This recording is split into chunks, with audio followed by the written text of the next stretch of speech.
Lip! Hi! Everybody, welcome to the stream. I'm Bogus Meat Factory. Hello, how are you guys doing today? I hope you're doing spectacular. The time is here. Man, let me just... quick second. Let's just start about the day. Look, my day has been weird. I've been exhausted. I have been grumpy. It's been a weird experience. I've been... like so out of it today. I slept because I didn't sleep at all at night, like at all. Then I slept like all day. It was not good.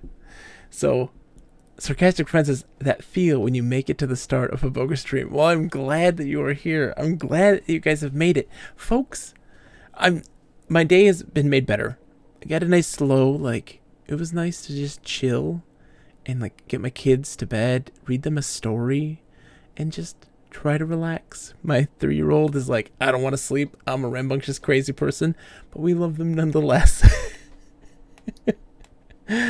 Man, it's interesting being a parent some days. But look, I'm glad to have you all here, because tonight we're going to go into the virtual bedroom. We're going to go play Callahan's Crosstime Saloon. We're taking a short break, working on a possible podcast. That's right, sarcastic friend. We are going into the virtual bedroom to play some point and click adventure games. We're going to play a game called Callahan's Crosstime Saloon. This is one that a lot of people don't know about. It's made by Legend Entertainment.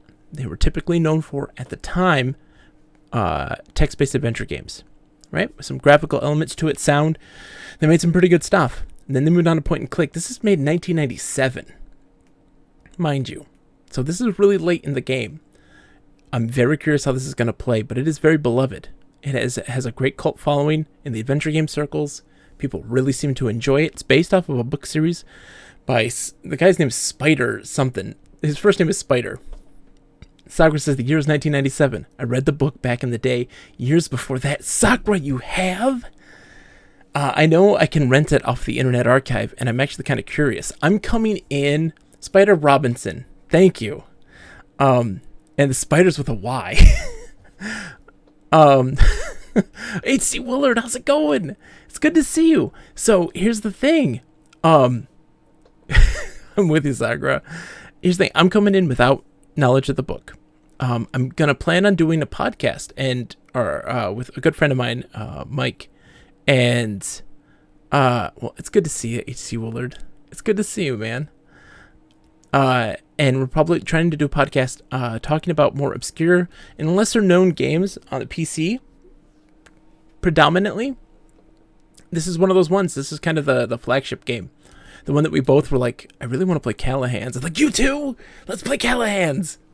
And I think it's a good choice. Not a lot of people have played it. It's very charming, apparently. And we're going to go into the virtual bedroom right now and play Callahan's Crosstime Saloon once I get this thing working. Properties. Oh my gosh. Nothing wants to work today. There we are. Let's move this full screen, though. Let's get this full. It's a fully, man. There we go. For those that don't know, I have a virtual bedroom within which we explore. It's epitomizing everything that I hold dear in video games. It changes also from time to time. Right now, this is the generic. All right? And there's going to be a weird one. That big question mark is not what it's supposed to be, but shh, don't tell anyone. This is a software called EmuVR, and it uses RetroArch as its emulation. It allows for multiple TV setups, and you get to customize the bedroom. This is a bit of a mess, man. This room's a bit of a mess. Look, there's some chips on the floor. Like, what are you doing? And so what? Say like M&Ms? No. And so this embodies all the stuff that I love. Psyduck from Pokemon, favorite Pokemon. KK Slider, come on, who doesn't love Animal Crossing? EverQuest, classic EverQuest. Those who have been a regular on my stream, they know. Classic EverQuest is a gigantic obsession of mine. And so much more. Oh my goodness. But we're going to be loading up this. We had to do something a little different. We played Loom recently. Goodbye, Loom. It was an amazing, spectacular game. But we're going to do Callahan's Crosstime Saloon. Now, in order to get this working correctly, we actually have to do some weird finagling, okay? So bear with me as we get this set up. Loom H.C. Willard became one of my all-time favorite adventure games. First time playing it back in, I think, December. And ended up being one of the best. One of the best. No joke. What is going on? Game. Mount. Is it N, I think?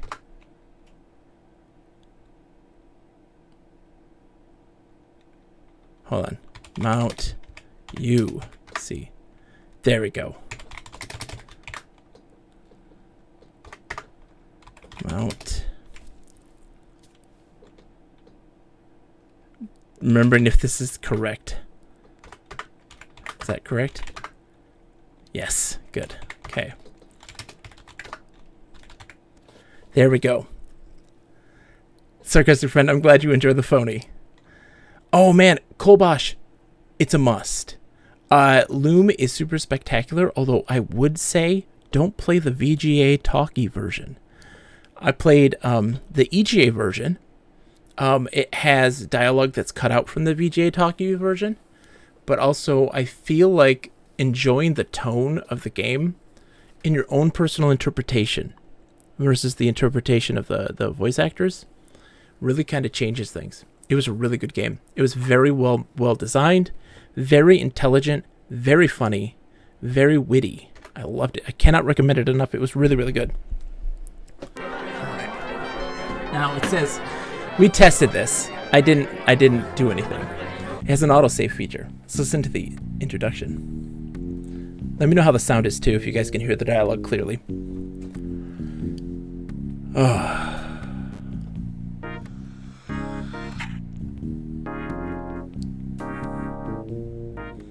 I'm so stoked.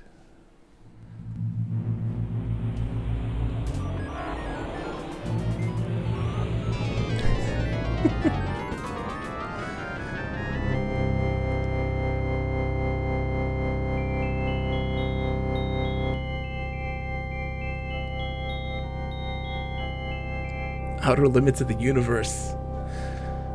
Oh my goodness.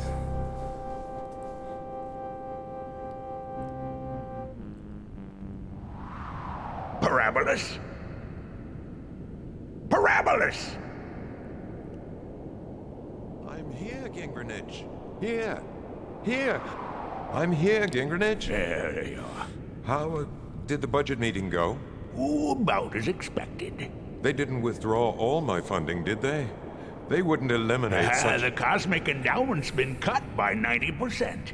Universe building is considered non-essential. It's over. It's history. Pack it up. They're canceling the universes? Why one of Oh my no, universes? Call Fox What News. is it, bad They're rating? canceling the They say universe. it's too expensive to maintain.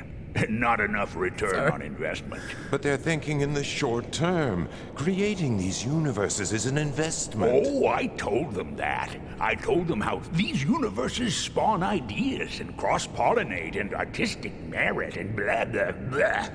And they said, unless you can demonstrate some sort of infinite redeeming value to the universe exhibit, all funding will be revoked, effective immediately.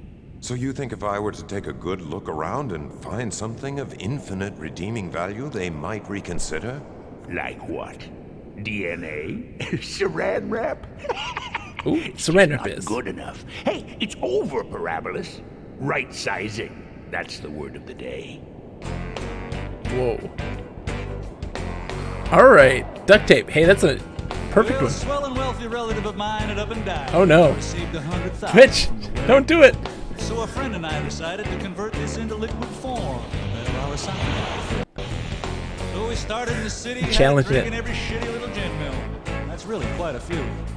Then a cabbie up in Harlem took us clear across the river into Brooklyn, where he joined us in the brew. Non-Star Now, he was Wars leaving LucasArts to adventure by the games are time we very get Astoria fascinating as at well. 80 miles an hour, That's for sure. in reverse.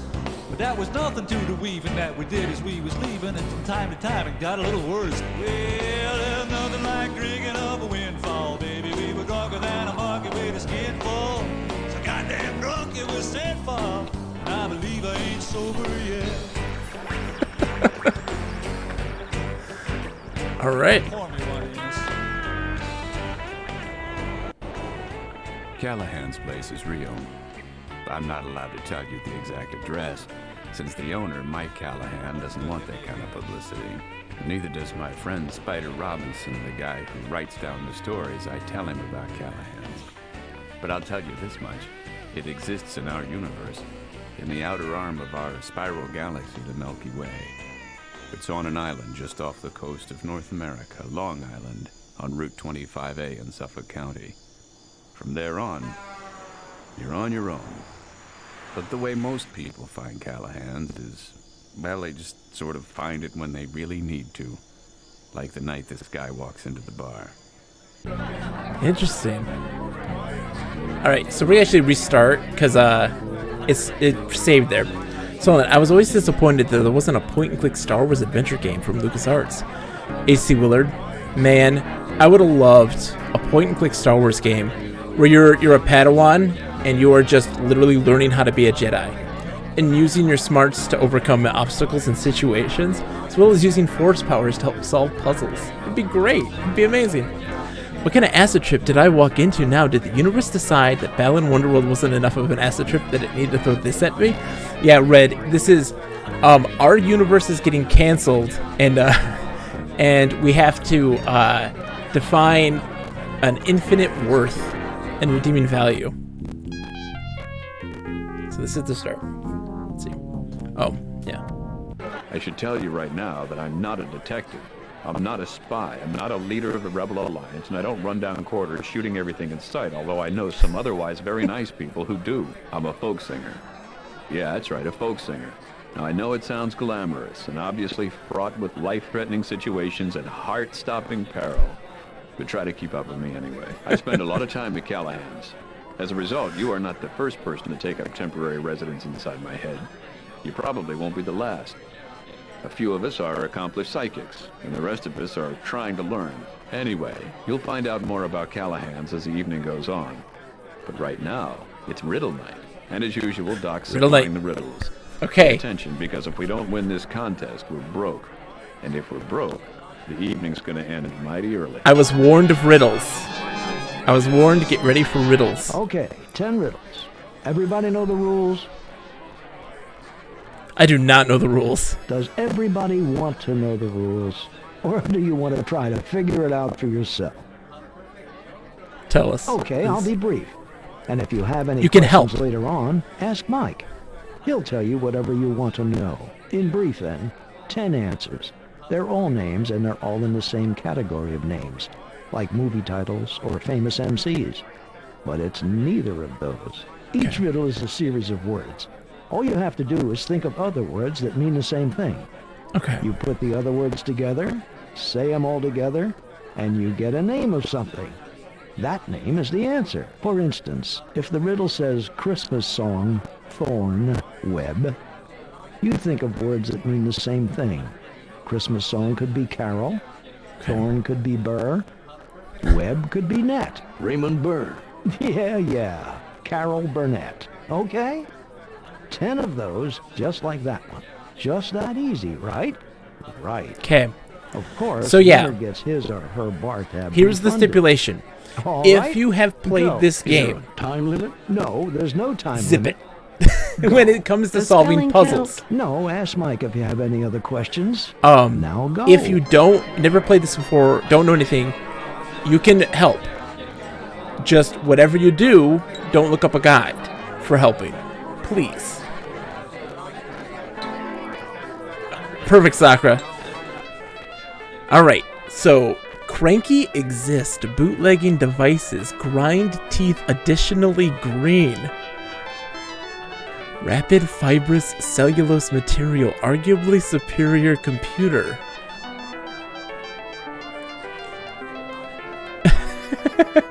By the way, how's it going, Mike? I hope you're doing well, my friends. Oh. Okay, so, broth paddle vagabond. What we need to do is determine what the category is. And that's going to help us for a lot. So we have to kind of look at these and see what the category is first. All right. Slender projectiles. Legend.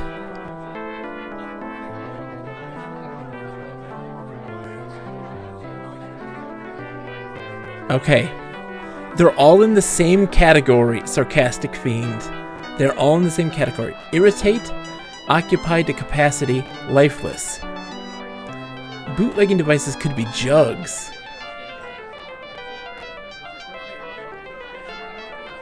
Hold on. I might know what number 4 is. Hold on. We're going to go through these real quick. Propel with paddle. Wildcat.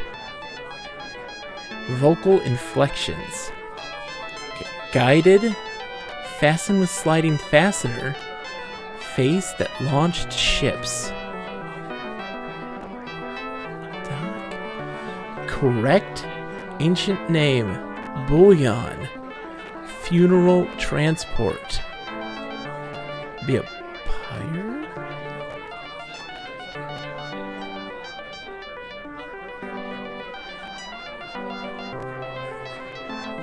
Right. That's right. Chess. Right chess.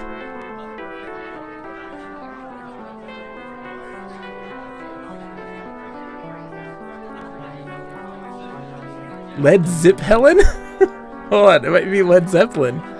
Hold on, but no, this is Righteous. So if that's Led Zeppelin, that may be Righteous Brothers. Let's write this down. Righteous Brothers. It's bands. It's band names. Where's Led Zeppelin? Hold on. Oh, jeez. Let's go back. That's Righteous, right? Chess, Broth, Urns. Righteous Broth Urns. Brothers. Okay. So 7, guided. Has no sign of it. You think that's Led Zeppelin? Guided is lead? Yeah, you're right. I'm not gonna complain. Okay. Oh, Helen! Okay. Of Troy. Face that launched ships. They did for Helen. Okay. So, slender projectiles in Legend is Aerosmith. That's what I thought. Like, I was like, I think that's Aerosmith. But I needed to know if that was the theme. Okay. Portion, wealthy woman, 4 sharp major key.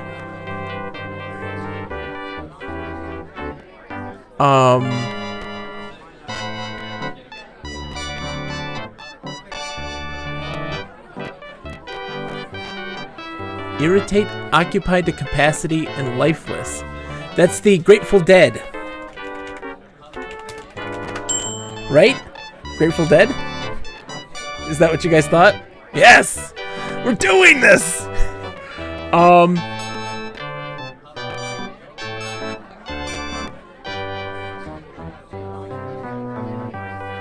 The 4 sharp major key is E.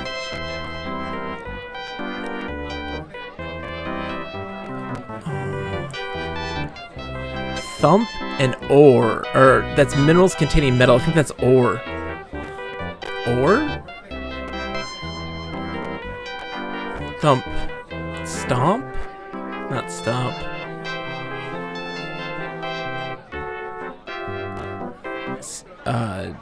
Okay, wow. Oh, this is tricky.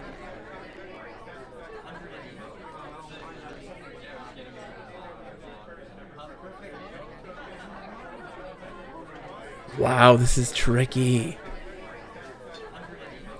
You got 2? Hold on, so rapid.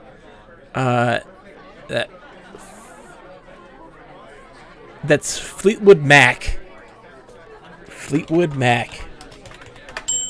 Rapid is fleet. Fibrous cellulose materials wood.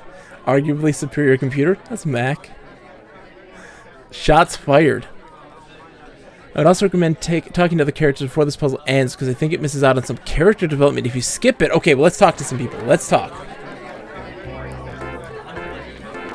Doc introduced you to Callahan's back when you were so low you had to reach up to scrape the bottom of the barrel. He's been described variously as a walking operating room, a cafeteria on legs, and a human library, but you never met a man who was as rotund. Well, Okay. if it isn't Jake Stonebender, the Bard of Queens. I don't live in Queens. Yeah, but the Bard of Hicksville doesn't cut it. I don't live in Hicksville either. That's your opinion. I've been there, and I'm telling you, you live in Hicksville, man. Oh, man. I don't want to hear a lot of Long Island jokes. Thank you very much. I don't want to hear a lot of Long Island jokes, thank you very much. Now, there's a deer park in the north port of town. Perfect for huntingtons of pheasant. You can't miss it.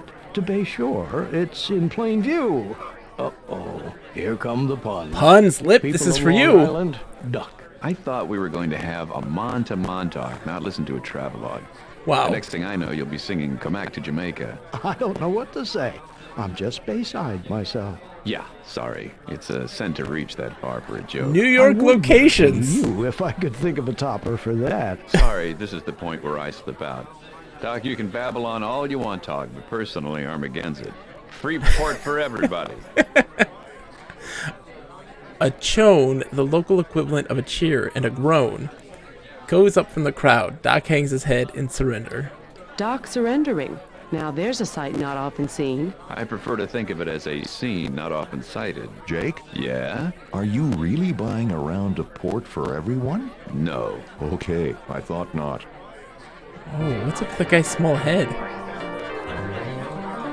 Almost all the regulars are here tonight. Gentlemen John Killian, Isham Latimer, Rachel Slippery Joe Masser and his wives Susie and Susan, Paul and Jim McDonald, Dink Fogarty and others. And there's quite a few people you don't recognize. Okay. Oh, hold.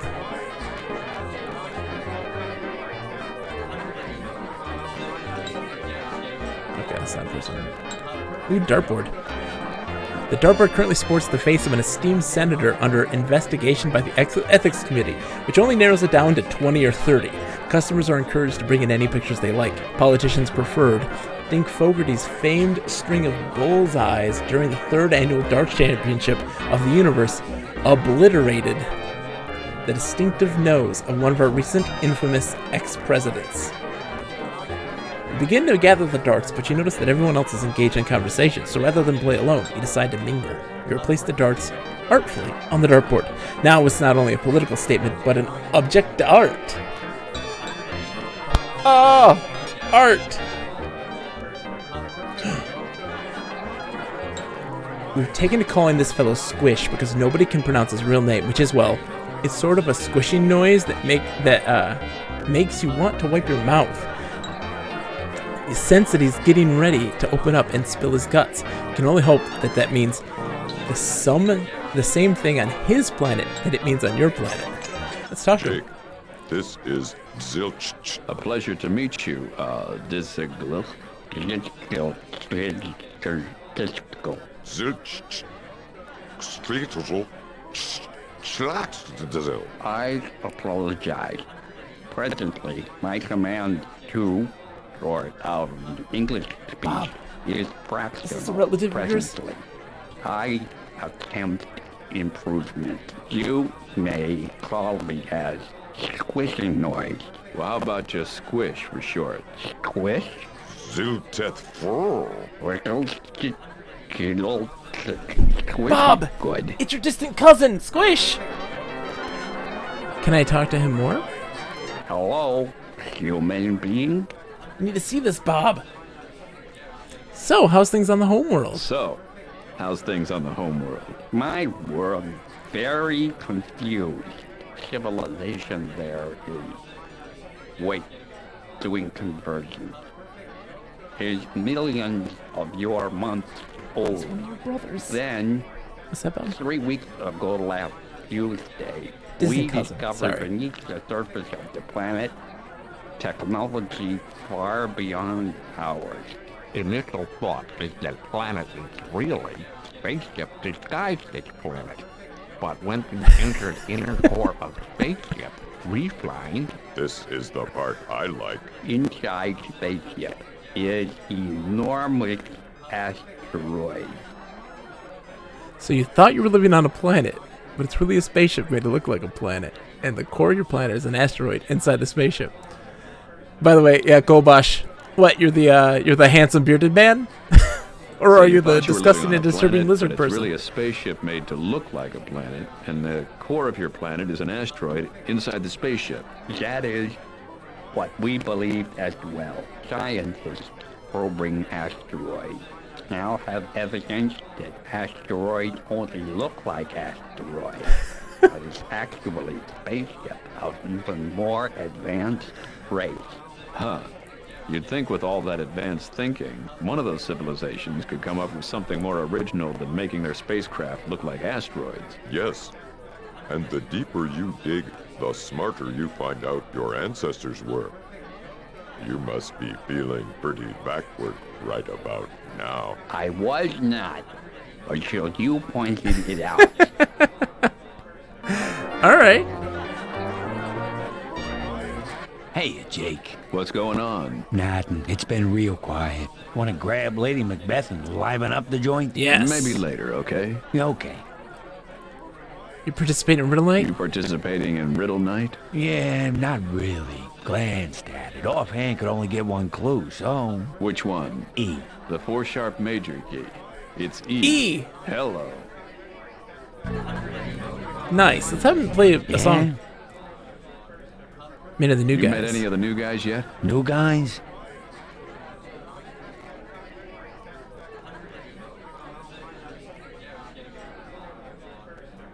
Well, there's the guy with the beard and the rags drinking out of that Pilsner glass. Nope, can't say as I've met him. Have you? Nope. Well, go introduce yourself. Or pick up Lady Macbeth and let's jam.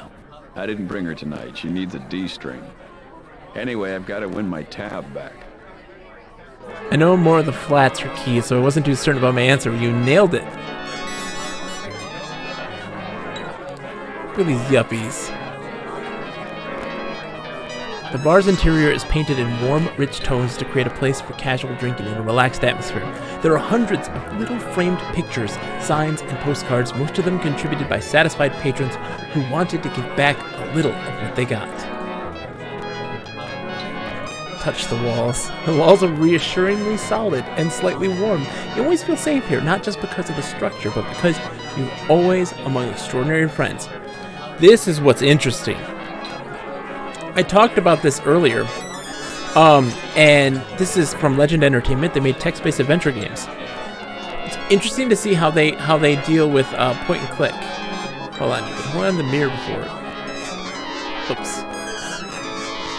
You give yourself the once-over, nothing between your teeth, nothing obvious in your beard, hair delightfully tousled, and all orifice presentable. It's interesting how they've implemented the world of text-based adventures to point and click, right? So you have your places of interest, right? You've got your stuff you're looking for, the hat, and then all of the different verbs that you can use and ways you can interact with it, which is interesting.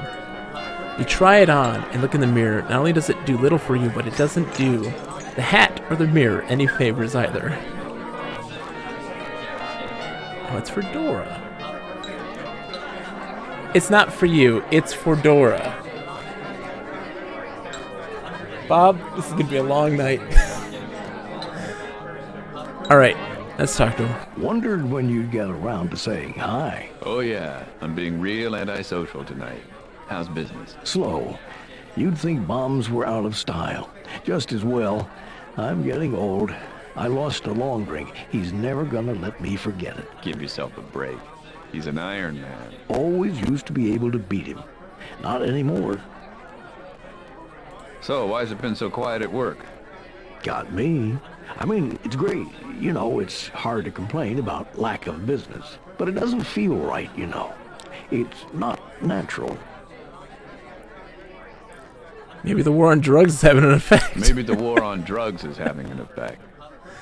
Two of you exchange a look, then burst out laughing. Biting commentary of the 1990s. What's up? You win the contest? Sure am. You need help, sonny boy? No, I'm no cheater. No, I'm no cheater. That's my Jake. Always the straight and narrow. I think you didn't have any testosterone at all. I have so got testosterone. Then why don't you use it? No, you just won't listen, that's all. Well, your head ain't made of straw, you know. Mike Callahan. Walk over to the bar to talk to Jake, Callahan. Mike, good to see you. What's up? Why do you have a tiny head? About Riddle Night.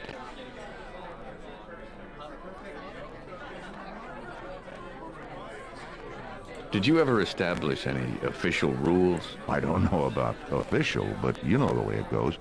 Someone, Doc, this week, puts the riddles on the chalkboard. If you think you know the answer, tell him, and he'll tell you if you're right or wrong. Whoever gets the most of them wins their tab back. And you've dropped at least a couple of sawbucks tonight, haven't you? Something like that. Does that answer your question? I can handle this, no On sweat. second thought, never mind. We've got I can this. handle I've got this, chat no with sweat. me. You got it. Ask around. Everybody's pretty mellow about sharing their progress.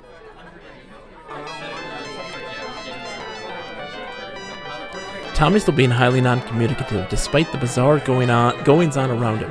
He can't take his silence personally since he treats everyone the same way when he's in one of his moods.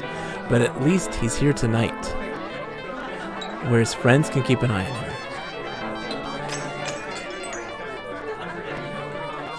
This guy, he's got a bunch of shiny gems on him.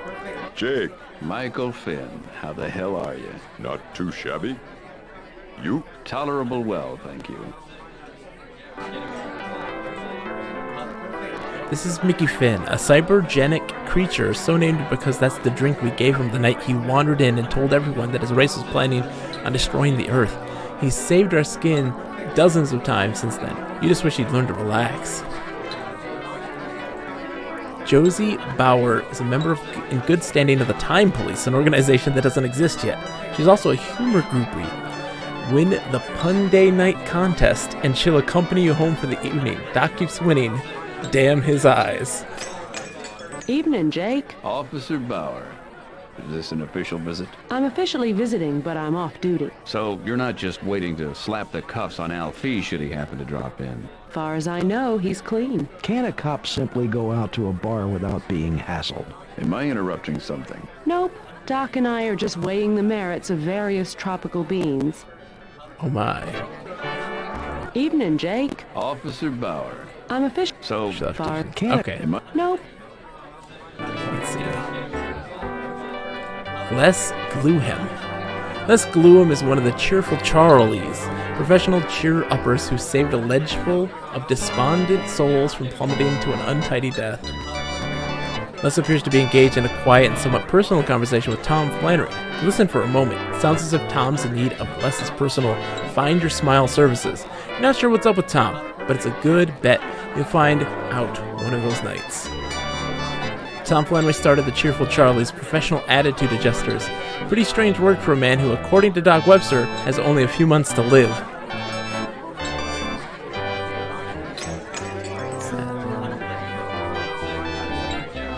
Hi, Wolfman.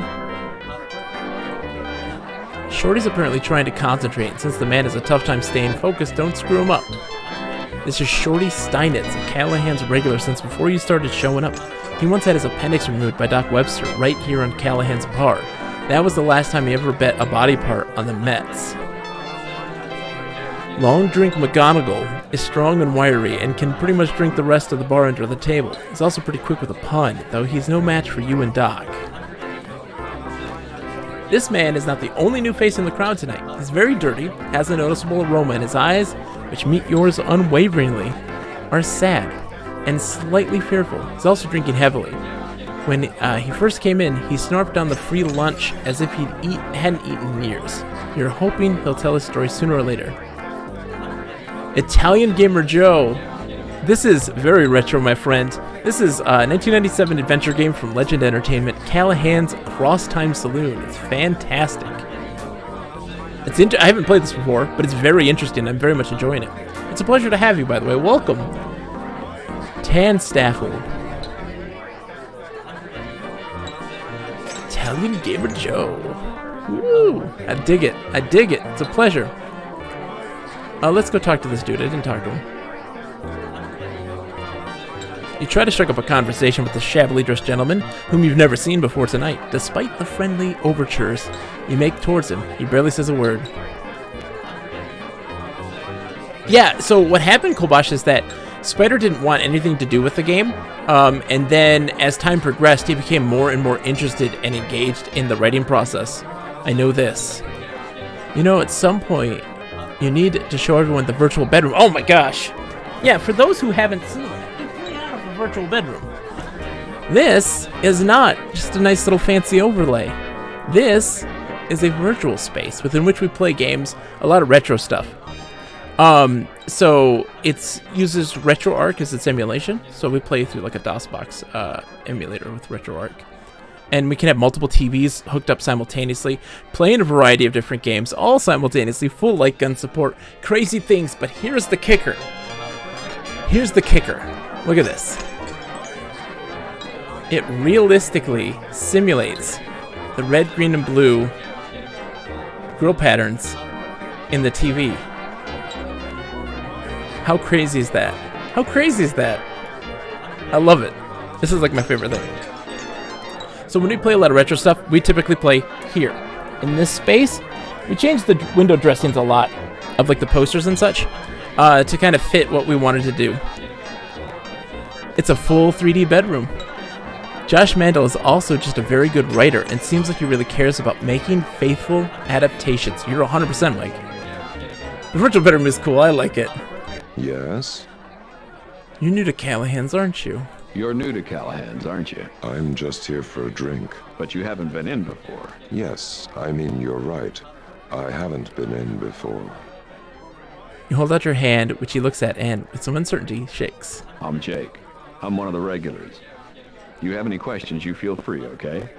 Mike runs things a little differently around here than in most places. He does? There's the rule. Well, there's the rule. What's the rule? People open up here a lot, sometimes shockingly so. But we begin to take for granted that everybody's interested in opening up all the time. You open each other up. I guess you could put it that way. But you're not allowed to pry. You can pretty much signify that you want to talk about a problem by going over to the chalk line and making a toast. If Eddie, that's Fast Eddie over there at the piano, hears anyone prying, he gives them a love tap at the business end of a blackjack, and he ejects you into the parking lot. He does. What else goes on here? Well, there's the contest. Several nights a week we have them, usually. Pun Day night, and whoever tells the worst pun of the evening drinks free. Tonight's riddle night. Tall Tales night is... It's kind of like Pun Day night, but the emphasis is on tall tales. But they have to be true, of course. Of course. Oh, we've got the Friday night fireside Fillmore night. That's not a contest, but it's kickin' music. Which sort of leads me to the rule. The rule? Well, it's got to do with the clientele here. See, most people don't wander into this place for no reason. I mean, for being right next to 25A, we don't get a lot of drop-ins. Anyway, stick around. Chances are you'll see something. I'd put money on it. If I had any. Money? Yeah, that's why I'm out to win riddle night tonight. Get my bar tab back. You'll get your money back if you win the riddles on that blackboard? That's the deal. What else is done differently here than in most places? Yeah, Lip, you would be winning free drinks for the rest of your life. First one of the evening, drinks free. It sounds awesome. I know, right? Well, there's the toast. You can make a toast out of any sentiment or occasion, of course, but some people use it as a way of spilling their troubles or asking for absolution. You grant absolution here? Well, of course, the absolution is only good with us, but sometimes that's all the absolution you really want, for somebody to tell you it's okay. You make your toast, you throw the glass into the fireplace, try to hit the bullseye. It's the center of the parabola, and the glass doesn't fly into the room so much. Then you've got the floor. I get the floor. You'll have our full attention as long as you need it or want it. Got it? It's very interesting. Is there anything else I should know about? I'm a punster. Could even say a punisher. Well, you are punishing us here with them. Oh my goodness, Bob, that was so great.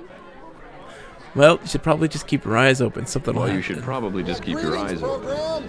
Something will happen tonight. Italian Gamer Joe, thank you for the follow. I will. Everybody raise a glass to Italian Gamer Joe. Thank you, my friends. There's the bullseye, it says. The bullseye painted on the parabolic back wall of the fireplace helps the inebriated aim their shots, which is why you'll also find them in strategic locations in the bathroom.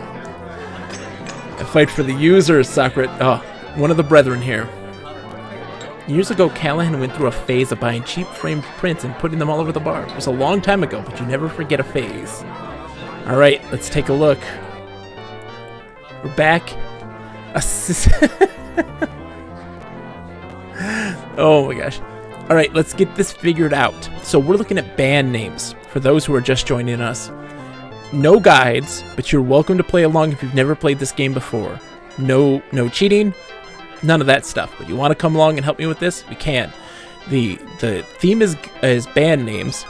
All of the words are synonyms for other words that would comprise the name of a band. It's like propel with paddle, wildcat, vocal inflections. Wade? Number 6 is Rolling Stones. Links Stones. Oh my gosh. Rolling Stones. That's good, Lip. Alright, broth, paddle, vagabond. Like, paddle would be spank? Spank. Smack. Broth would be like soup? Oh my gosh. Huh.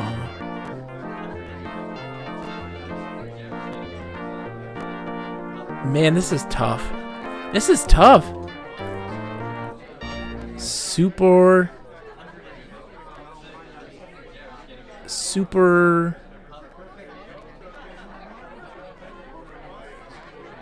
thief. Super bum? It's a super bum. Super tramp? Oh man, Maxels is coming in with the answer. I wouldn't have known that one. That one would never have been able to. Super tramp. Maxels popping up. How are you, Maxels? How are you today? You just swooped in with the win. Alright, let's see. My parents' favorite band. Well, nice. Well, you came in and saved my butt, that's for sure. Okay, so last one here is E. Portion. Wealthy. That's good. Don't. Again, you are welcome to chime in for riddles and trivia. As long as you aren't using a guide and you don't already like know the answer because you played the game before, you're more than welcome to chime in. This is great. I feel like this one's something simple, right? Like minerals containing metal, that's an ore. Right? Ore? No.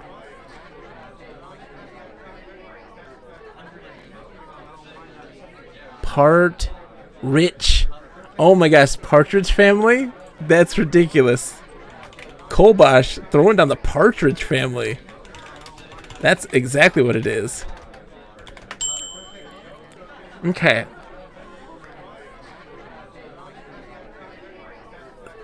We got 2 more. Additionally, and green. Grind teeth.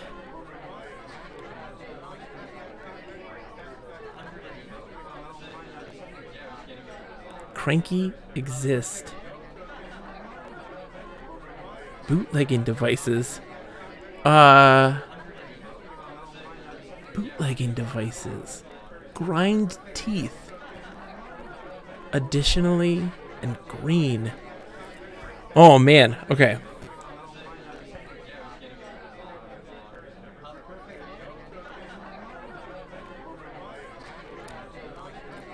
Nash. Nash is my guess. Oh, hold on. Hold on. Crosby? Crosby Stills and Nash. Crosby, Stills, and Nash. Yes. Cross. B. Stills. Nash and yeah. That's what it is. Additionally and green. I don't know. Is the rest of that? I don't know what the additionally in green mean, but, you know, is there more to that band? I don't know. I thought it was just Crosby, Stills, and Nash. Alright, thump, minerals containing metal. That was perfect, though. The Nash, that was exactly what I needed. Thump, minerals containing metal.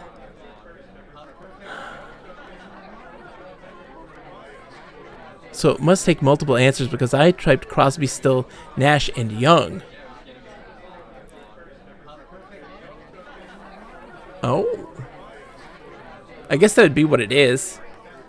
I just thought it was Crosby, Stills, and Nash. Yeah. Green equals Young. Ah, well, you know what? If we got 3 out of the 4, it's like, yeah, close enough. Thump.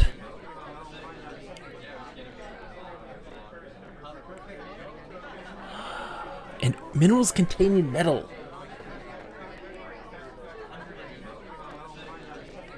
It's I can't think of another word for that. Minerals containing metal. They're great though. This is good. I was worried. Someone's like, good luck with the riddles, and I was like, uh-oh. But you're helping. I must admit, we are getting help here. You know? You're not giving me the answers. You're all trying to solve it as well. But we're all doing this as a team. This is how I love adventure games. This is how, like, we did it as a family. Like, my whole family would get involved in playing the adventure games. So we played Return to Zork, the King's Quest, the Space Quests of our days. We'd all be getting together and trying to figure these things out. And it was just a really great experience. And I wanted to convey that with everybody else so that we could all kind of just work on this together. Because I love it. But thump and ore. Thump and minerals containing metal.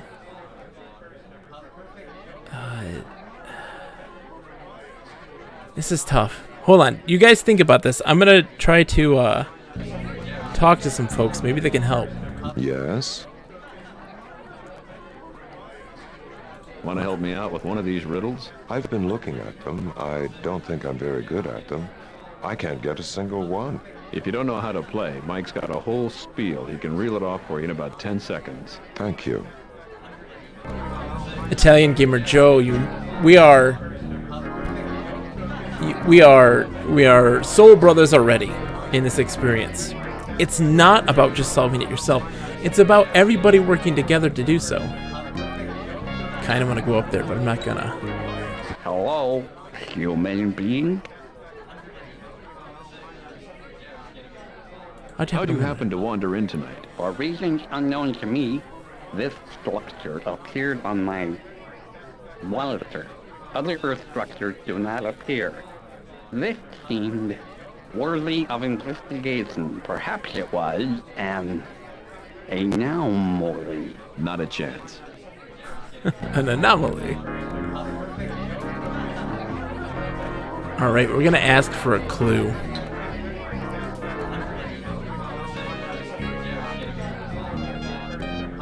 What's up? You in the contest? Sure am. You need help, sonny boy?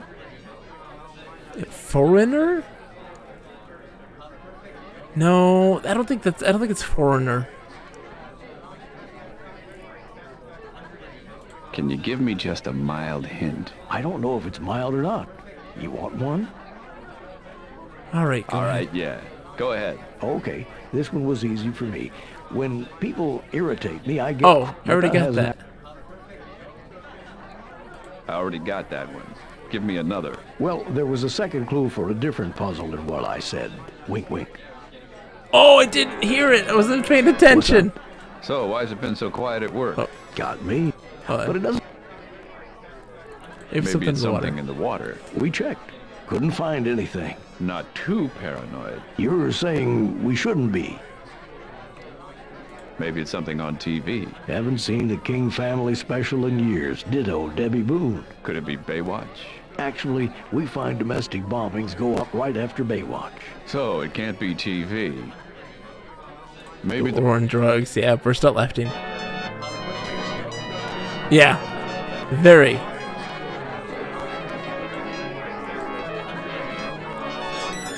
What's up? Okay, so let's get a hint again. You in the contest? Sure am. You need help, sonny boy? Yes, please. Okay, this one was easy for me. When people irritate me, I get cross. I say, don't grate on my nerves, right? So I tried grate for irritate, and it worked perfectly. But that hasn't happened in years. I already got that one. Give me another. Well, there was a second clue for a different puzzle than what I said. Wink, wink. Okay. Oh, man. Thump and containing metal. A thing containing metal. What's up? About Riddle Night. I need some help. I don't get Doc's clues. Well, they're a little tough this week. You know Doc, but the theory's simple enough. The answer to each clue is a name, so we're looking for 10 names. Names of each name's been broken down into words that when put to... Sound like, yeah.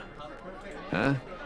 Give me an example. Okay, say the clue is steel, flying animal, color of anger, domestic automobile manufacturer. The clue is steel, flying animal, color of anger, domestic automobile manufacturer. Thank you. Now, you'd figure out what those 4 words are. Steel could be rob. A flying animal would be a bird. The color of anger is red. Robert and Redford, Ford yeah. is a domestic car maker. So, what have you got? Rob Bird, Red Ford. Say it together. Robert Red Ford. Robert Redford. Ford. Oh, Robert Redford. I get it. I still have questions. Never On mind. second thought, never. You got it. Ask around. Evening, Jake. Officer. Nope. Still doing her thing. Nope. Yep. Okay, that's great.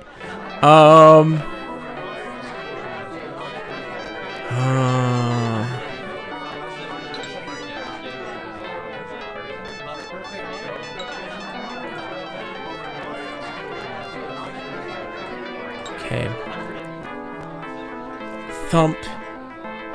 I'm thinking like,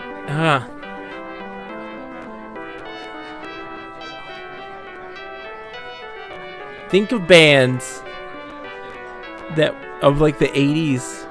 You got it, Sakura? You got it. Okay, hold on. Let's see.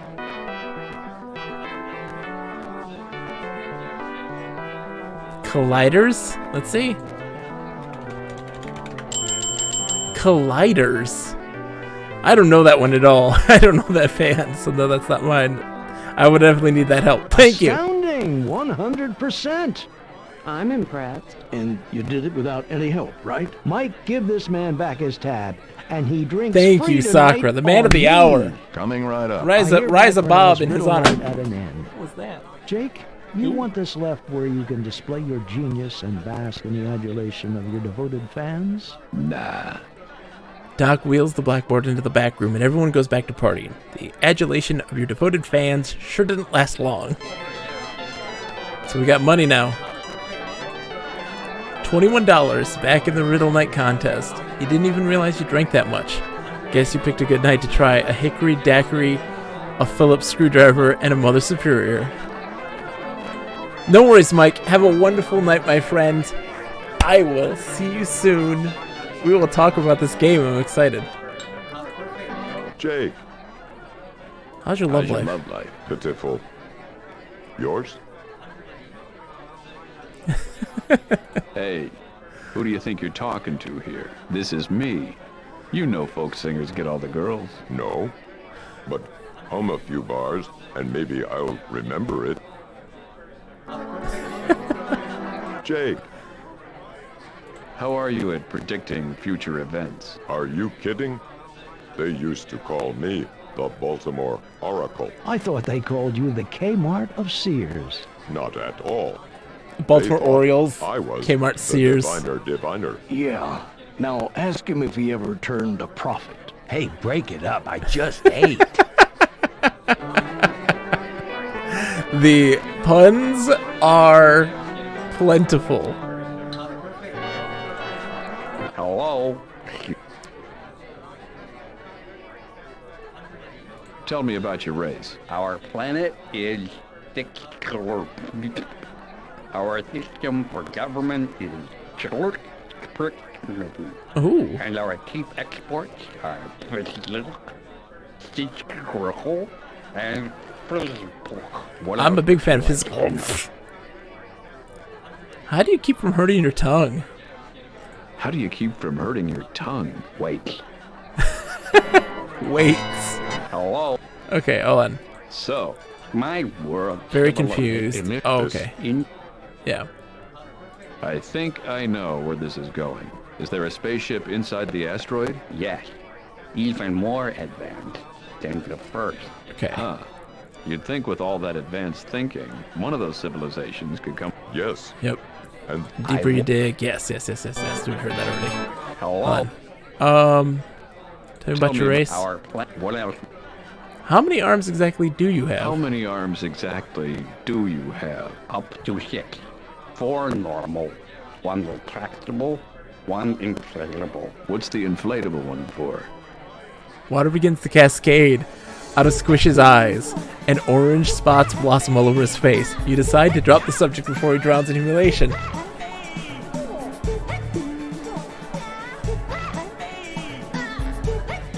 Bob, we got a subscriber!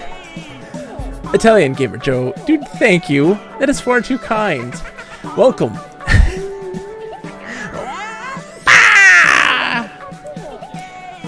So good to have you. You now have access to Mr. Ghibli's. That's for the emote. It says Biblin with a monkey on it. That's Mr. Ghibli's. That's an emote that you use when you get very excited, which I am like 90% of the time. And then you also have Stomp, a big old foot. That's from the game Snake, Rattle, and Roll in the NES, because I beat that last year. And that game was the most challenging game I've ever beaten, and it was an absolute delight. So if everyone ever dies or is getting pounded, Stomp. It's a good way to go. Then you also have what? GG, Meat Stick, classic, great. Gonna be changing that to Bob, I think, at some point in time. And then what's the last one? What do I got? Hold on. Save. Save is very important. All right. Yeah, Italian Gamer Joe. I play a lot of everything, but don't you worry. Adventure games are going to be a major highlight, especially some of the strange and more obscure ones. Get ready. I'm actually even starting to think about doing some text-based stuff, some true text-based stuff, because I really want to get into it at some point. So don't you worry. We do adventure games. Right now, so how it works is Mondays and Wednesdays on the schedule, Sakura Ringworld will absolutely be on the list. Don't you worry. So Mondays and Wednesdays, I play single-player games. Fridays and Saturdays, I play multiplayer and co-op stuff with my good friend the Pillicos and some other folks. Discworld as well, absolutely. And right now we're doing a big Final Fantasy VII playthrough, but don't worry, we're almost halfway done with that, and then we're gonna move on to some more adventure stuff. So we love everything, new, old, it doesn't matter. I've been throwing some VR stuff too from time to time, which is some super awesome, crazy stuff too. Sarkis is Toonstruck. Toonstruck's really good too. I would say like we're gonna probably do some point Return to Zork really soon, and Zork Nemesis and Zork Grand Inquisitor. Some really crazy stuff like Fork in the Tail or Cosmology of Kyoto. Some really weird stuff. We're gonna get to it, don't you worry. Good job, Jake. You couldn't have done it without us. Now that I got my bar tab back, set me up. Now that I got my bar tab back, set me up. You're the big winner tonight. Your drinks are on the house for the evening. As long as you're not buying rounds for everybody. Twist my arm.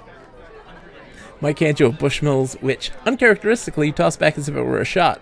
What's up with that? I don't know. Somehow I feel like I'm not going to be here long tonight. Interesting.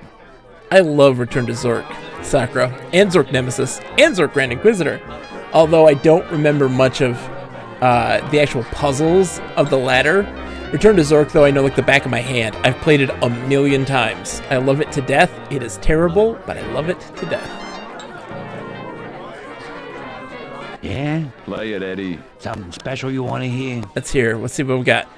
Something raggedy, something classy, something jazzy, or one of your specialties? I'll leave it up to you. First one gets it. What do you want, Bob? Huh? What do you think? Yeah? Okay, let's see what happens. Something special. One of your specialties. Anyone in particular? The drunkard song, leather zippo holster, belaboring the obvious, or oblivion. I kind of want belaboring the obvious. That's how I'm feeling. I want to tell you how I feel, love, but it will not come.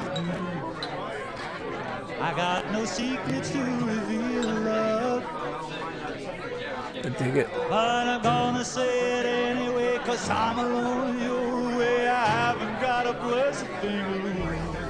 So here goes. I love that this is like in the background. That the walla is overwhelming it. It's still just a part of the environment. Yes, sir. I hope you realize now that I'm the champion. I hope you realize now that I am the champion. You got help. I didn't think it was the competitive type, and I mopped the floor with all of you. Maybe so, but you didn't think I was the competitive type, and I mopped the floor with all of you. I said you weren't the competitive type, and I take it back. You're competitive. And you don't gloat. I like that. I don't like the way he doesn't gloat. It comes off sounding so much like gloating. Tommy's still being highly non-communicative despite the bizarre goings-on around him. Yep, that's it, yeah.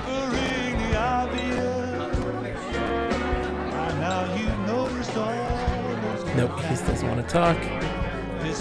Hey, Doc. I don't want to hear a lot of Long Island jokes, thank you very much. Next week I'm coming up with the riddles, and you better be paying attention. I was just getting to the swing of more of them. those riddles? I was just getting into the swing of them. Sure, here's one. Same category, but a little bit more obscure. The clue is penalized wages, ripped, gimmick, patriotic song, renowned inventor, display. How long have I got to solve it? I'll be happy to tell you the answer after I've had my last drink of the night.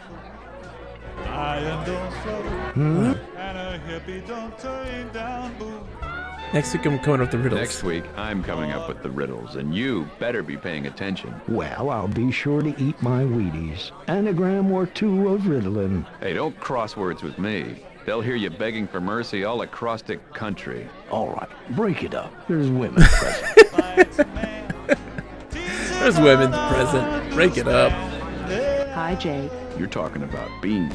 It's my opinion that chocolate, you know chocolate, right? The aroma cacao, which translates to food of the gods. Hey, no proselytizing. Yes, I am familiar with chocolate. Doc, on the other hand, seems to feel that coffee... Oh, well, when you say it that way, I think that coffee, at least the way Mike makes a God's blessing, is easily superior to chocolate.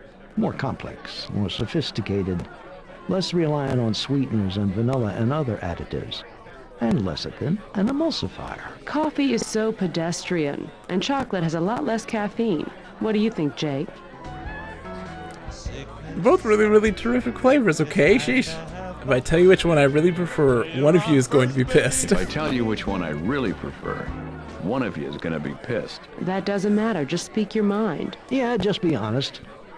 Don't worry about losing one of us as a friend over something as trivial as this. Yeah, you've got plenty of friends. You can afford to lose at least one. Right. Well, I guess I prefer chocolate on a more sensuous level. See? This is anecdotal evidence. It doesn't prove anything. If he had said he liked coffee better, you wouldn't think so. Oh, of course I would. How did all this come up? Josie reaches into her pocket and folds a small brochure, which she then hands to you. This is from my time, Jake. You skim the brochure. It's an ad for a brand of chocolate you've never heard of. It also outlines the process by which chocolate is manufactured from bean to bar. Yeah? Here, look at this paragraph. She snatches back the brochure and points to a particular paragraph which she shoves in your The face. world's greatest chocolate is believed to have been grown in one small area in the Brazilian rainforest. Unfortunately, this discovery was made too late to save the grove of trees, later designated Theobroma cacao ultimissarum, and exists only in a couple of pods too damaged to be viable. The loss of these trees to the chocolate world can never be estimated, as they were destroyed by the Faxon Castaroga Pencil Company during its clear-cutting operations in Boa Vista. It goes on to reveal when the grove was believed to have been destroyed. When's that? Tomorrow. This tomorrow? You mean tomorrow? That'd be the one. I think we should head right over to Faxon Castaroga headquarters in Manhattan and stop them. It's nighttime. Doesn't have to be. What do you say, Jake? Ooh, Wanna let's do come some along? time traveling, yeah. You're a folk singer. You know how to raise your voice in protest against the pig dogs of the fascist military-industrial complex. Sign me up. Interesting words from a cop. You with me or not? Why not? Sure, why not? Maybe we'll go down in history. All right. It's a wild goose chase, I tell you. You ready to start, or do you want to stick around for a bit? Let me chat up with the natives a little while Let longer. me chat up the natives a little while I want- longer. I want to talk to I'll some let you people know still, when see I'm if we ready can to go. get Fair my stuff enough. all done. Don't wait too long, okay? Don't worry, I'll get back to you. See, Kobash, did you write this? Alright, I want to talk to this guy. Look, I'm about out the door. It was nice talking to you. Hope you come back and... Having fun yet? You having fun yet? I don't know. Bullshit stinks, and no one sits there. Look, I'm about out the door. It was nice talking to you. Hope you can come back in soon, okay? Thank you very much. I don't think that will be possible, but this is a very nice place. Yes, it is. Very nice. Interesting. Hello? Want to come save chocolate from certain Want destruction? to come save chocolate from certain destruction? I do not think my appearance will assist your efforts. Why didn't I think of that? Alright, let's see if we can recruit some people. Jake!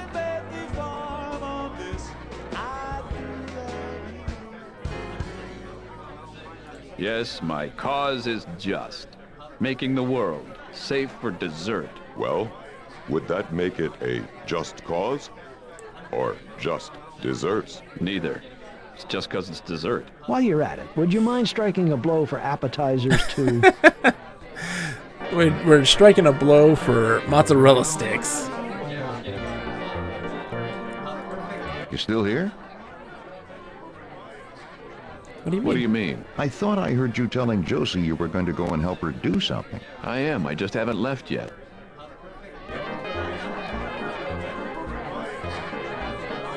Saying goodbye to everybody. Jeez. Yes, sir. You up for any action tonight? Could be. What you got in mind? I don't know. Have you met the new guy? Which new guy? I see several. The one talking to Mickey. Now there's someone to arm wrestle. Look at the size of those 4 arms. Those 4 arms. Get it? Alright, I guess we're ready to go. Step out of Callahan's and Josie falls right behind you. Ready? As I'll ever be. Follow me. She walks down Callahan's driveway and out to 25A. You walk slowly behind her, curious as to why she's not taking her cycle or having you drive your truck. Josie hails a cab and you run to join her as she climbs in. She has the driver take you to the nearest Long Island Railroad station where she pays for tickets for the 2 of you to Penn Station. Thing is, though, I didn't get a chance to answer. As you emerge from the dank, urine-scented subway, you're surprised to see daylight. Hey, just how long were we on that train? So I rewound the clock a few hours. I thought it would be nice to give ourselves a running start. Besides, I figure we should start at the top, at Faxon Castaroga, and see if we can't just do this the easy way. Why'd we take the subway? Why not just zap us here? Or are the time police not supposed to take riders? Time we can handle. Space, we're not quite there yet. I want to go from time to time, I can do it. I want to go from place to place, I have to hoof it just like everybody else. And here I thought you could do anything. No, I only do a few things, but I do them very, very well. How's it going, Perstickety Sea Cow? I hope you're doing well. Welcome, welcome. Playing some Callahan's Crosstime Saloon. It's a brochure for the Godavanta Chocolate Company. You notice? The year on the back of the flap in small print is over 50 years in the future. Sinful, decadent, rich words that come to mind whenever we think of our customers, the people who buy Garavanta chocolate. Truly one-of-a-kind hand-dipped chocolates, because with the price of Garavanta, we only have to sell a couple of pounds a year. Valentine's Day, anniversaries, birthdays, homeowners, loans, apparel, approvals.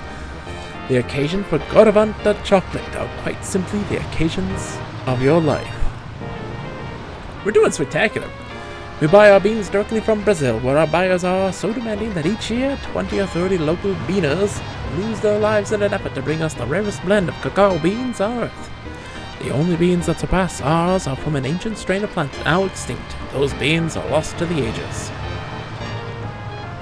The world's greatest chocolate is believed to have been grown in one small area in the Brazilian rainforest. Unfortunately, this discovery was made too late to save the grove of trees.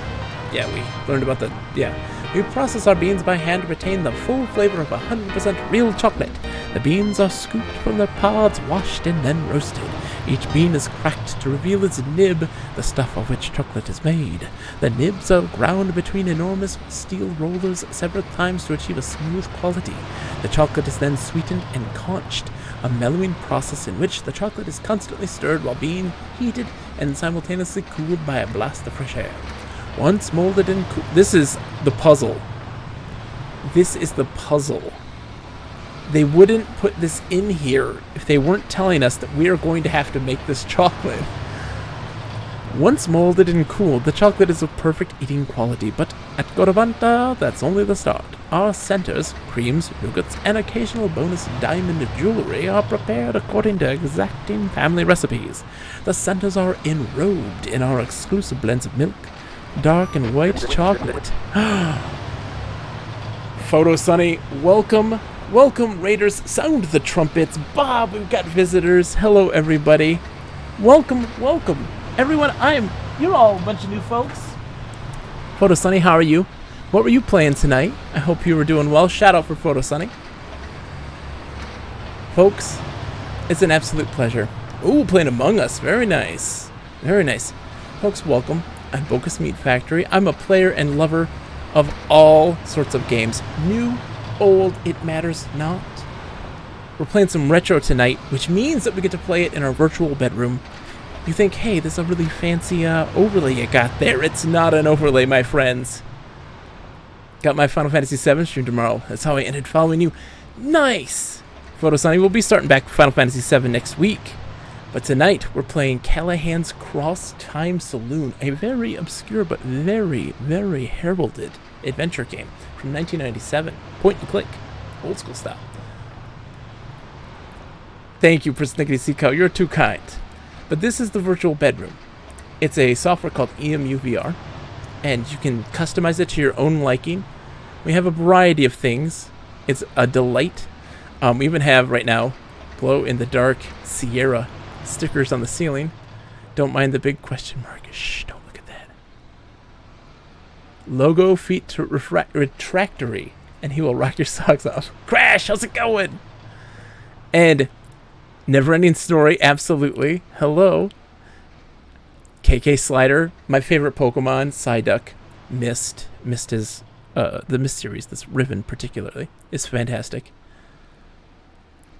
And then we have Sekata Sanshiro. Let's have a moment of silence, everybody. Moment of silence. Shh. Remember his sacrifice, okay?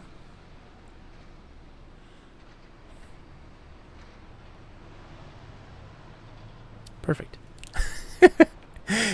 And then Virtual Fighter, favorite fighting game series of all time. And see.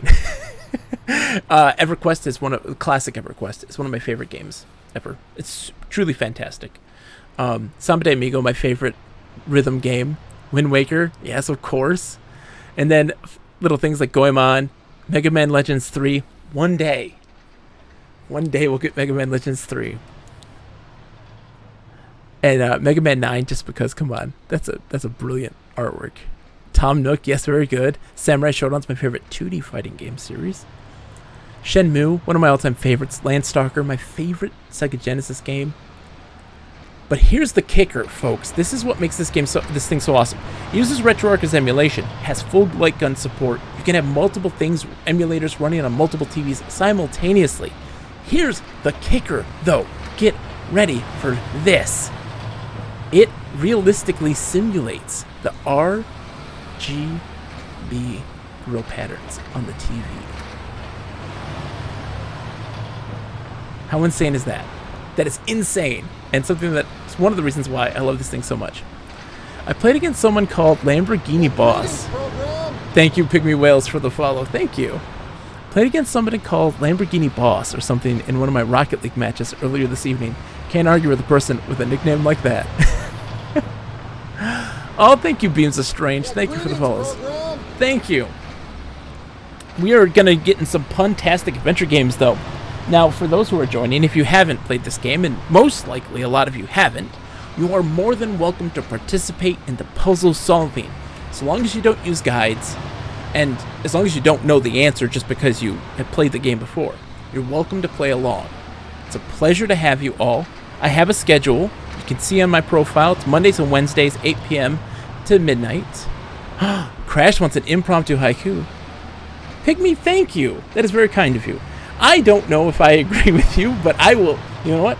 I appreciate it nonetheless. Before we even do that, somebody has asked for a haiku. Oh my goodness. Crash is asking for a haiku. Sullen Spud, welcome. How are you? I hope you're doing well. Alright, guys. Are you ready? We're going to have a haiku.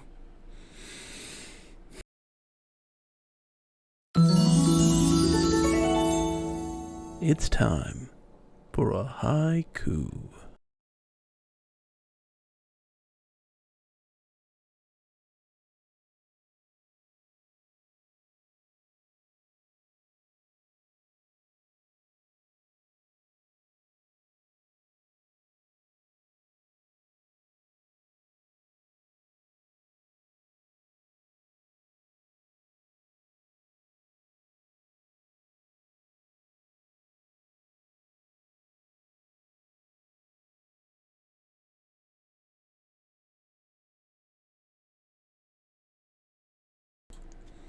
A bar with brothers, enjoying puns and good brews, and some time travel.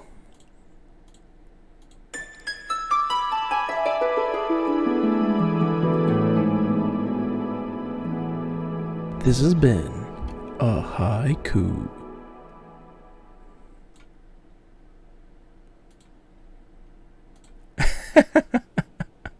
Photo Sunny, have a wonderful night. Thank you again for the raid. Thank you. For those that don't know, at the end of the year, we actually put all of those in a physical book. We will be raffling those off to subscribers at the end of the year. I'm so excited to do so. It's a thing that I love. Haikus are just stupid and fun. They're both stupid and fun. Whoops. Whoa. Whoa. Game. What is happening? I broke it. I don't want mouse look.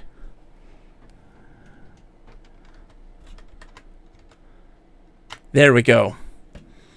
Okay, let's fix this.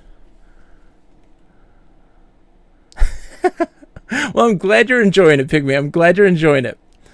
The lacking context nature of the haikus in the book will make them extra special. No, I will put the name of the games in them as well. So like they'll be separated by game. So you will have some context. Best usage of Comic Sans ever. On this the font. You know what? I like me some Comic Sans. Sign me up. All right. Yes. The centers are enrobed in our exclusive blends of milk, dark, and white chocolate, and shipped immediately by a personal courier, who must remain refrigerated at all times to maintain optimal storage temperatures. Delight, discovery, delicious. These are no ordinary chocolates, not with flavors like lemon pepper, buttermilk ranch, blue raspberry, beer, polenta, creamery surprise, and over 7 more. This is my Bob, man. This is Bob. He's a giant blobfish. Say hi, Bob. To arrange for delivery of Garavanta chocolates in your sector, contact one of our personal consultants on the HyperNet, or you may contact our loan department for easy terms. Find out why Garavanta chocolates are the most expensive your money can buy. Garavanta chocolate, when you couldn't care less about spending the very most. The blobfish. Blobfish.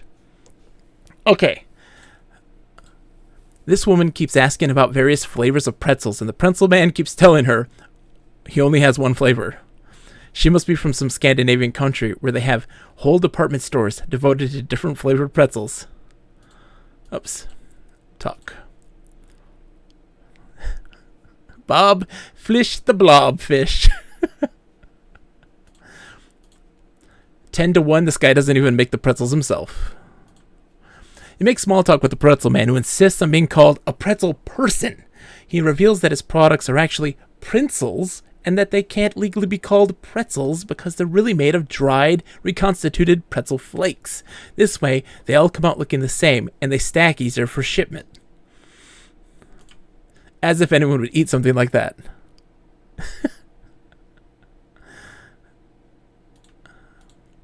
That must be Bertram, owner of Bertram's Sushi Shack. He looks about as Japanese as Ahmed, the guy who runs your local Texas barbecue joint. Looks Texan. Oops. You walk over to Bertram and ask him how he can afford to sell sushi so cheap. He sighs and signals you to come closer, leans over and whispers, "It's all chicken, tinted different colors." I've never had a pretzel. Oh, man. Pretzels are a delight. They're a delight. This freely sweating rollerblader has stopped to look in the window of the sushi restaurant and is checking out the marvelous plastic food displayed therein. The plastic raw tuna is looking especially shiny and surreal today. Okay, I can't talk to him.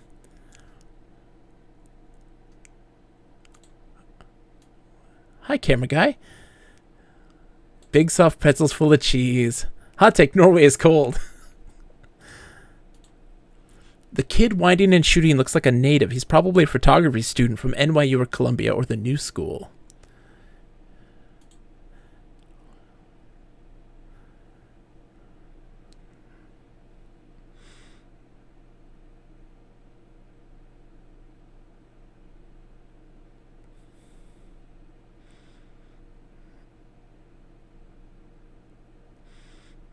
The puns. Oh my goodness. Kind of glad we ended up not having so much German culture in Norway. Ooh, hot takes. Let's see. And I'm from Michigan in the States, so like German food is ever present. You ask the camera wielder what he's shooting. He looks at you as if you're completely dense and replies, "Film."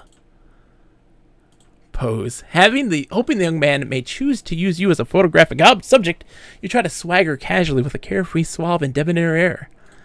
Somehow you only succeed in looking drunk and sloppy, tired, loose-necked, and oblivious. So let's see. The tags on the sunglasses bear little tags that say similar to those as seen on TV and explain, "Except no imitations. These are real amber blockers, guaranteed not to fade, peel, crack, or split. Don't you just hate it when your sunglasses peel?" You slip on a pair of purple-mirrored, dichromatic, iridescent sunglasses.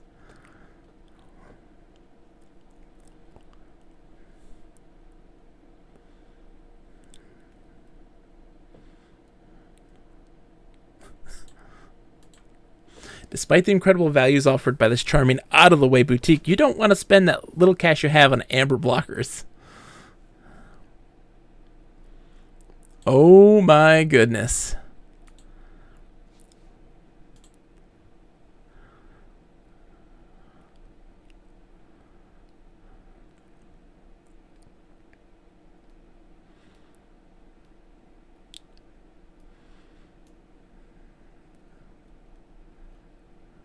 Really? Oh! Game sound is missing. Whoops! That's on me. Boink! Sorry. That's just, that's Bush League right there. I'm from the State Attorney General I'm office. from the State Attorney General's office. Get out of here. I am. Every bum who comes around here says he's from the State Attorney General's office. Thinks I'm going to give him money for booze. You're the fifth one today. Get out of here. Josie, what do I tell this guy? Tell him you're with the FBI. I'm not really from the State Attorney General. I'm FBI. I'm not really from the State Attorney General. I'm FBI. Knock it off. Don't make me have to prove it. Right. You know how many so-called FBI agents I get in here every day? In fact, I don't care if you're with the FBI or not. I don't got any hookers here, and I can't arrange anything. So what do I do now? Pretend you're CIA. You flash your wallet quietly at the shopkeeper. All right, sir, I'm Agent Skulder, CIA. This is my partner, Agent Mully. All right, sir. I'm Agent Skulder, CIA. This is my partner, Agent Mully. You're CIA? That's right, sir. Okay. You gotta go to Phil's place. He's got the store, same location, next block down. He's got everything you asked for. The nitrous oxide, the anteater, the rotating brushes. He says it's all taken care of. Well, he believed me anyway. Interesting. There's a lot going on, man. You ask the young fellow if he's from around here. He looks at you and Josie with seeming incomprehension. Looks away. Exchange student. You think? I hope. Bagman. Whenever you see a homeless man or woman, you can't help but wonder about that 1% of all street people who are actually millionaires, either just trying to experience life from a different angle, or put a few dollars in a bank 40 years ago and forgot about it. The New York shirt with the fake IDs, driver's licenses, gun licenses, passports, green cards. There's nothing funnier than taking out your gun, shooting somebody, and then whipping out your fake gun license and showing everybody how you faked them out. That's New York, baby! You take the sign and discover that it's clearly not a genuine sign, but a fake one. Disappointed, you replace it. When you try to talk to him, he scowls at you and calls you several rude names. A bag of New York City trash. Ignore it. Everyone else does. The policeman takes off his hat and scratches his copper top as he introduces himself as Al Callahan. He can't tell you how many guys he's charged with battery, but the cells are full.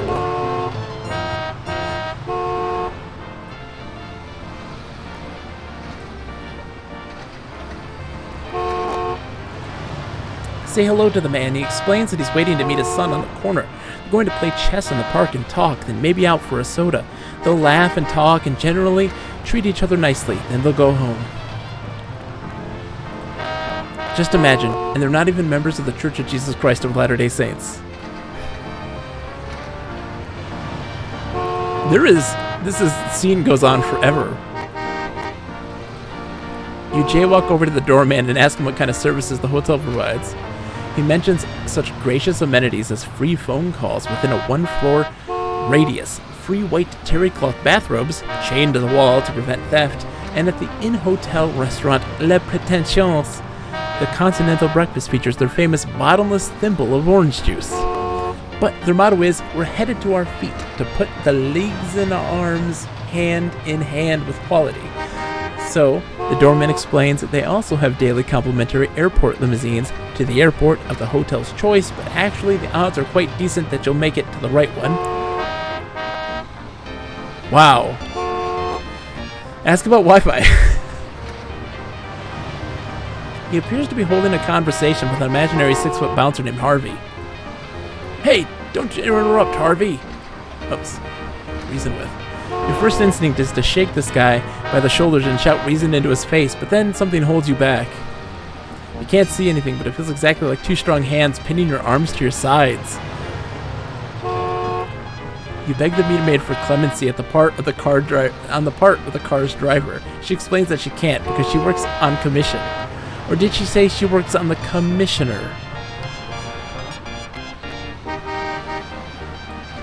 So, wow. Okay, so we're going down to the subway.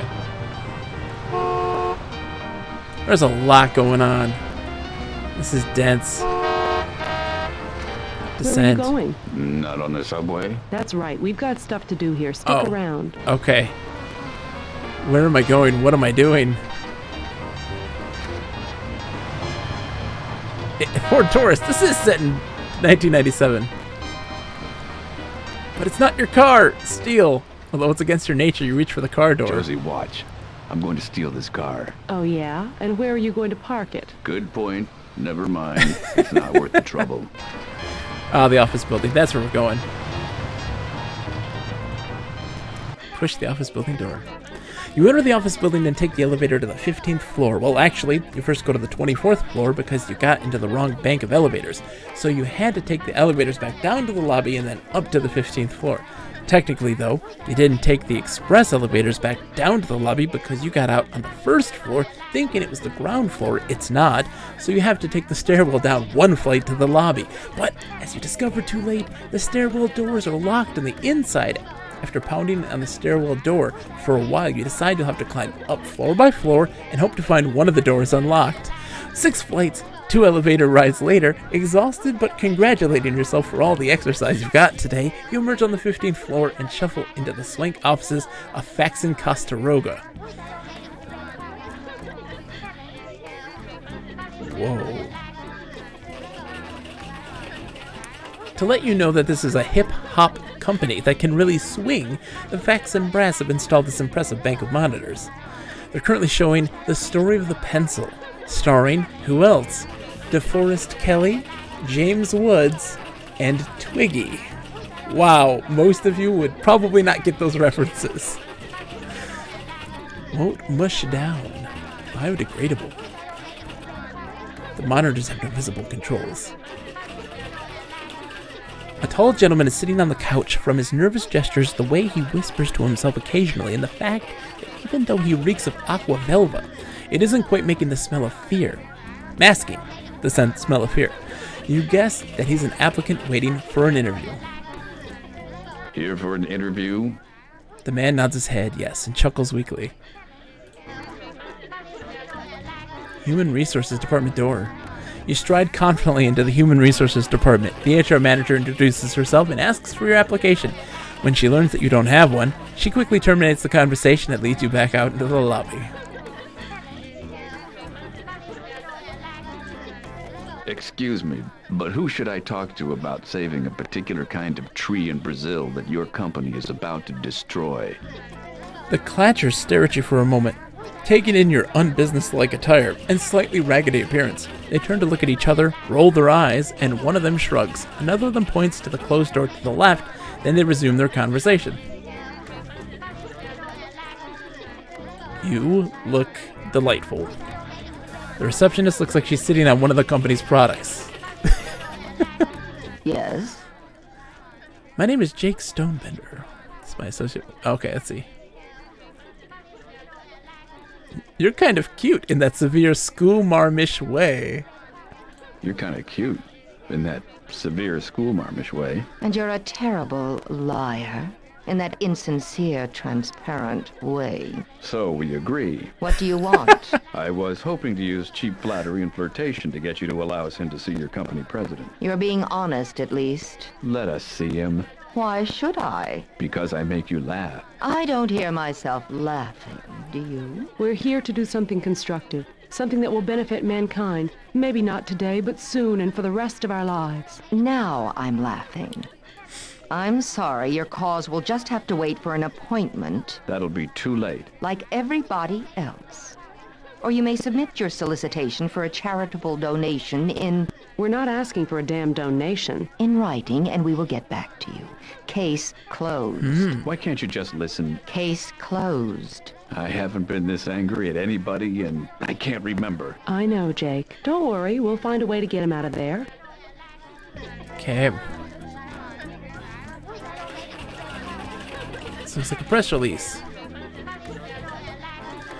For immediate release, Faxon Castaroga to offer a new executive line. New York, New York. Pencil monolith Faxon Castaroga is set to introduce a new concept in handwriting wear. Pencils designed to appeal to those who can afford the very best in materials and technology. Dubbed the Professional Strength 2000 line, the series includes pencils made from fur, ivory, eagle feathers, dolphin skin, and other exotic and expensive materials. Faxon Castaroga President Sigmund Kiskolen said of the new line, we were hoping to include a pencil carved of authentic dodo beak, but dodos are no longer available. Even so, we know it's the most luxurious line of pencils ever created. Environmentalists will be happy to know, Kiscolin continues, that the materials used in creating these pencils are 100% biodegradable. Additionally, the work of gathering the resources does not affect the local terrain. In fact, we come across most of these materials naturally in the course of our regular business, so we are essentially becoming less wasteful of what few resources we already use. For more information, contact Miles or Bullspit at one of those fake 555 numbers. Wow, okay. Dear Faxon, speaking of 80s, I found myself watching videos on YouTube from the Stratus Dance Club in 80s. What? There is a public access show in Chicago that is like a dance show. Like anybody can join and it doesn't matter at all. So you get some very interesting people. I highly recommend it. I can't remember the name of it off the top of my head, but you can see their stuff on YouTube too, and it's very interesting. Dear Faxon Castaroga, I just wanted to compliment you on your products. Recently, my house was involved in a terrible flood. The entire house was picked up and carried almost a mile downstream. We lost virtually everything. While picking through the rubble, we found one of your pencils. The point was broken, but otherwise it still worked perfectly. We sharpened it, and it's as good as new. Nothing else in the house survived except for my anvil collection. Kolbosh. Oh, man. Have you ever did a lot of public access stuff, man? It's really interesting. Losing one's house is a tragedy, but losing the means to write something down, that's an indignity of inestimable cost. Thank you, Faxon Castaroga. Signed, Don and Stephanie Nelson, Sandusky, Ohio. You still live there. On the board hangs a handy Faxon Castaroga wall calendar. Today's box, it says 5K to Manaua site, 7:30 p.m. GA, number 1173. There's a line from this box to the following Tuesday's box, in which is written the return flight information. Oops.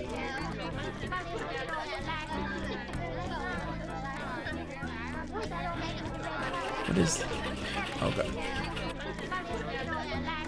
She reluctantly takes the brochure, handling it as if it had been dipped in manure, briskly pages through it. After several seconds of this, she hands it back, positive that it's one of those gag futuristic chocolate brochures that you can buy. Let's see. The memo, the letter, the menu. Woohoo! 31 flavors of ice cream. Look, they have banana bagel. I like chocolate. Really? I wouldn't have guessed.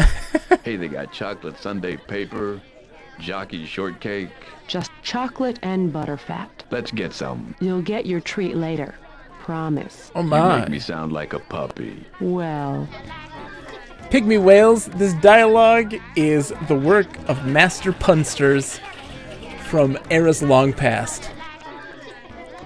To all tenants of 425 2nd Avenue, from time to time during the year, we'll be performing unannounced fire drills in order to perform routine testing and maintenance on the emergency equipment. There's no need to leave the building during these fire drills, thank you. It is really something. I love it. Spin-off products. In an effort to make best use of our unexploited byproducts, we are taking a cue from the popularity of the recent release of low-fat, high-fiber whole wheat bread made with wood cellulose. We are thus proud to announce the following products, manufactured and marketed in joint cooperation with General Food Mills. Twigums, breakfast cereal with the look and taste of real twigs, with just a touch of honey and brown sugar. They make fun of this, but this is very much the case. Wood cellulose is in everything. Notholios, not Holios. Individually wrapped candy-coated nut holes in various flavors: maple, cedar, pine, sapoo. Shampoo made from sap, washes, conditions, dries, and gets dirty again, all in one shampooing. Okra. It's okra. No, it's oak. Wait, kids, it's both. Once you get past the texture and taste, you can't tell okra from the real thing. So we're setting off the fire alarm.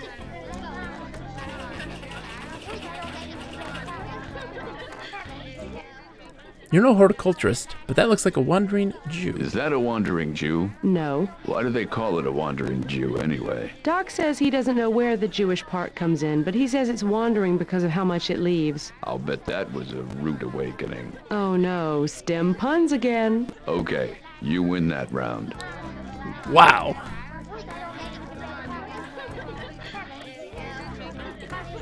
A cursory examination reveals that this to be some sort of gigantic pencil suspended on fishing line. The showcase doesn't seem to open. It looks hermetically sealed. I wonder if hermetically came from the root word hermit. Do you? Okay, let's see. You knock on one of the doors, and a slightly frantic-sounding voice calls out, "Not now!" Must be some hanky-panky going on in there. It's hard to imagine that there's some kind of big pencil emergency going on. You open one of the doors a crack, and a tired-looking man at a word processor says, "Yes!" Without even looking up. Caught without a thought-out response, you say, "See you at the show," and close the door. That ought to keep him wondering for a while. We've got lip here for etymology.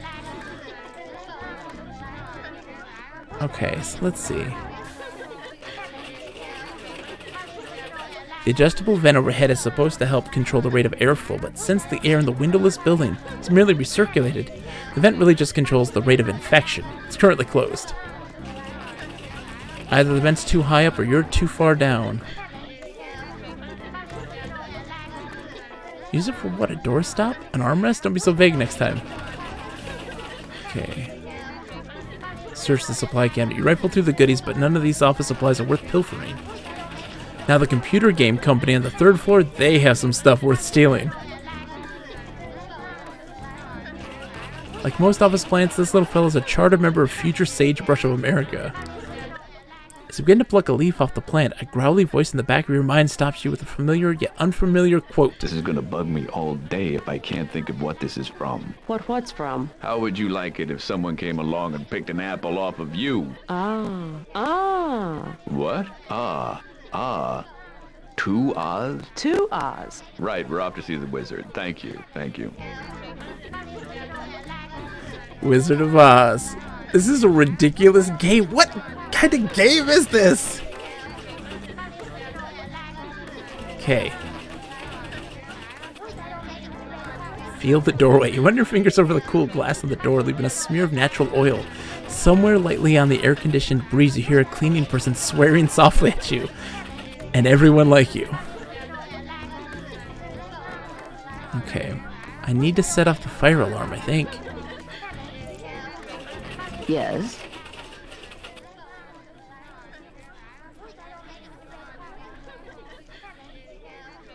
This is my associate. My name is Jake Stonebender. This is my associate. We'd like to speak to Mr. Kiskolan. I'm sorry, Mr. Kiskolan cannot be disturbed. You're in denial. Mr. Kiskolan's very disturbed, and the sooner you stop enabling him, the sooner we'll be able to help him. You're in denial. Mr. Kiskolan is very disturbed, and the sooner you stop enabling him, the sooner we'll be able to help him. Now let us pass. Uh-huh. Mr. Kiskolan's psychiatric team and his handler were here yesterday. And you were not among them. Nice try, Mr. Stonebender. I'm afraid Mr. Kiskolan isn't receiving anyone from off the street today. But thank you for coming by. Oh, she's good. She's very good.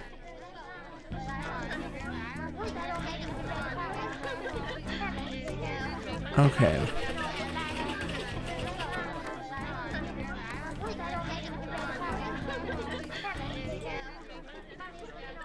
What day is this? It's today. I mean, I didn't change the day. I just set the clock back a few hours. Why cut it so close? Wouldn't we be better off if we went back months or years? This isn't exactly an officially sanctioned project. Technically, it's an infraction for me to be time hopping at all. But I can get away with a real short hop like this without having to report it.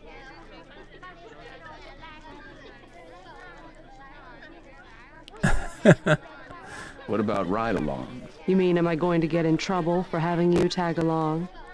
I've got friends in high places. I'm not too worried. I can always put in a call to my pal Boutros.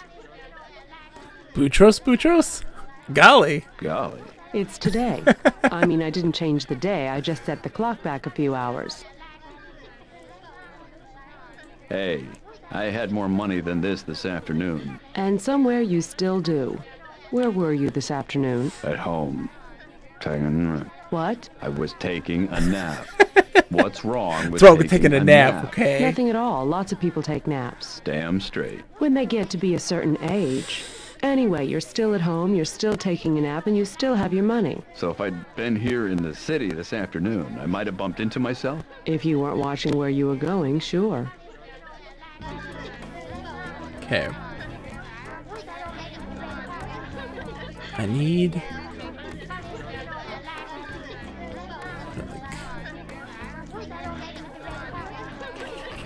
Offering the seat to Josie first and having her decline the offer, you sit down. As you do so, you realize you're staring directly at the story of the pencil. You bear this for about 20 seconds before standing up. So hold on, let's talk to her real quick again. Let's get on it. I'm a man of action. Okay, if we're here to save the trees, we're too late. If we're here to save these trees, we're too late. It's a personal attack of my napping We can do habits. this the easy way. Faxon Castaroga is the company currently lumbering the area of Brazil where these trees were supposedly found. Middleman. Their offices are around here, and we'll go make our case to the CEO, Sigmund Kiskolen.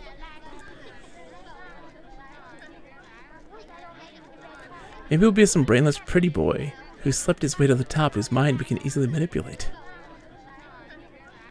Maybe he'll be some brainless pretty boy who slept his way to the top, whose mind we can easily manipulate. Well, Sigmund Kiskolen. With that name right there, you know he's a babe. Of course, I'm not sure who you'd sleep with to become CEO. I'm sure there's somebody. People go to astounding lengths to get ahead in business. Somebody sleeps with Marge Schott, go figure. I don't get that reference. He's probably been confronted by environmentalists before. Look, there's no point in assuming he's going to be uncooperative. It doesn't hurt to talk to him about it. And if we don't get anywhere with him, we go to plan B. Which is? Trust me, I'm a cop. I know exactly what I'm doing at all times. Sounds like a Okay, plan. well, plan B.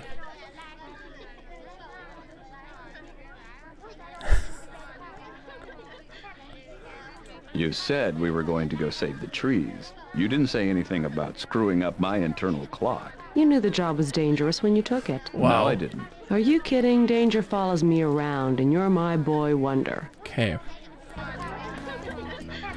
Looking it up, Margaret Carolyn Unaware Schultz was an American managing general partner, president and CEO of Major League Baseball's Cincinnati Reds franchise from 1984 to 1999. She was the second woman to own a North American Major League Baseball team without inheriting it.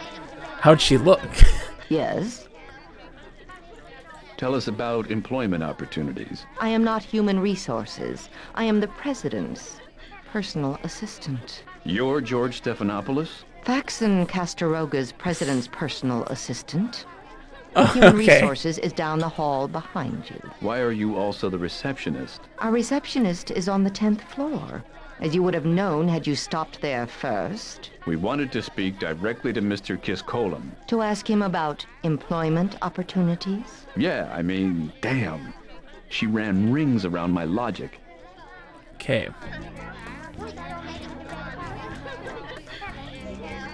Have they made Good Friday a Monday holiday? No. They will.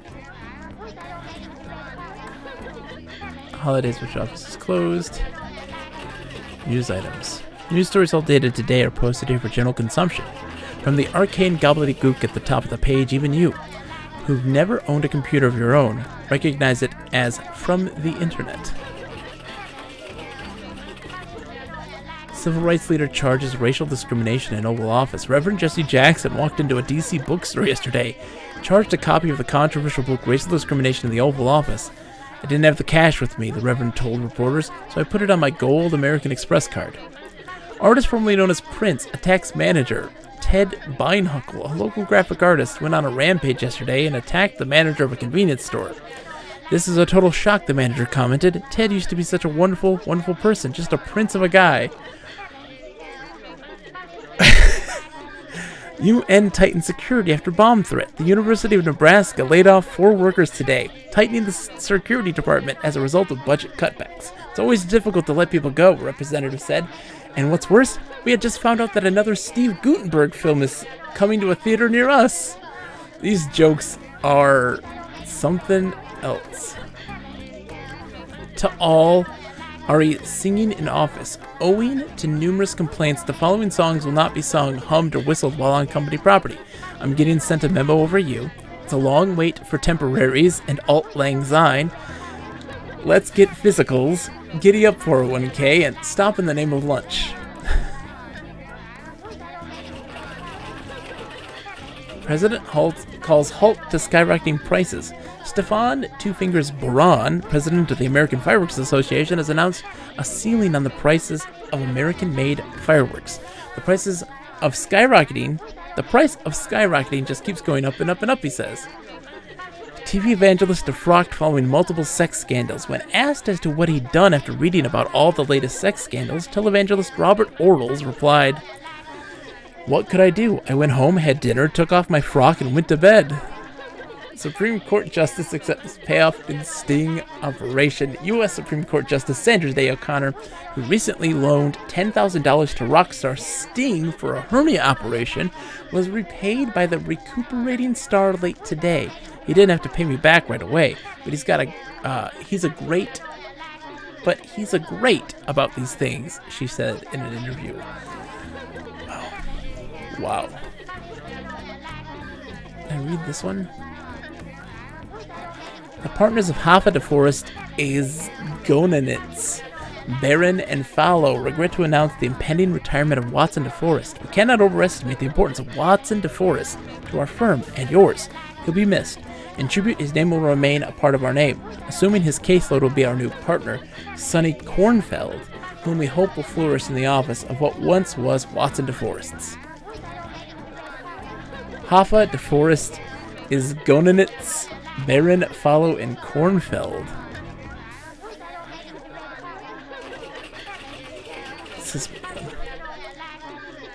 It has come to our attention that certain employees are speaking to the media without first clearing their statements through public relations. We realize it's not always convenient to do so, therefore, please use the following preferred terminology. Old term, industrial waste. New term, unexploited byproduct. Deforestation, arboreal right-sizing. Adventure games were a mistake. National park, unused timberland. Clear cutting, agricultural preparation procedures. Spotted owl, dangerous parasitic infection. Field of dead stumps, prime park property we're offering to the National Park Services. Seeding, reforestation. 4-inch saplings, new growth forest. Brazilian desert, unforeseeable timber shortage. Thank you.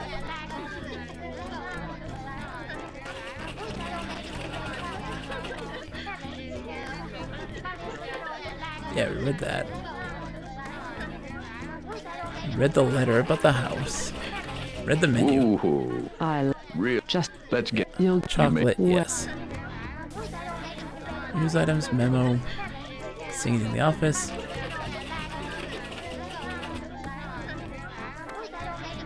Yeah, skyrocketing prices. Yeah, spin-off. Got it. Okay, so we read about all those things. I've got to find a way to... You can't go in there. Just watch us. It's locked. I'm going to call security. Wait. We just want to speak to Mr. Kisscolin as soon as possible. He cannot see you without an appointment. Today, does he have any appointments free? Secretary cuts Josie short with a shake of her head. If it's not today, it's too late. You're a time traveler. Why does it have to be too late? Can't you just, This isn't exactly an authorized jump as it is. I can't go back and forth and back and forth. Let's get this done, okay? If he doesn't cooperate, we'll just go to Brazil and take the guerrilla tactic. Brazil? Why not? There we can always lie down in front of the bulldozers if we have to. I hadn't thought of that. Hopefully it's not going to come to that. Hopefully we can settle it here.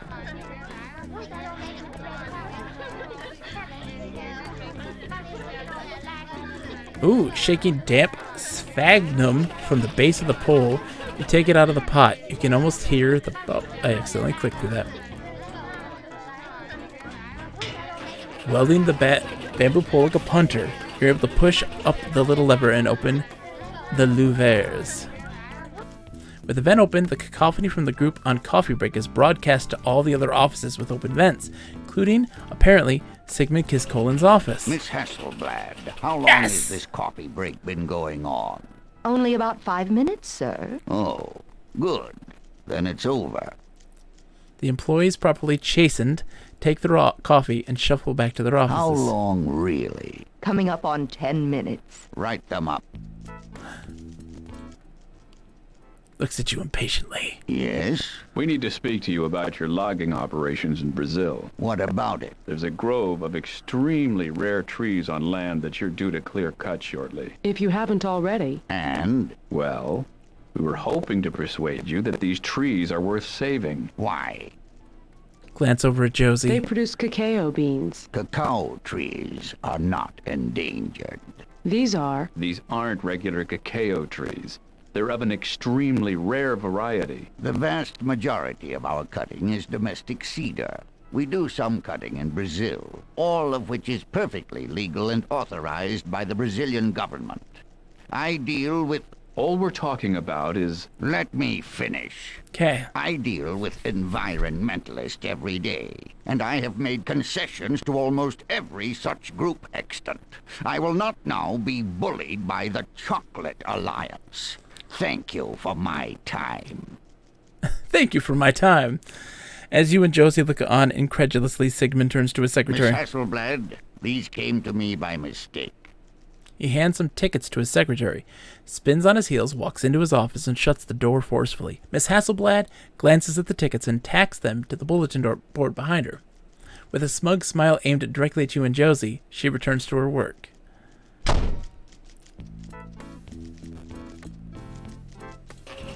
Sigmund's tickets to Brazil are tacked up on the bulletin board. You reach for the tickets, but the secretary grabs your hand. Excuse me. Step away from the tickets. I was just looking. Well, move along. There's nothing to see here. Did I hear Mr. Kiskolen say something about going to Brazil? Mr. Kiskolen and I are visiting some of the company's overseas This is none of your business. Quite all right. I have work to do. If you'll excuse me. Is Mr. Kiskolen always so businesslike? He's disciplined. Very, very disciplined. Oh my, you must admire him a great deal. I do. He's a self-made multi-millionaire. Seems like a happy guy. He did not get to be a multi-millionaire by being a happy guy. Don't you think he would... I have work to do. Thank you for the chat. I mean, only a millionaire? Psh. I'd like to buy 6 of the finest, freshest number 2 pencils in your warehouse, please. We don't sell pencils here. Don't you find that odd? This is a business office, not a retail store. However, I will be happy to give you 6 pencils if you please go away and leave me alone. Ooh, she's cracking. You're getting to her. Keep it going. That would be fine. Thank you. The secretary reaches into her desk and pulls out a box of pencils. Here. Oh, these are black pencils. I was looking for different colors. We don't make different colors. Here, then. You hand the box back to her, which she drops into a drawer. She slams the drawer shut. Wait a minute. I changed my mind. I'll take those pencils after all. I don't have any. But you just... I don't have any. They're right in that... I don't have any. I think you may have done it. Secretary breathes deeply and murmurs something to herself. She pauses, grimaces, bridges her fingers, and rocks back and forth, gritting her teeth and touching the tips of her fingers together compulsively. After a few moments of this, she straightens her back, clears her throat, and returns to her work as if she'd never spoken. I was really hoping Jonathan Frakes was voicing this guy. Oops, false alarm. Good job, though. I choked. Almost. Okay, let's see what's going on.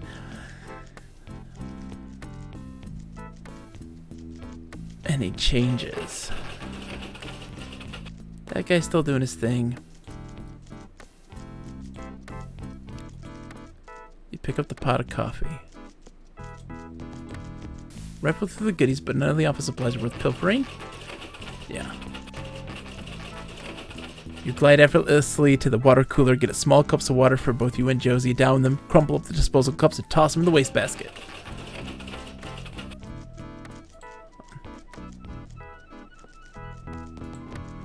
You tilt the pot back and the sludge slowly moves towards your waiting lips as it crawls inexorably forward. You can't help thinking about its probable taste, its probable temperature, your table manners. You thrust the pot away just as the coffee sludge is about to touch your lips.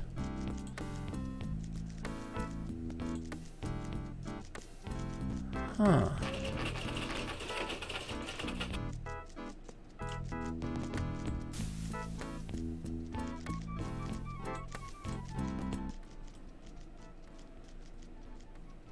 Would you mind going elsewhere? Now I want just coffee, for a little exactly. bit? Secretary looks up from her desk and is about to say something when she realizes that you want her to leave so that you can get into Sigmund's office. She favors you with a brief reproving smirk and goes back to her work.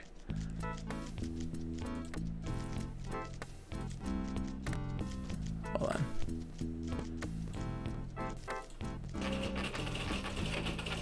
That would void the warranty, and the manufacturer charges a lot for replacing just the bottom of the pot. Huh.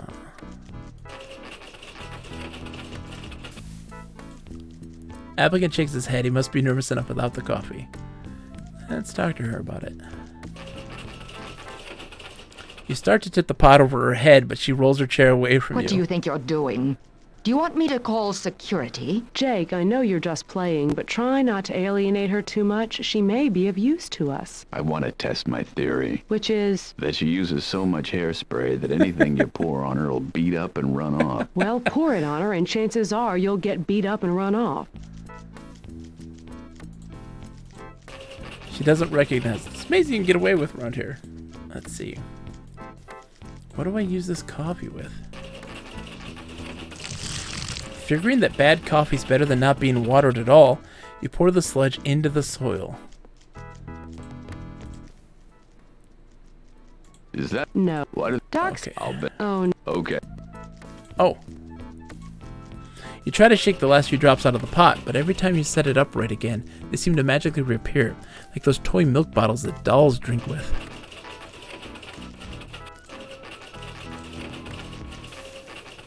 I don't want to pour it on her, I just want to give it to her. Okay. There were 60 millionaires in the US in 1997, around 800 in 2020. How insane is that?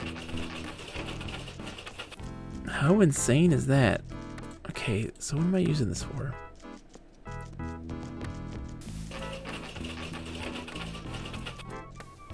Oh, post it.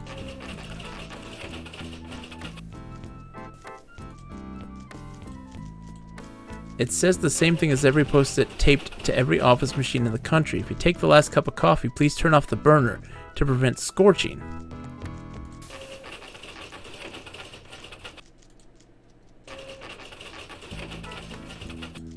Turn on. You turn the burner on, you devil you. You set the pot on the burner. Yes! It's true. That's an interesting fact, Sakura, actually. And it's also very telling of American economy. Right? I turned these on, right? The burner. Okay, I did.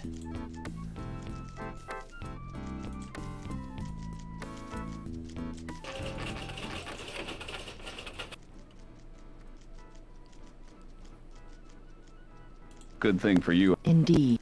Okay.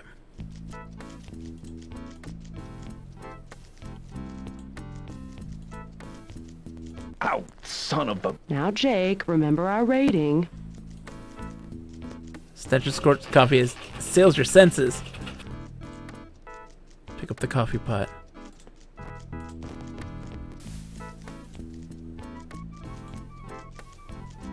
Hold on.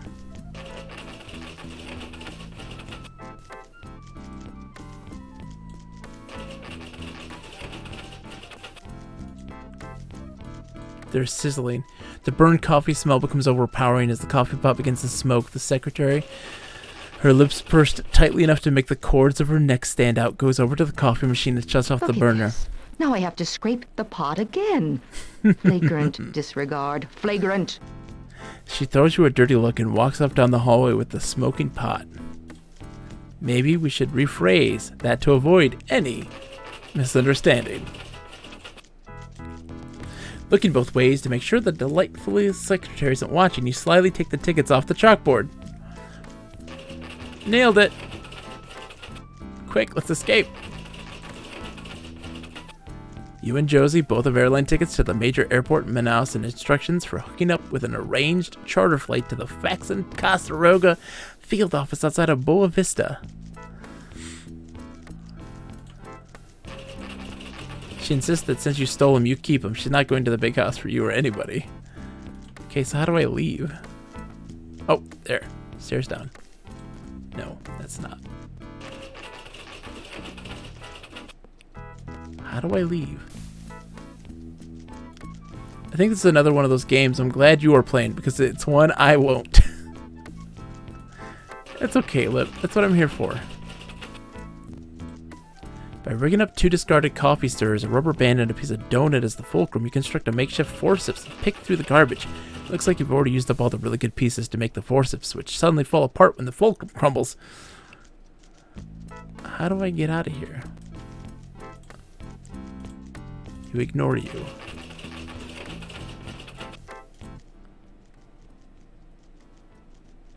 Let's get on it. I'm a man of action. Oh, that was Crash. Sorry. You guys have the same color and the same general length of name. I would have played this with my brothers when I was younger, though, if we hadn't heard of it. Yeah, it's a great time. Can I leave, please? Enter the elevator. There we go. Push open the glass doors and ring for the elevator. Josie in tow. An elevator arrives and carries you swiftly and safely to the ground floor, where you disembark and stroll out into the greater New York metropolitan area.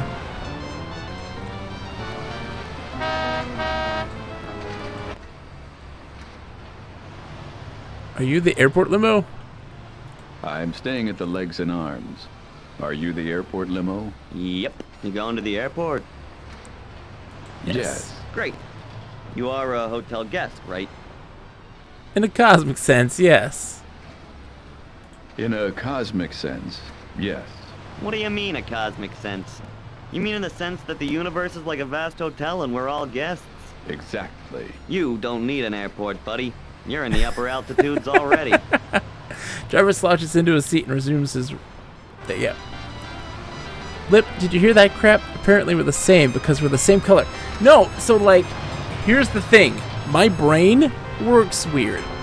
I recognize people based on the length of their name and typically what they start and end with. I see a Y in Crash Slays, there's a Y in the Pillowcoast, and it ends in an S. You're both the same color, you're both the same length. That's that.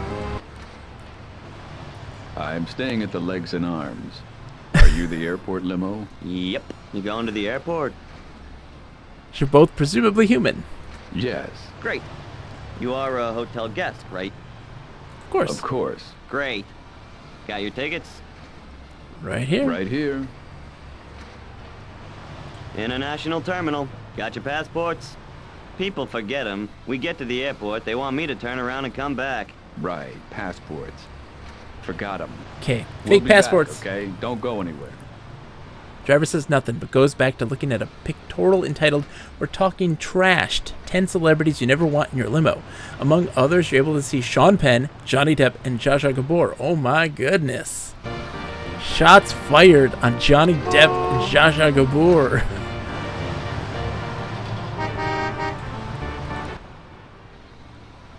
How are the fake IDs today? Best in the city. What do you need?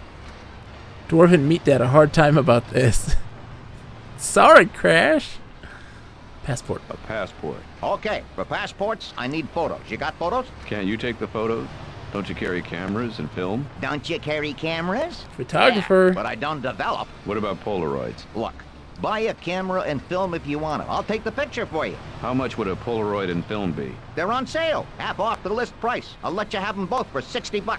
I don't have that much. Okay, 55. Not even in my ballpark. Sorry, Bob. Okay.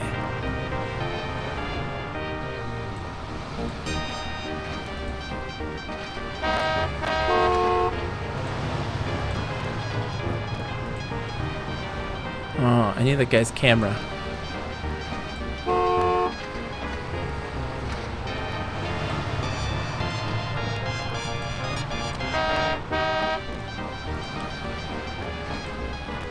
You offer money to the young cameraman in exchange for a couple of photographs. He looks at you with impatient incredulity and tells you it's not a Polaroid. Okay.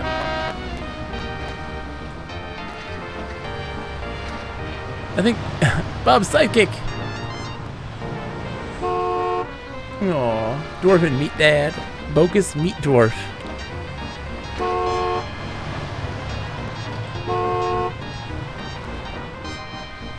What's he looking at?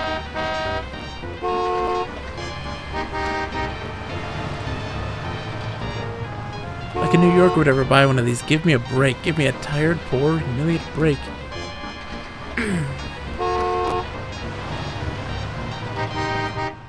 Rather than stripped to the waist, you hold a t-shirt up to your body. What do you think? Is it me? No, it's somebody who has even less taste than you do. Okay.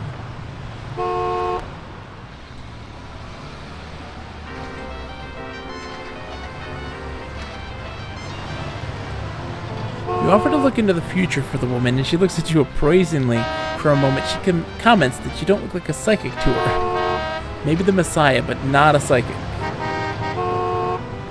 Huh. I can't. She's speaking.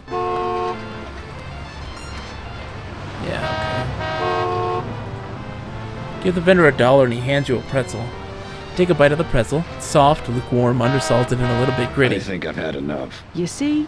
You spend money on something like that, you end up regretting it. And you spoil your dinner. You've got great maternal instincts. Don't talk with your mouth full. Got a pretzel now.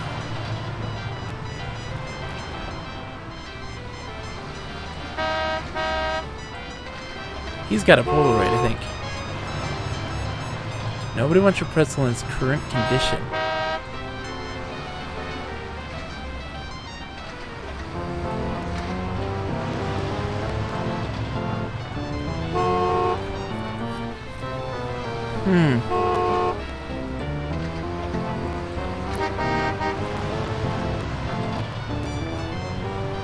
That's why they keep honking. This part of New York is terrible for traffic. It hasn't moved an inch.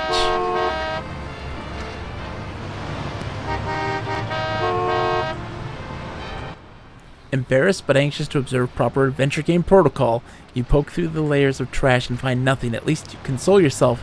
Nobody really noticed. Hey, garbage picker. Did everyone see that? I can't believe you, Jake Stonebender of Long Island, was poking through the garbage. You should be ashamed. Thank you so much. How am I gonna get Polaroid?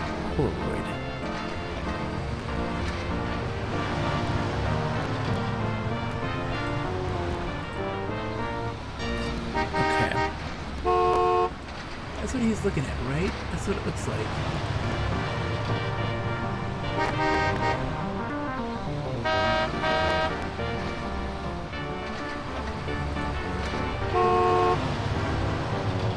Everything in the dough won't save this pretzel.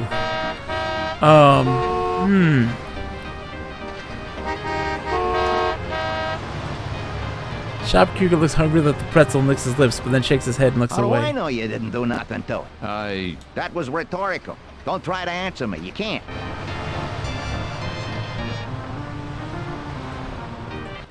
Huh.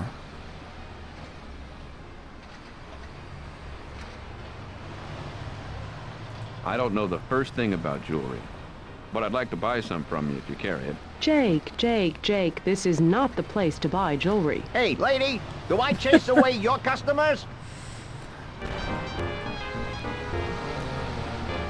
Can I enter the sushi shop? You peruse the specials and start to enter the restaurant. What are you doing? Look at the values. All the day-old uni you can eat for $3. Scratched and dented California rolls, 2 for $1. Fatty mud puppy belly, 50 cents for 2 pieces. How can we go wrong? Forget it. We can grab a bite after we saved the rainforest, okay? Okay. But these prices are so low, it's insane.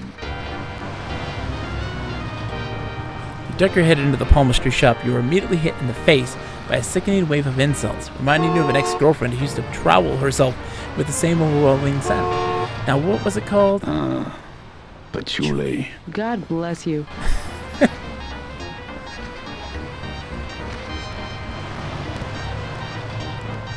She doesn't want to buy a pretzel from you. She has no idea who you are or where you come from.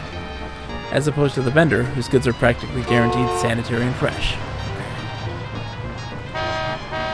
You head into the legs and arms, look around the lobby for someone or something helpful, and find nothing except a desk clerk with a major attitude problem. Okay.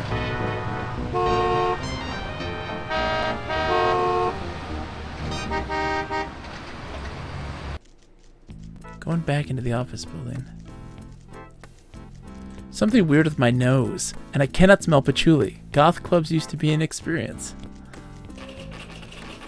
Hold the pretzel out to her, she shudders involuntarily. Let's dip it in the coffee. Dipping the pretzel in the coffee slurry at the bottom of the pot would improve the taste of both, but not much. Lie on the floor. You and Josie staged a brief sit-in, but failed to attract enough media attention to pressure Fax and Castaroga to change their ways. Alright, let's see. Hey man, you want a pretzel?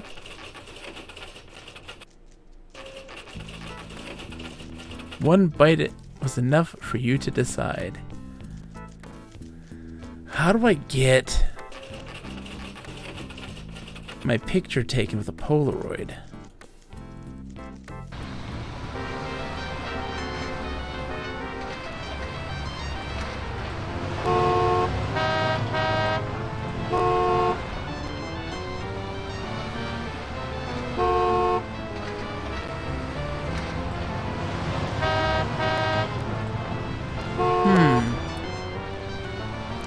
Statue of Liberties, mugs.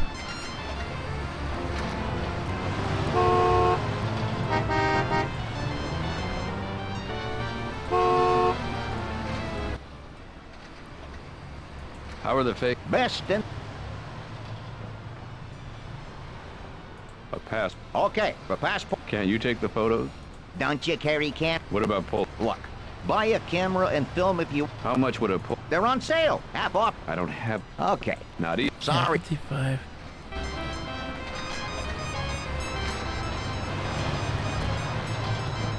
No prices for ties. Though the sign suggests that everything in the store is 30 to 50% off, but it fails to mention that everything in the store was 100 to 500% overpriced to begin with. Okay.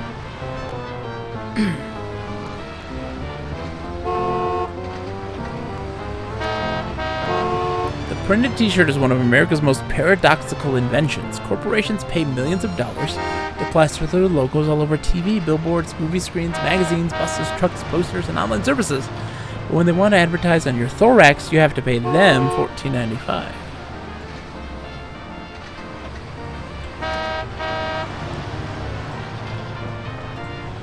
He'd like to help, but he didn't come with documentation. He introduces himself as Ned Scape and explains that he needs sunglasses because of his web site. His breath smells like a combination of hot links and Java. Get it? Netscape. The web browser. Kind of makes you want to Earl.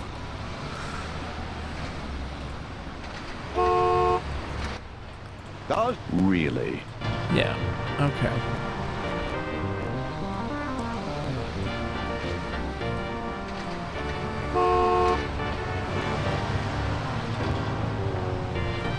Their tickets. Garden variety pushpin, which will be immediately recognizable with all you pushpin growers.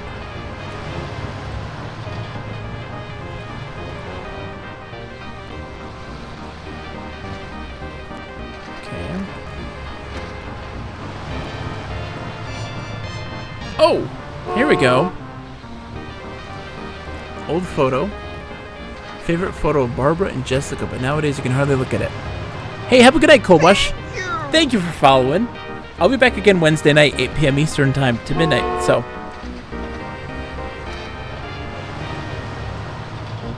You drop the pushpin into the bamboo pole, and it just fits inside without much room to spare. You've made a sort of blowgun. Of course, a little pushpin like that would barely give someone a tetanus, let alone bring down an antelope.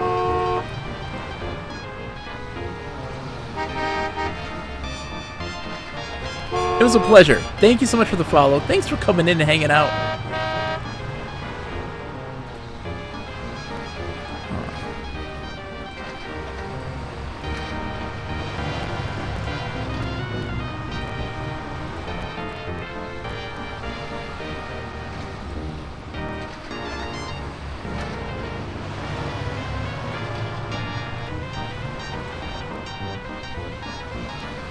pushpin wouldn't penetrate. This guy's one big callus.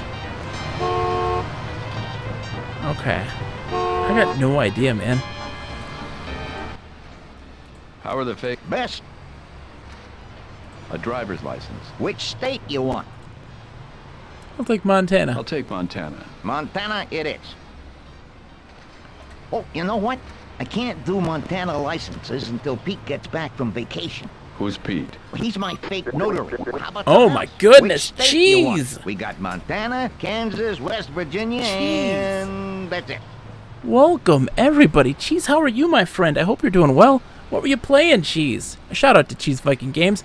Folks, if you haven't seen Cheese, he does a lot of stuff. Amazing things. Pinball, golf games, all sorts of things. We're playing Callahan's Crosstime Saloon, an adventure game from 1997 by Legenda Entertainment. Nice. TurboGrafx 16 variety. For folks new to the channel, I play a lot of retro, modern, you name it, I play it, but we play retro stuff out of a virtual bedroom of sorts. It's a physical space. A virtually physical space that you could explore. Uses RetroArch as its emulation. You can have multiple TVs running multiple different emulators simultaneously. Full light gun support. The bee's knees, the cat's pajamas. But what's cool about this place is this. Ooh, it realistically simulates the red, green, and blue grill patterns on the TV. The light gun support is wild. Cheese, you're absolutely right. It's a lot of fun. Okay. We're still trying to figure out I changed my mind. how to get myself a camera. I need to get my picture taken. What do you have that says New York on it? Shopkeeper gives you a sour look. Tell me about employment opportunities here at, what do you call this place anyway? I don't know. Nobody ever asked me before. Are you hiring? No, even if I were, I wouldn't hire you with that haircut. This is the 1990s, not the 1970s. You gotta look contemporary to be a good salesman. Hitches up his belt, straightens his jacket proudly. Alright, maybe I should talk to her. How about a commish? Isn't that a TV show? No, you're probably thinking of the commish. Oh, I thought that was the Branch Davidian guy. No, that's Koresh. Wait, isn't that a brand of breath mints? No, that's Clarette's. No, Clarette's was the FBI agent in Silence of the Lambs. No, that was Clarice. I thought Clarice was the angel who saved Jimmy Stewart from killing himself. No, that was Clarence. Now I'm all confused. Now you're confused? What is a knish? A knish is when you take cheese or potatoes or meat, wrap it in dough, and fry it or bake it. I thought that was a blintz. I could really go for a blintz. Well, that's just too damn bad. What is happening? Cheese, that's this game. It is puns abound, witty wordplay. You name it. I gotta talk to her some more.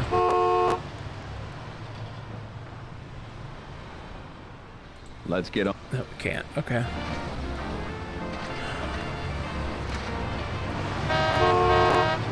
It's really good. It's a really good game. It's a strange game. As you get closer to the old man, you realize that he's keeping up a running commentary under his breath. He's either rehearsing or, more likely, reliving a speech to somebody about not throwing away other people's mail. This kind of thing creeps you out, so you make an effort not to listen to him. Coffee shop. Step into Bob's and look around. The short order cook is scratching his naked chest as he works at the grill. The waitress has kicked off her shoes and is sitting at the counter reading a magazine. The customers are all futilely trying to grab her attention. This is the first place you've been to where no shirt, no shoes, no service is a description, not a requirement. Nauseated, you leave.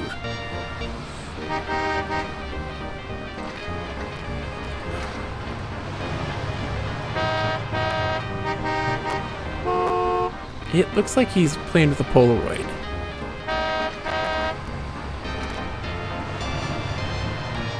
Now this game, I think, comes with hints, right? Maybe not. A couple hints. Examine the pictures carefully. Save early, save often. If you really get stuck, here's our hint line. Speaking of which, let's save. Passport dilemma. Is it to let him know?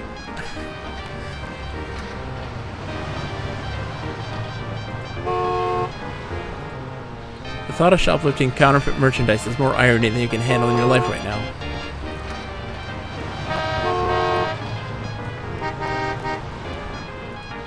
Slip on a cap emblazoned with the logo for the Florida tourists. The bullseye in front makes you nervous though, so you quickly remove it.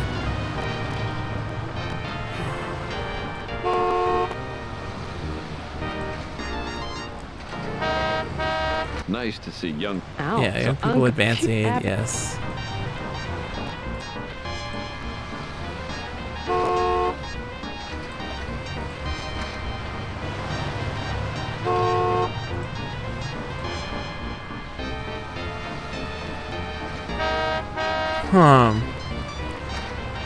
I saved Flip! I'm gonna shoot everybody with a blowgun. To Josie's dismay, you shoot the blowgun at Ned's scape. It sticks in his pea coat, and he never even knows he's been hit. You remove the push pin, and he never knows that either. Oh.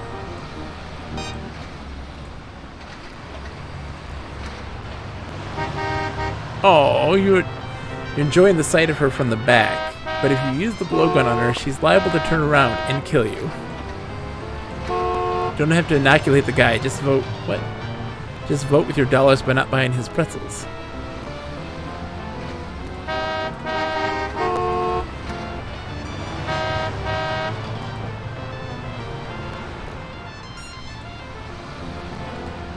The umbrella's not only decorative, but it also keeps rain and soot off the pretzels, which is important, because those pretzels are antiques.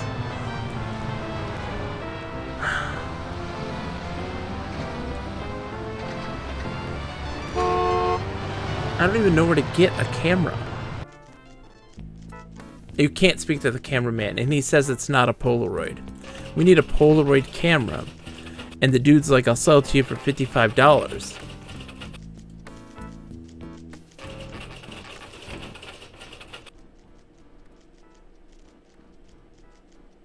Good thing. Indeed. No, I don't think we have to do anything in here anymore, I don't think.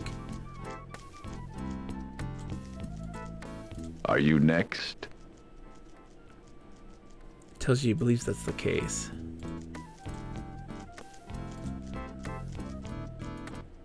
Open the top drawer of the filing cabinet and page through the applications while Josie attempts to block anyone from seeing you. HMO. Alexander Robert, Asratanico Thinkacorn, Demeric Clotilde Benson Floydy. Learning anything? Yeah, whoever filed these sucks at alphabetizing. After a few minutes of fruitless searching, you close the filing cabinet drawer. I'm just wondering if there was something I was missing, but I don't see anything here at all. Yep. That's the thing.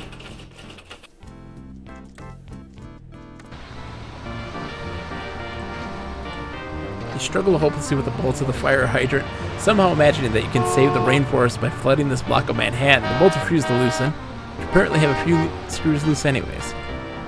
Where are you going? The subway doesn't go to the airport. And we need a passport.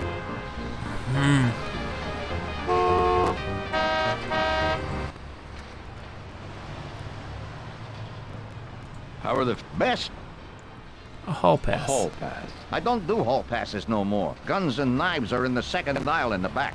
Self-service? Yeah, but don't go crazy, okay? Any more lawsuits, I'll have to put them behind the counter. I'm not Have a good night, looking for Pygmy Whales. weaponry. Thank you.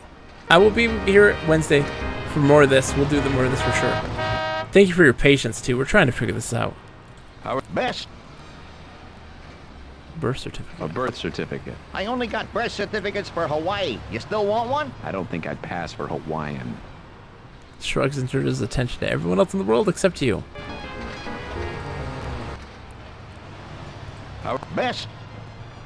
A green card. We're out of green cards. They get bought faster than I can print them. Last week I got them in on Monday. Tuesday morning, I sold the last one. Had to stoop to picking up a whole bunch of blank real ones from the Department of Immigration and Naturalization. Ran out of those, too, this past weekend. It's my pleasure. Have a wonderful night. Best. Okay, so... A drive. Which state? West Virginia sounds okay. West Virginia, West Virginia. Digs in his back pocket and pulls out a pad of Those you can forms. fill out yourself. Underage, don't put anything under 10. Tears up a couple of West Virginia driver's licenses and hands them to you. Hey, these driver's licenses have bullet holes in them. They're supposed to. They come that way. I don't want bullet-ridden driver's licenses. You hand the licenses back to the shopkeeper, who huffs with impatience, crumples them up, and tosses them past you in the trash can. I'm wondering if there's something... Which? Put me down for Kansas. One Kansas driver's license coming up. Oh, wait a minute. I only got the Kansas moped license. That's no good. I'll give you 4 for 1. I don't think so. All right. My gosh.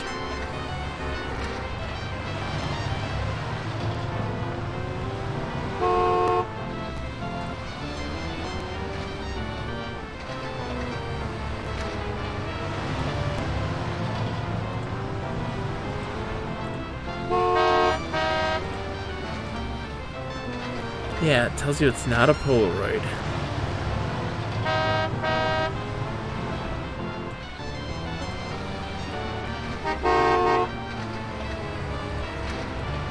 Yes, young Philip is from around here. Looks at you and Josie with seeming comprehension. Exchange. You think? I hope. Exchange student.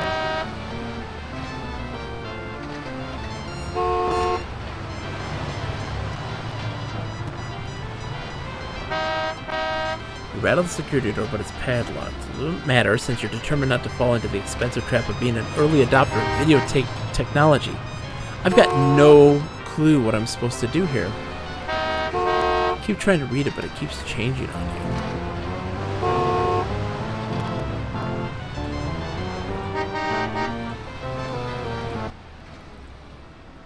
Are you waiting for anyone in particular? Glances at his watch. I'm just supposed to go when I get 2 or more hotel guests who want... In the perfect 9-point turn.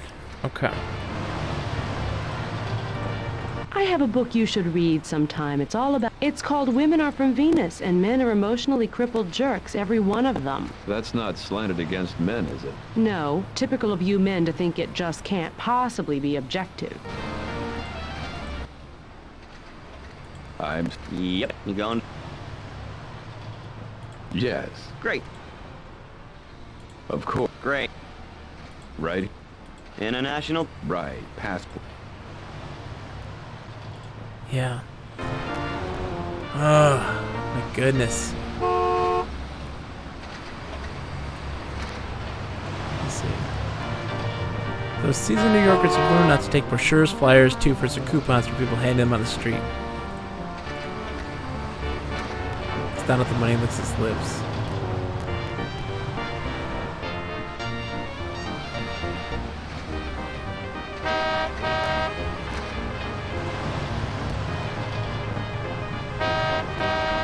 You stand on the shelves and attempt to hoist yourself into the store through the window.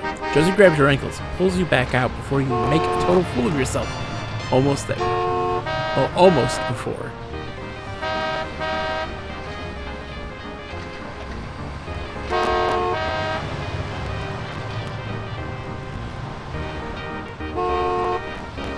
I really got no idea, so I got a pretzel now.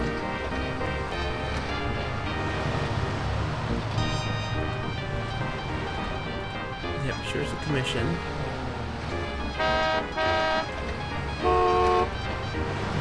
Okay. Can you work for the guy? Nope.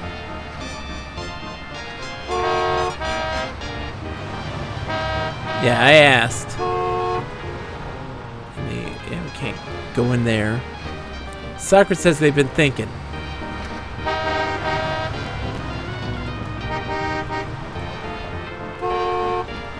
Visions of frequent flyer miles and refund checks dance in his head, but then he notices the non-refundable, non-transferable parts and his heart sinks.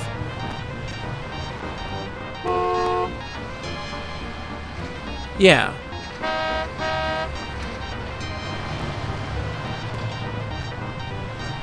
Oh, okay. So, do you think they'll get your picture taken?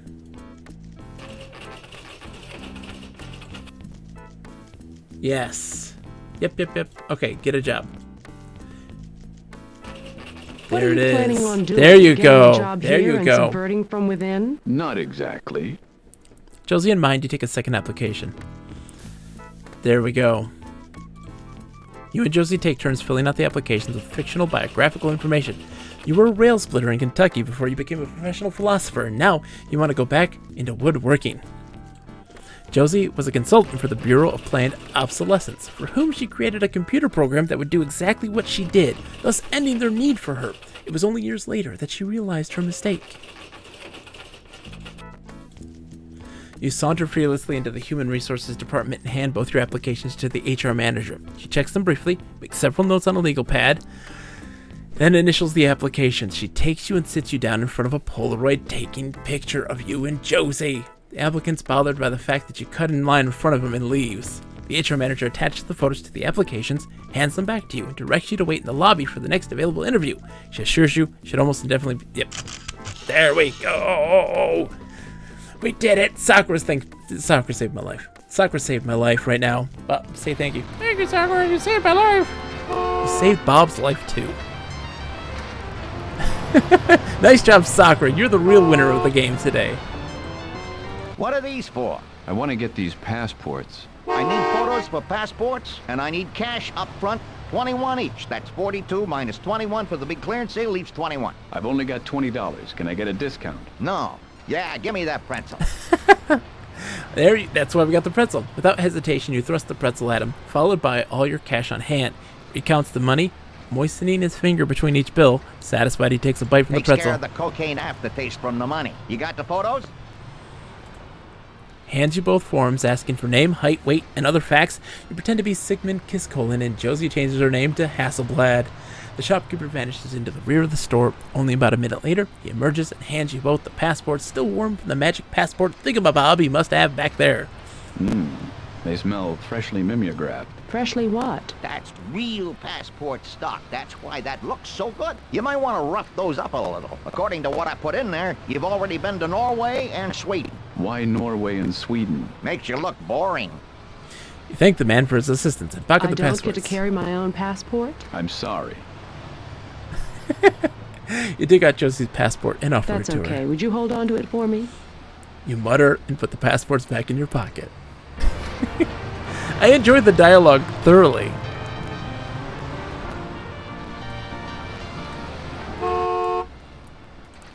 Yep. You going? Yep. Going to the airport? Yes. Yeah. Great. Of course. Of course. Great. Got my tickets. Right. International terminal. Got. Yep, right here. Yep. Right here. Here they are, Mr. Kiskolin. Thank you, Miss Hasselblad. You flash the passports at the driver, gets out of the limo, opens the door, and ushers you both into the limo's den-like interior. Yes, look. TV set, VCR, bar, telephone, fax machine. Look, a jacuzzi. Ooh, a jacuzzi. Off we go. The two of you, proud of your accomplishments, celebrate with a quick dip in the jacuzzi on the way to LaGuardia. Once at the airport, everything goes like clockwork. Your tickets are accepted without trouble with your passports to back up your identities. Soon you're winging your way to Manaus in business class. At the arrival gate in Manaus, you spot a man holding a cardboard sign with Faxon written on it. You identify yourselves to the man, and he escorts you to another part of the airport where an old single-prop private plane awaits. When you step into the prop plane, you immediately see why Guzman was so apologetic. This is not the way you would have expected Sigmund Kiskolin to travel. Josie seems less anxious about the condition of the plane than you, but she watches Guzman closely. She reassures you that he seems to know what he's doing. As you sit in the runway preparing to take off for Faxon Castaroga's airstrip near Boa Vista, Guzman stands and faces you. Thank you for flying in my airplane with me.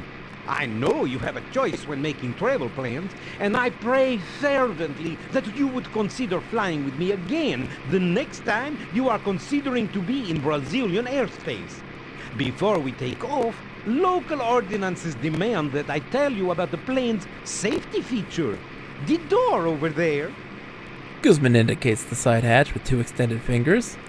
Is meant to fall off or break in the event of a crash. Please do not sit next to the door unless you believe you can handle it. Can you handle it? I can handle it. Good. In the event of a water landing, please drink as much as you can, very quickly, okay? Also, Those seats cannot be used as flotation devices, okay? Why not? Okay. They look like flotation devices. They were, but you can only use them for flotation 4 or 5 times. Then they don't stay up very well anymore. In the event of cabin depressurization, a stick of gum will drop down from the overhead compartment. And if you chew it, it makes it not so bad for your ears, right? I am Guzman, your flight attendant. Our pilot, which is also me, Guzman, will keep you informed of our progress. Right now, I would like to ask you to examine the seat pocket in front of you and see if there's one of those flight safety cards. You might also find a copy of Aging Aircraft Today, our in-flight magazine. If you find it, that's my copy, okay? I've been looking for it. Don't take it with you. Those of us who have flown with us before are automatically enrolled in our We Cheated to Death Frequent Flyers Club. And you're back for another flight? Wow! Okay, so kindly make sure your tray tables and seat backs are in their full upright and locked positions, if your seat has a back. And Guzman, prepare for departure. A few tense minutes later, you're airborne. Cheese, I am... We're still in the very beginning, the early stages of this game. Alright. Look at the junk. Somebody doesn't pick up after himself. If this were edutainment software, you'd probably earn points for every piece of garbage you pick up and dispose of properly. But we're all adults here, so you just slog through the garbage and wait for somebody else to pick it up. Not in my backyard. Damn straight. The clubs are in such bad shape, only the bag is keeping them. Oh, we got ourselves a pipe wrench. We pull the pipe wrench out of the toolbox. We pull the jar of navel jelly out of the toolbox. The box is crammed with flanges, gaskets, screwdrivers, files, Allen wrenches, and a variety of miscellaneous aircraft fixing implements. This is your captain speaking. I forgot to tell you to buckle your seatbelt. But if you put it on anyway, you can take it off now. We have leveled off at 7,000 feet. So kick back and enjoy the rest of the flight. Yeah, we're still early in the game. Gingerly being careful not to touch the exposed wires, you try to twist the bulb. Feel rather than hear a crunching sound that tells you this sucker is cooked right into its socket. We have now begun our descent into the greater Boa Vista metro area. So please, prepare in whatever way your religion dictates. So, Guzman, prepare for arrival. Uh-oh. Hold on. Let's save. Plane. The plane.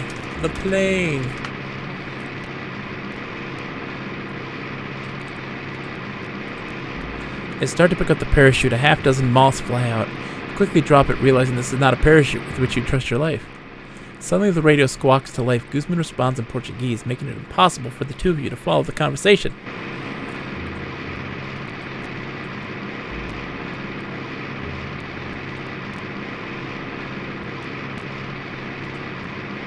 Turn on. You twist the knob clockwise. A strong aroma of mold suddenly fills your nostrils, being your only indication that the blower is working at all. Hangs up the radio, feel the plane start to make a sharp turn. Jake? I know. I don't think this is good. We're circling. The pilot's far too busy to talk to you now, but if you hit the call button, a flight attendant will be right with you. You are imposters. Manaus Airport says you are not who you say you are. We will not be landing until the authorities reach Paxson Airstrip so they can take you into custody. Until then, you are my prisoner.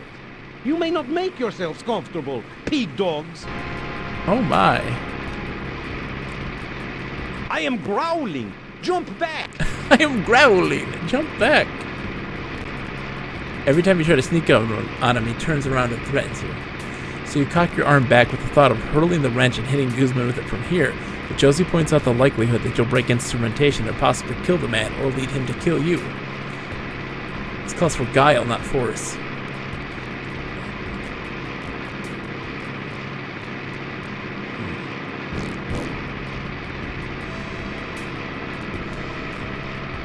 What is it, pig dogs? Don't be angry with us. We're on a mission from God. It's too stuffy back here. Can I open the door? Guzman snarls and whips around in his seat. He leaps to his feet, and you and Josie both shrink slightly at his fervor. You are lazy and stupid. And hot. Guzman grumbles under his breath and throws the door open. Now go play outside.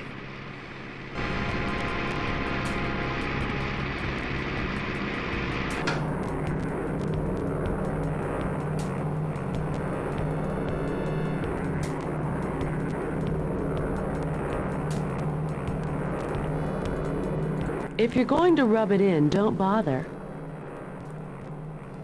Why haven't you said anything about a plan C? I didn't want to endanger your life by letting on too soon. That answer actually sounds good in a Schwarzenegger movie type way. I mean, it sounds great at the moment, but when you really think about it, it makes no sense whatsoever. I don't have a plan C. Of course not. It was the act of purest optimism to have posed the question in the first place. Cheese shop, right? Very Gouda. We're quite the little chatterbox today, aren't we? I suppose you were predisposed to say that. I've always found you to be quite good at making monstrous jokes yourself. Not at all. My Russian friend Dmitri makes horrendous ones, especially when he's, shall we say, near a bathroom. Oh, cuts the cheese, does he? Of course he does. He's Fromager by Sean. Of course he does. He's Fromager by John. Yes, it does. Fromager Forgive by my pitifully inadequate Fromager by vocabulary. It's kind of a quadruple one. He's Russian. He's from Azerbaijan. But fromage is French for cheese, and he does it by the John, so he's Fromager by John. That hurts. Does it hurt good? No, it just hurts.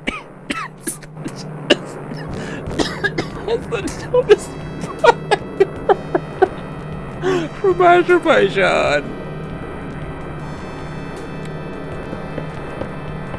Knocking does you no good. Something happened in the 1980s you want to remember. This old calendar sports a faded color photograph of Miss Tailspin 1981. Nothing short of a crowbar or a claw hammer would open this crate. Sort of pegboard with a hook and a tape outline of the wrench. Just wait till you find one of those. Yank open the top of the cardboard box and look inside. All you can see is ream after ream of setup instructions. The heck with it.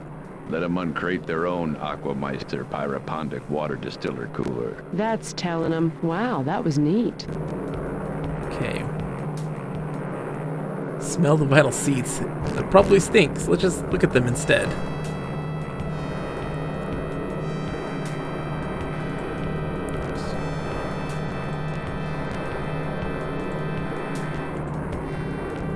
Holy holy. Yep. Okay. The electronic item is already on, as indicated by the glowing red light. Unfortunately, it only seems to put out static.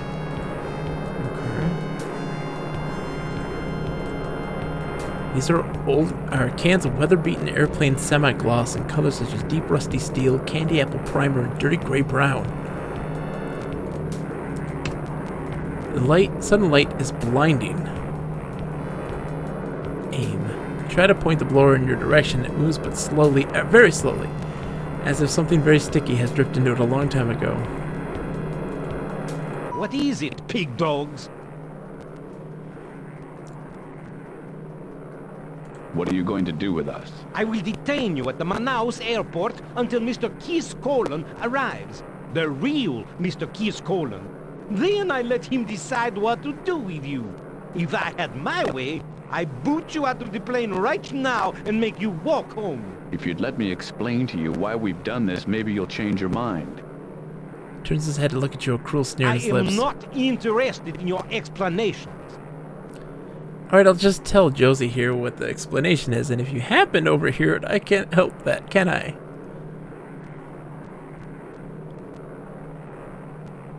Well, what are you interested in? Maybe we can find some common ground, really get to know each other, you know?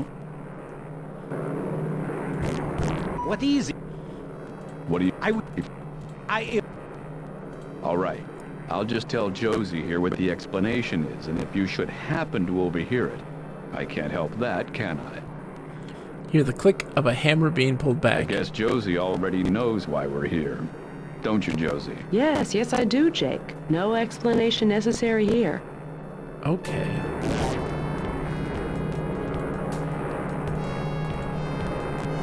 Large glass of navel jelly.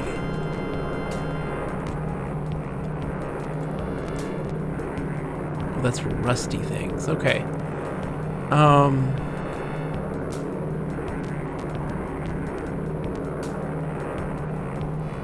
I tried to. I thought. Let's try again. Josie points out that sticking a tack into the back of Guzman's neck probably won't do much to him except make him angrier than he already is. Yay! Kiddo's in bed. Stay away from my glove box. I got snacks in there. Ooh. Okay. I got an idea. What is it? It's too windy back here now. Can I close the door? Grabs the handle mount on the side of the plane and pulls the door closed. It's no small feat given the fact that he's pulling against the wind. Makes his way back to the controls, muttering Portuguese as he does.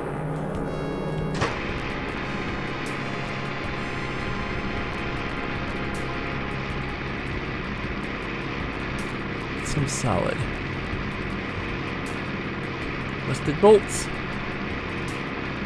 What would be better is some sort of pegboard with a hook and a tape outline of the wrench. Just make it okay. I thought because he grabs onto this when he pulls on it.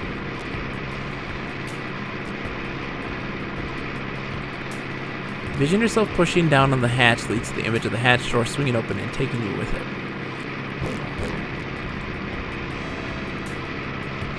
Ooh, make it slippery?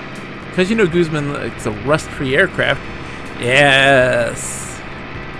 Goes to work immediately, cleaning deep inside the rusted threads and making them showroom fresh. Maybe that's what we need. Maybe. We'll see. What is it? It's... You are... And how... Now go...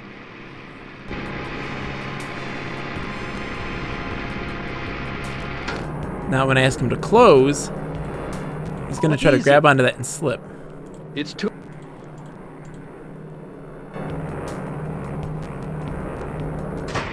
Nope.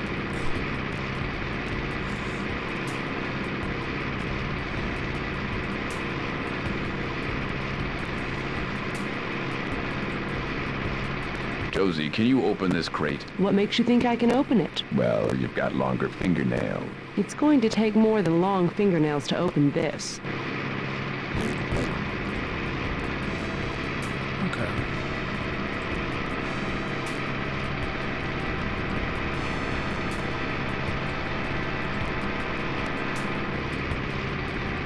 Aging rusted bolts. That's all it says, they're aging rusted bolts. I was like, oh, we can use this. Hold on. Always losing pencils. If you don't want to carry it, stick it behind your ear and cover it. Oh, there's handle nuts. That's what it is. See, I knew that I needed to loosen it, but of course it's pixel hunting. Pixel hunting. With the rust loosened, the nuts slowly begin to turn. After a few turns, they fall off the bolts and skitter across the floor, lost among the crates and garbage. The handle's now unattached to the bulkhead, but merely rests on the short bolts, protruding. See, I knew that's the case. We had to get him out. What is it? Don't be angry with us. Oh, yeah. I didn't mean to push that button. What is... It's too... And... Now... Yeah, because he very intentionally grabs the thing. What is it? It's...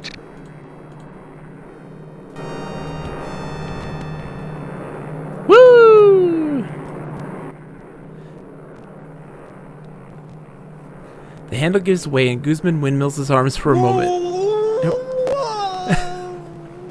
too cool. I'll grab the controls. Cerebral Arcade! Okay, hold on. Let's take a second. Cerebral Arcade, you need to see this. Welcome, welcome, welcome. It's good to see you. He's hanging onto the door still, Lip. This is the virtual bedroom. Welcome, welcome, welcome. It's still a little worse for wear. It still needs a little bit of tinkering and finagling. But this is the space. It's a virtual room within which you can decorate and explore at your leisure. It uses RetroArch for emulation. You can have multiple TVs, setting up multiple systems. All of it simultaneously, full light gun support. Even allows for like videos and music playback and a whole bunch of stuff. And like, I mean, look, there's Evo, search for Eden. If you want to play it, you have to actually plug it. Insert it. It's very cool. But here's the kicker. Here's the kicker. This is so dumb, but I love it so much. Watch this. It realistically simulates RGB growth patterns on the TV. It does so realistically. How crazy is this? How crazy is this? And this can play pretty much anything. All the way up to GameCube, excluding the original Xbox. There's some weird issues with that one. Emulation and such. But it can play like pretty much everything. And so we're doing DOSBox on this bad boy right now. I remember sticking my face right up to this old CRTs and seeing that. I know! It's wild. And so we're just playing some Callahans. It's a group effort. We're figuring these things out with a lot of help from the chat because I am not a smart man. They're helping tremendously though. The plane. Okay. She's grabbed the controls. I'm grabbing the fire extinguisher. Jake, we don't need the fire extinguisher. We need to get rid of Guzman so I can land this thing. Yes, I knew that. I was just testing to make sure you knew. Amazingly, you hear Guzman's voice from underneath the plane telling you to stay away from the radio. You just have to respect the determination of a guy like that. Amazingly... Oh, okay. Yeah, so we gotta get rid of him. Alright, so now to get rid of him. You rap on the side of the crate. From within, you can hear that famous settling of contents you've read so much about on the side of cereal boxes.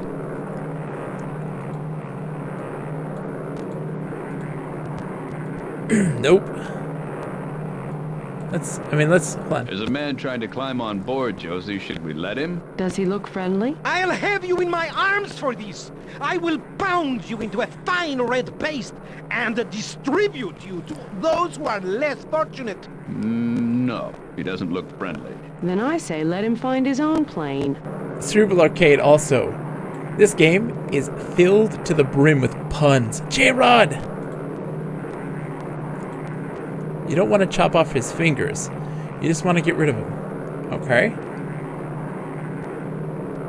You are wearing a parachute, aren't you? Yes. Okay, good. Yeah! Is he gone? Yes, but I don't see his parachute. Oh, there it goes. Yeah, he's gone. He didn't die. All right, sit down and hold didn't on. die. This is going to be rough. I haven't landed a plane like this in... oh, ever. The landing is bruisingly hard, but at least you survived. Josie taxis briefly and then shuts down the engines. Josie has set the plane down on a dirt runway somewhere in the wilds of Brazil. Now here's the thing. So let's do a quick recap. We are a folk singer who is a patron at a interspatial, interstellar, interdimensional bar called Callahan's, where a whole variety of wacky things happen. We won a contest. It was a riddle contest, which was very great. Everybody did an amazing job. It was a good team effort. And then we were helping a time travel cop from the future help go back in time a couple hours to stop a pencil company from destroying a tree that has the cacao bean that makes the greatest chocolate ever made. That's the plan. Alright, so let's see. Now we can go into this stuff. You pick up the fire extinguisher. It's feather light, and the gauge indicates that it's empty. Oh man, it's a simple plot. But the thing is, see, the universe is being downsized, right? The entirety of existence is being downsized. So our reality is being shut down because it is deemed to have unredeemable qualities.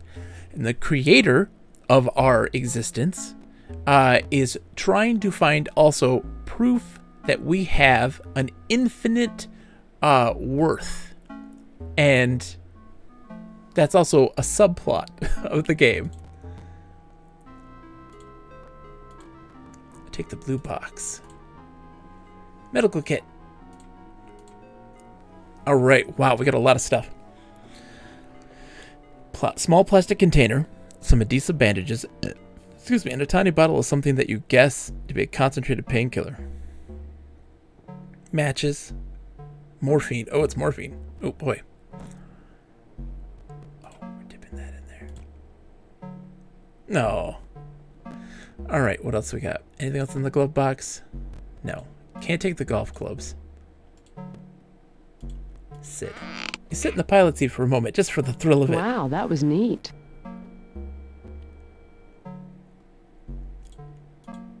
You grab the map. Unfortunately, as it's a flight map, it's virtually useless for getting around the forest. Rather than take it with you, which means you have to deal with folding it, you put it back on the dashboard. Just checking if there's anything else I need before we leave. I don't think we do. I think we were pretty thorough. But you never know. I think we're good. You kneel in the thick border of vegetation rimming the edge of the airstrip. A man is sitting only about 10 feet away, inside the shack, as he speaks into the radio. You hear him identify himself as Alanis. Clearly a national. He was probably hired to run this node of Faxon Castaroga's web of Brazilian operations. No problem, Cerebral. I will be here. And thank you for visiting the virtual bedroom. It's a good time. Kiskolen was coming here? This doesn't exactly seem like the head office. This is true. So what do you think? I don't know what to think, but I'll tell you one thing. What? Don't say this is true. You sound like a Wisconsinite. No, I'm a Flatlander. Say, any of you guys know how to Madison? Alanis turns in surprise at the sound of your voice. He shouts and the other workers come running. They easily catch you. Fortunately, they take away Josie's wristband, which makes it impossible for her to escape. Sigmund Kiskolen arrives a while later and arranges for an unfortunate accident. You know, you always hear about incidents involving runaway bulldozers, but you never think it's going to happen to you. So let's try again, and this time no talking. It's already on. It's just turning very slowly. In fact, if you look at it again in a year, the blades will have made one complete revolution. Since you can't prove it isn't already off, you shouldn't waste your time trying to disprove that it isn't already on, right? Of course.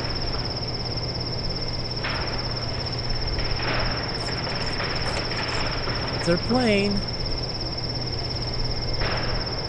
Reach out and grab a vine. The vine twists in your hands and looks directly at you, its tongue darting in and out. You drop the snake, which slithers off while your spine gives an involuntary shudder. You'll let me know when we're done roughing it, right? Of course.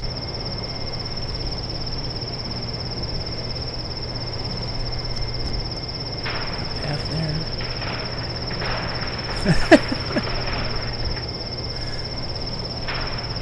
Jeep man. Don't be a fuel. Unlet it alone. Hey, you. Bring that Jeep over here, okay? The man with the Jeep looks at you and, recognizing that you're not from around these parts, shouts something in Portuguese. At once, several men emerge from inside the hangar and run towards you. You and Josie run into the woods, but the men know the area better than you and catch you. Sigmund Kiskolen arrives shortly thereafter and has you arrested. Rather than deal with bringing you back in the U.S., he has the local officials deal with you. It's not a pretty picture. Fortunately, though, the magic of interactive fiction, we're going to transport you back to a simpler time. Back before you opened your big mouth. Yeah, we're going into the woods. That's funny. Ooh. You take a tramp in the woods. Hey, I resent that. How are your wilderness skills? Not a lot of forests where I came from. Survival training in the wild wasn't part of the curriculum at the time Police Academy. You take a tramp in the woods. I don't want to get lost. Let's turn back and figure out a way to get our bearings. Okay. He's got a map.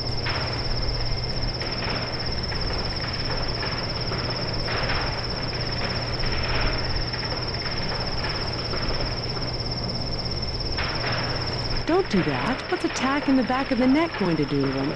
Irritate him so much that he'll pass out. There's got to be a way to make it more... Oh, okay, so we gotta unload. Take this. Use it with the morphine. Pop that into this thing. That's that. Aim. Bam! You suck in a big breath of air and raise the bamboo pole to your tightly curled lips. Aim it at the man and then move the pole away and exhale, peering inside the pole to confirm that the tack is pointed in the correct direction. Again, you bring the pole to your lips, aim it, blow hard. Almost instantly, the man's hand flies to the back of his neck, and he yelps in pain, but within a few seconds, his head begins to lull. Until... Good shot. I haven't lost my touch. Ever since the 3rd grade. No, I'm not going to talk to him. I'm going to take the map.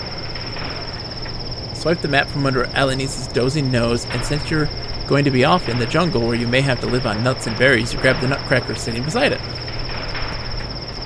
You won't be needing the bottle of old damned Grad. There's hardly anything you can do with it that you can't do with a bottle of rust remover. That's it! You found it! The one thing you can do with this bottle that you can't do with a bottle of rust remover! This game is something else, man. It's something else. Wow, it says they'll clean an entire hut and shampoo the ground for only $39.95. Hold on, there's a...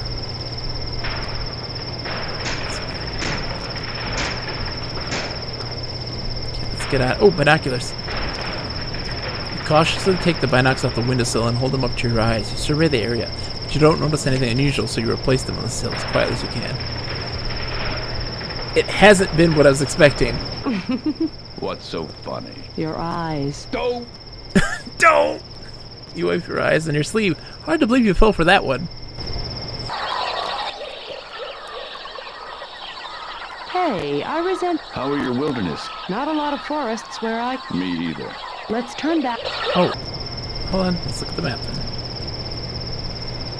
The surrounding area.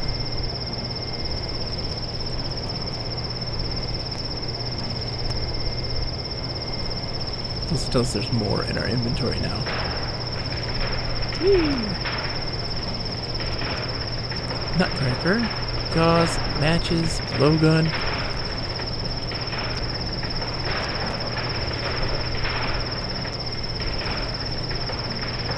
Oh, he's awake again.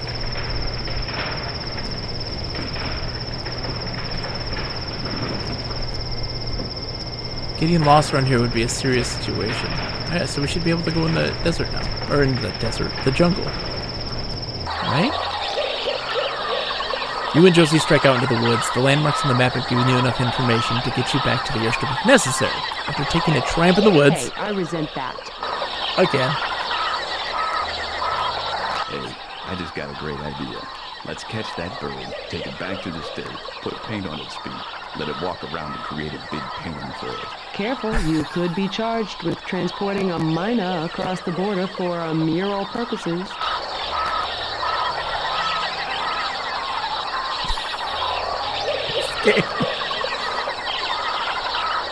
Look at the excellent tree. Look at this tree. It would be perfect for a tree house. You mean except for the being hundreds of miles from Civilization Park? Oh, well, yeah, there is that. By grabbing onto the lowest branch and swinging yourself up, you're able to get very high up in the tree. The tree isn't nearly high enough to take you above the canopy, so you don't see anything new from up there. Scrabble back down again, wipe your hands on your pants, and grin at Josie. You're glowing. Haven't done this in years. It's kind of fun.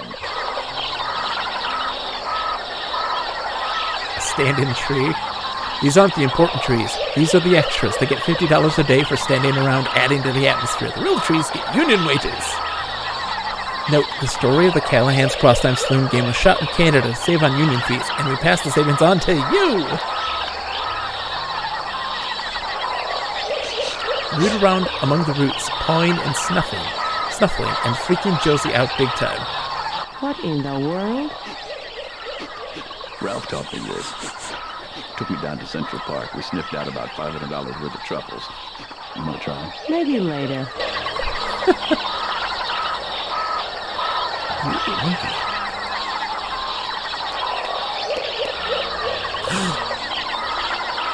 You do your best Dr. Doolittle impression, but the monkey isn't buying it.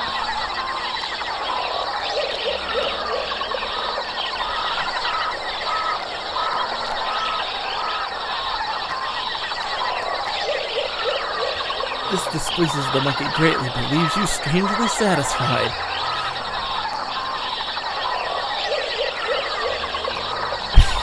Mr. Chipleys!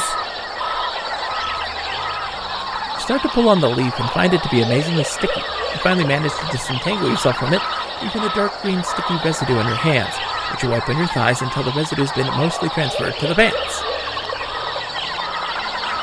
Parachute pants. Parachute.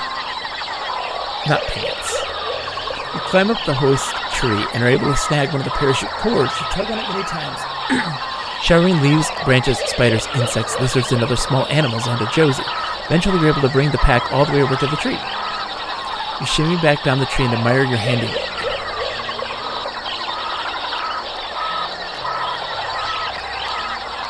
Huh.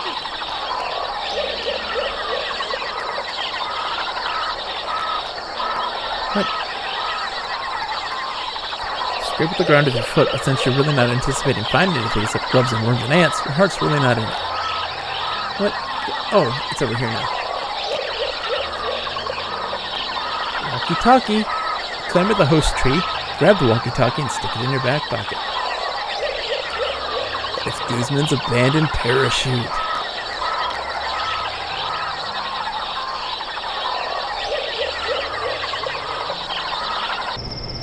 Oh, it's back here. Never mind. Shh.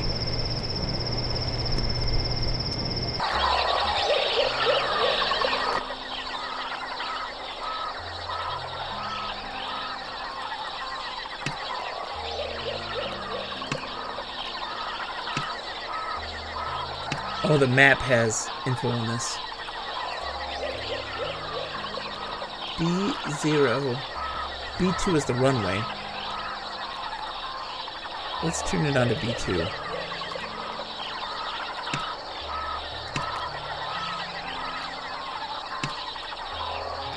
A little static on the line. A harsh voice answers your squawk, and you recognize it as Elenise. We'd like to speak to you regarding the trees in the grove. Well, then why are you asking? Back to the plane. You are in big trouble. Why would we want to come back to the plane if you're just going to be angry at us? But you'd better get back here right now. What'd you do that for? Thought I'd give him time to work on his act. The sincerity just wasn't there. Okay, so let's look at the map. We're in D4, so B0? Let's try B0 and see what that does.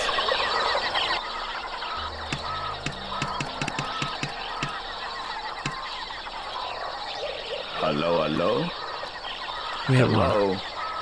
We wait a while longer. For a moment, a man picks up, sounding out of breath. He says something, then follows it up with some sort of request for confirmation. Before he can respond, the breathless man says something ending with gracias, and the frequency goes dead.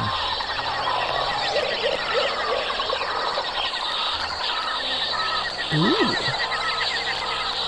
All the useful adventure-type objects out here have been completely crushed by the last adventure game production company that came through here. Wow. What do you suppose happened to everybody? Good question. Maybe they were serving Colombian coffee in the next town over. Start to wander towards the ruins, but Josie calls you back. Hey, stick with the tour group. But it's not on the itinerary. If you don't like it, complain to your travel agent. That'd be you. Sorry, see me during office hours. Hey, statue?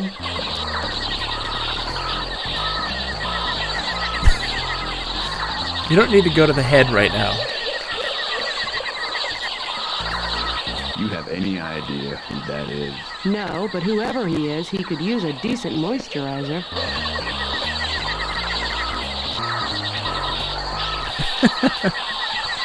That's it. That's it. I'm done. You comb through the sand, but other than a fair amount of sticks, dust, and other non-sand particulate matter, you dredge up nothing out of the ordinary. Let the sand stay there, just in case there's a modern city built here someday and there's a snowstorm. There are symbols on the urn, but their meaning, if in fact they have a meaning, is lost to you. I'm not sure what it is this civilization smoked, but whatever it was, this is where the butts went. Too heavy to be carried. Oh! Urn lid. Reach down to pick up the urn lid. As you do, you see several long, dirty cracks in the inside of the lid. Rather than risk destroying the potentially valuable relic, you straighten up and leave it alone. That's the way we came, I think, right? Yep. That's the way we came. So we're going up the steps.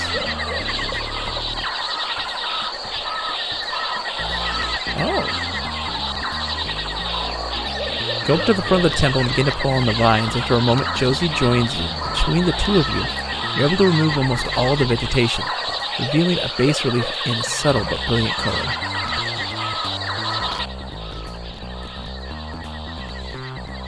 Medium.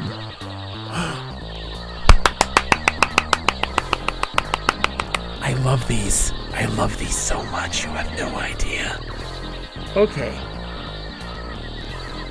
So hold on. 1, 2. 1, 2, 3. 1. 1, 2.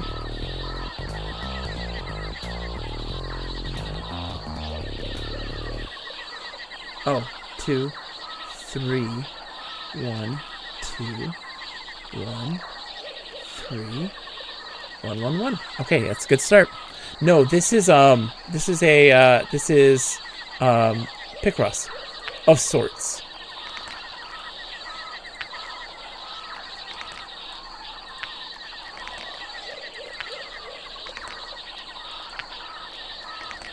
I love Picross so much.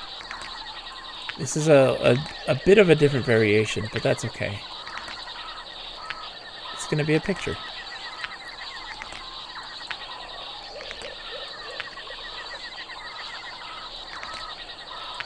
Man, some of my people who don't watch this sort of thing would go nuts. 1, 2. So how many? Hold on. 2, 4, 6, 8, 10, 12, 14, 15, 8, 9, 11, 12, 13, 14, 15. Okay.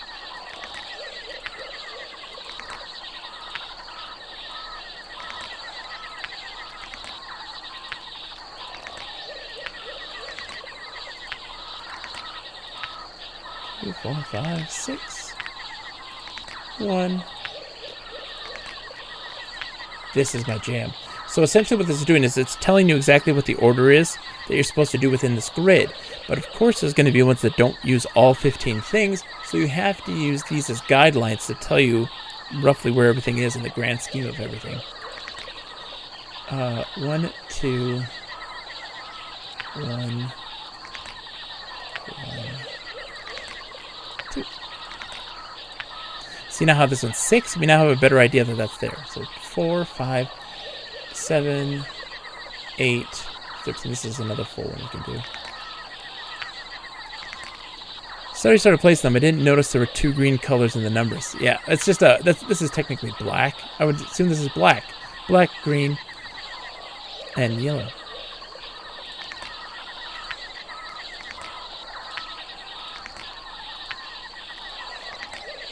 Four, 5.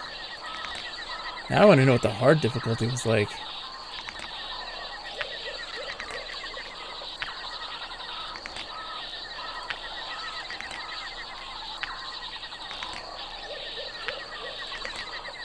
Oops. Damn. What? 2. Oops. I was looking at the one to the right of that. I totally botched that. 2, 4, 5. That's not, whoa. I totally was looking at the wrong one. We'll move that over.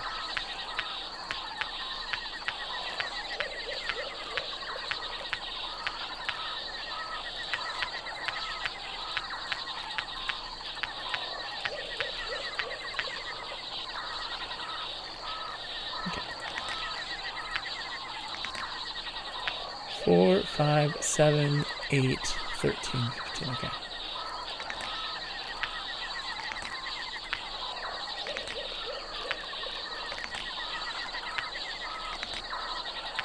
I love Picross. You know, like Mario Picross on the Game Boy is fantastic. Everybody should play that game. Also, you can play Mario's Picross on the Switch if you have the online. And I highly recommend it. It's super good. Picross is so much fun. It's my favorite puzzle, my favorite traditional style puzzle game. Not something like Tetris, you know, of like Sudokus and crosswords and that sort of thing. This is the one I love the most. 8, 10. Okay, so 1, 2, 3, 6, 7, 9. Yes, that's another full set.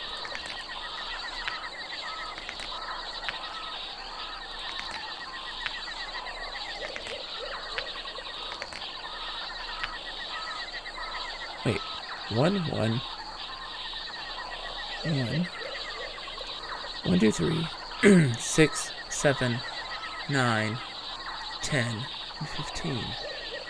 Oh, that's a 7, that's why. Okay. I was like, this doesn't match up right, because there's only 4, 4, 1. Yeah, I'm stupid.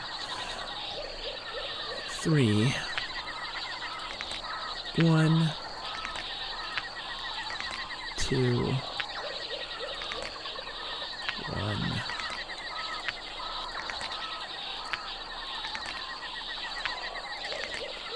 I did not know I was going to get this today. I was not expecting this at all. 2, 4, 6, 7, 13, 15. Okay, so that's another one.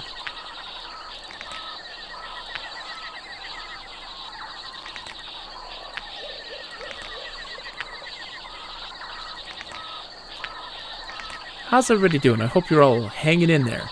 This is very unorthodox, I know.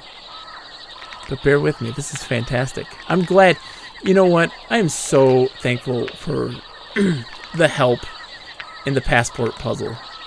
My brain was not getting it. That was super helpful. Alright. Now we get into the nitty gritty. Right?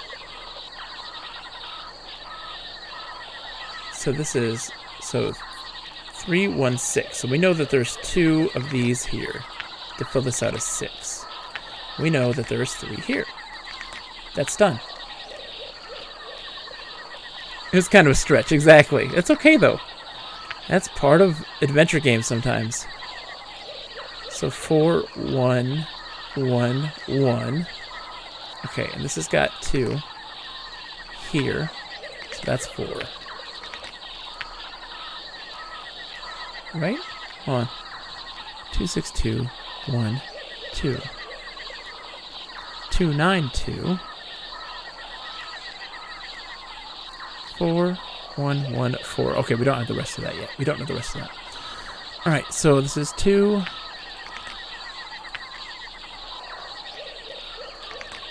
So that's that. 3. This is 2. 3, 2, 1, 2, 4, 5, 6, 7. We don't know the rest of that just yet. 2, and 2, but that's 4, so we'll increase that. That should finish that line. Perfect. Oh, shit. Please don't say that reset. No! Oh, good. Good. Oh, good. Oh, my gosh. Oh my god, I had a heart attack. I had a genuine, true blue heart attack. Oh god. I hit the wrong button. Oh god. Okay, what was I doing? 2. Oh my god. Because yeah, exit was right there. And it's like, no.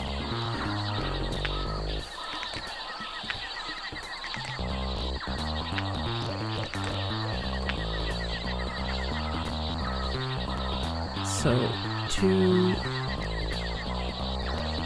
Okay, so 3.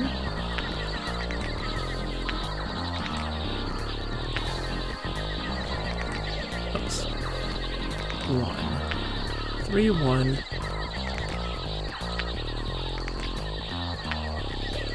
The yo-yo of emotions in those few moments: surprise, anger, relief, probably 17 more. I know I've seen them all. That was... Oh, man. That was stressful. Oops, we don't need any more. Or is it 6? Yeah, it's 6. That's that line. 7. 1, 2. Oh! That's helpful. That's helpful. 3.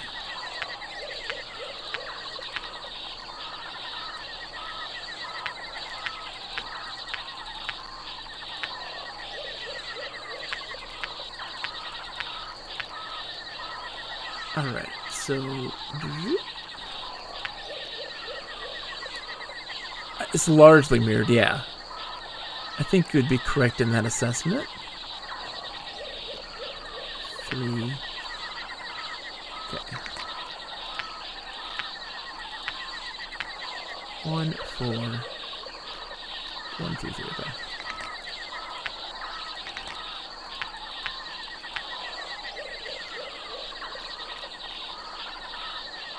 Yep. Oops. So 1, 2, 3, 4, 5. It's like a yin yang Tomo, right? I don't know.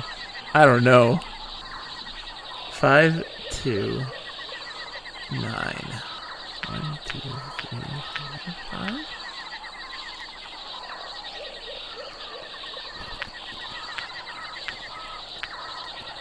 2, 4, 6, 7.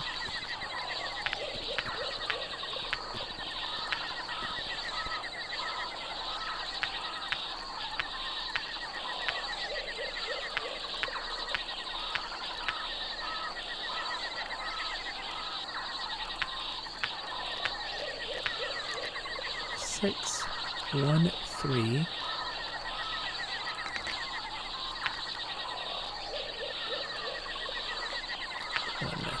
2. Oops. 2, 4, 6. 1, 3. 1, 3, 2. Oh, 2. Duh. Alright. 3.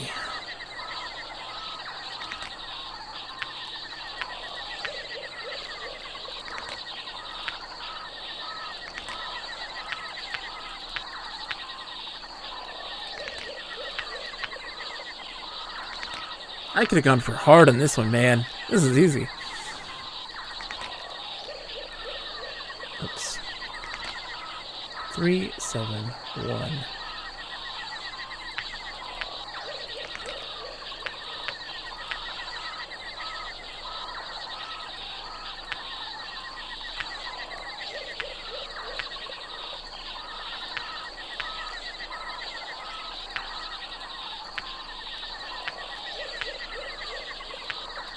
Bam. Once the last stone clicks into place, a long, unused system of weights and counterweights goes into operation. The massive stone slides slowly into the ground, heavy, thudding vibrations rocking the entire temple and making your feet itch. I wonder what happens if somebody locks the door from the outside. Jungle Boogie. According to Josie, this is the image of the god Quetzalcoatl, to whom the temple is dedicated. Oops. You can't even begin to read the hieroglyphics. This is what you get for not paying attention in your high school Aztec class. Josie walks halfway up the stone stairway to get a closer look at the symbols. It's similar to Tupi, and I'm a little rusty on my Tupi. You're not going to grade me on this, are you? Not till we get back to Callahan's anyway. This has got to be it. The people here call themselves Yora, and they worship this cacao tree. Worship chocolate? That's not so surprising. The Guatemalans used it for money at one time, and only royalty was entitled to it. You cross the threshold of the temple and into another time, for the second time today. You and Josie cross the threshold into the temple. The air is cool and faintly sweet. Not nearly as musty as you anticipated, probably because of the open doorway on the other side of the room. The low ceiling feels as if it's designed for people shorter than you, and who like to climb stairs more than you do. The stone floor is uneven and difficult to walk on. It ain't no sphinx. Now those guys really knew how to build an ancient ruin. You have nothing capable of cutting yourself a vine. Forget about it. Okay.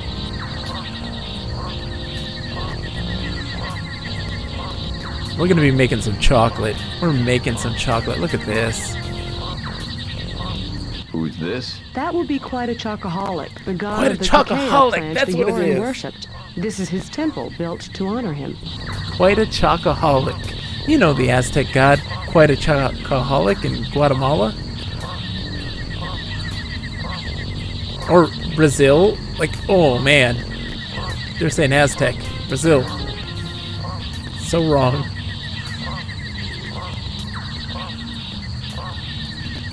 The empty eyes of the carving seem to follow Josie around the room. You put the stones in the eye sockets. As the last stone clicks home, a remarkable system of counterweights and pulleys trigger a hidden lock, allowing the top and bottom portions of the mural to separate. Oh, good. That last room was a little gloomy. Yes, definitely cheerier in here. What's that smell? Not sure, something's burnt. Chocolate. Elaborate wall paintings adorn the walls, painted with colors vivid enough to last for centuries. All you can gather from the murals is that they're cuckoo for Cocoa Pods. Josie, can you translate? Well, not without doing a thorough reading of the mural out in front. I don't have a context for this. What's going on in this painting? Josie looks carefully at the mural, walking slowly all around the room before conjecturing. Okay, I'm shooting from the hip here. This figure embracing the vine appears to be a stranger from another tribe. He's perhaps a warrior or conqueror.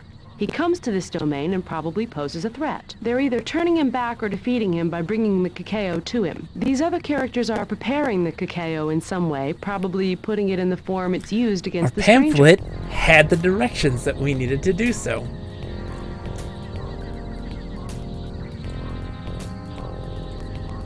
This flat depression in the rocks is identical to the one on the other side of the room, though it's clean of ashes and has no tripod. It leads us back in, back out. A rather frightening iron pot hangs on the tripod, decorated with what you sincerely hope are monkey skulls and not shrunken heads. Yep, we're gonna need to get the cacao beans in there at some point.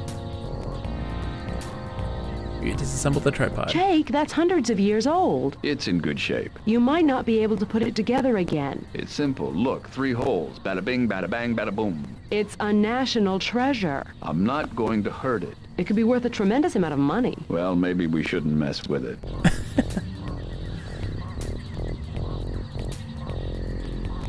Take the wood and hide construction. I think it's a bellows for the fire. At least it used to be.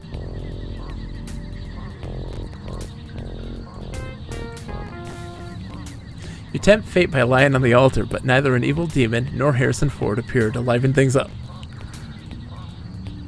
Ghostly faces carved into this flat-top slab, and you can still see some stains on the surface. Who's this guy? If it is a guy. It's not quite a chocoholic. Could be their god of war, god of the hunt, I'm not sure. It's not quite a chocoholic. Okay.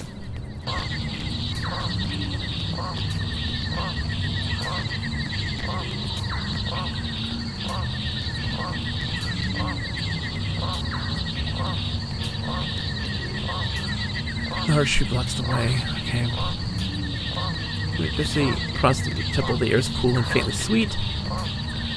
Yep. See, when your parents told you how important it was to take a second language, you laughed at them. Who's laughing now? This looks like a repeating pattern. I'm sure the designs have some significance, but I don't recognize these symbols.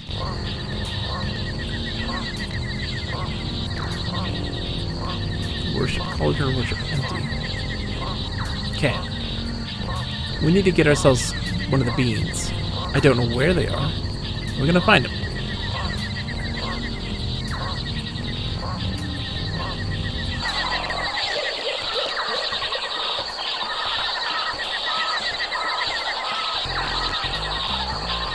Yeah, it looks so good. We had ornamental food just last night. Search. What are you doing? Looking for a fungi. You and me both.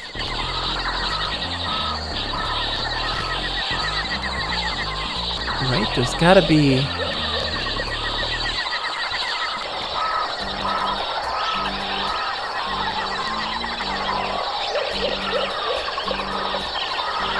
Up the tree you go, pretend to be Sabu the elephant boy, only you're in a tree instead of an elephant. You're thrilled until you notice that you're sharing a branch with a strange, round-eyed creature who's trembling a few feet away from you. Speaking nicely to it, that it doesn't make any sudden noises, you back down the tree.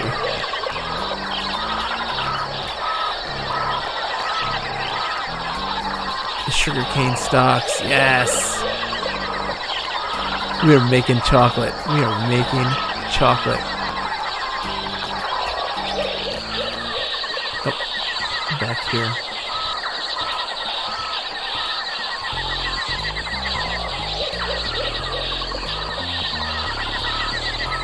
Okay. So I've got a nutcracker that's gonna open up the bean.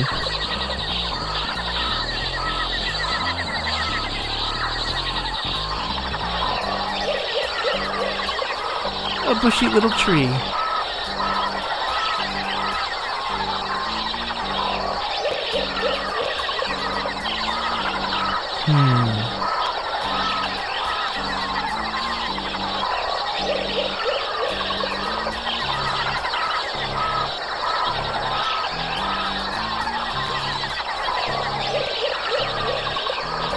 Smell the sky. It smells like a greenhouse, humid and rich with aromas of growth.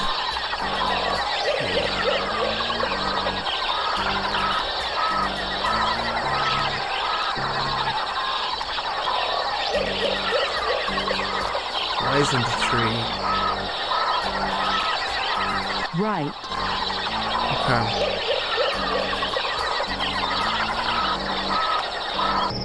There might be some... Oh, whoops. Wrong way. Hey, you guys got any cocoa beans? No? I thought not. Okay.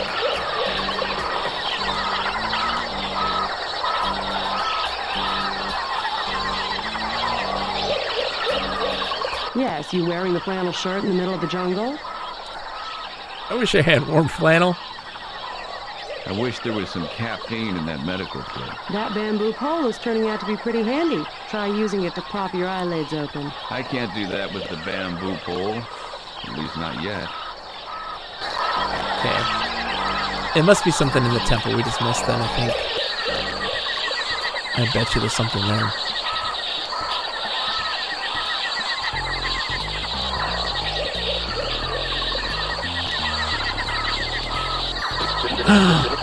Holy smokes!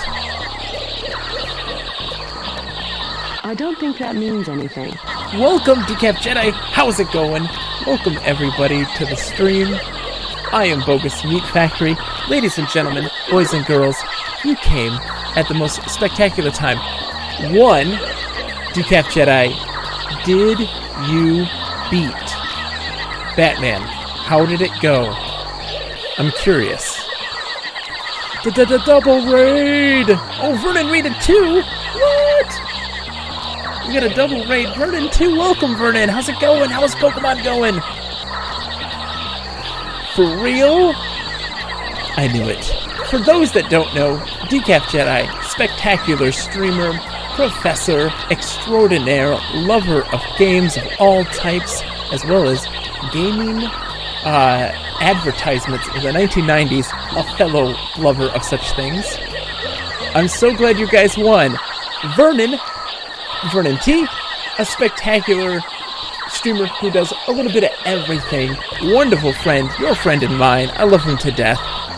Folks, this is the virtual bedroom. It's a pleasure to have you. I am Bogus Meat Factory, for those who haven't met me before. This is Bob over here. Don't mind him. He's a little quiet. Bob. Rude. Anyways, it's a virtual bedroom that we explore and decorate on our own, of our own devices here. And it uses RetroArch as its emulation. You can pretty much play everything all the way up to GameCube, excluding the original Xbox, and you can hook up multiple TVs, multiple emulators, full light gun support. It's crazy, but the kicker is this. Watch this. It realistically simulates the RGB grill patterns on the TV. It is wild. It is wild. I love it to death. Callahan's is going spectacular. We are making some chocolate with a time cup. That's what we're doing right now. We're saving the rainforest by making chocolate with a time cup. Let's see, Grove entrance. I want to get through that, I think. That Grove is probably going to lead us to some chocolate.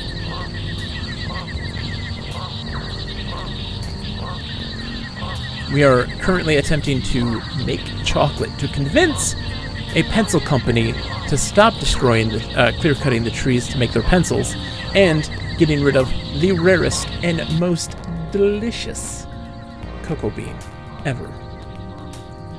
But we are trying to...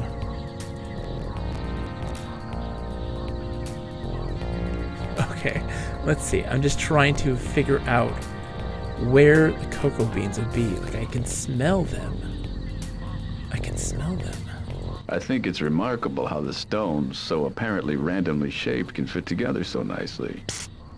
They break them. How did they use the cacao against the stranger? Well, there are several things being done to them. One of them is cleaning it, one is cooking, one seems to be fanning it. Yep, but we need to... Did they poison it, perhaps? It's possible. The Guarani were heavily into growing manioc, which is a natural source of cyanide. But I don't think they would have done that. They worshipped cacao and probably wouldn't have done anything that might have been considered tainting it. They mostly drank it. I don't know if they figured out sweetening. It might have been very bitter. Wouldn't be to today's palate at all. Caps the... Yeah. Okay. Fire pit. Guarani, like Guarana? Maybe. Beans. They make a bold, decorating statement. You jump and try to touch one of the beams.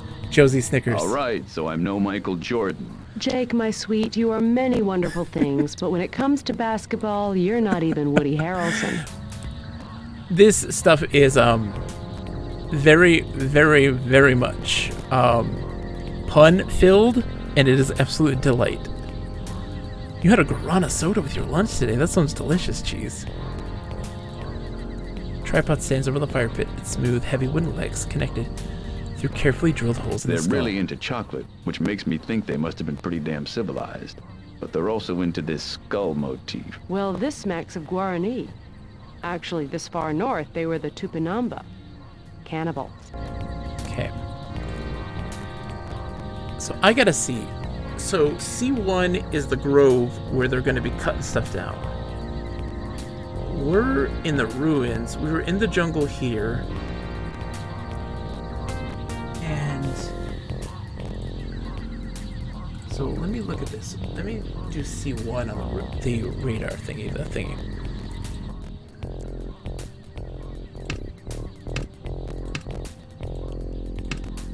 Set the dials and press the squawk button, but hear nothing except soft static. Okay. What about F9? Or C8? Let's do C8.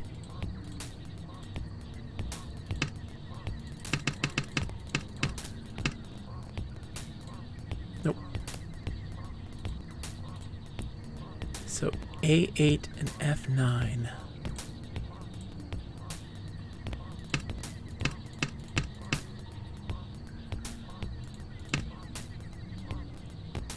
Oh, stone walls are interfering.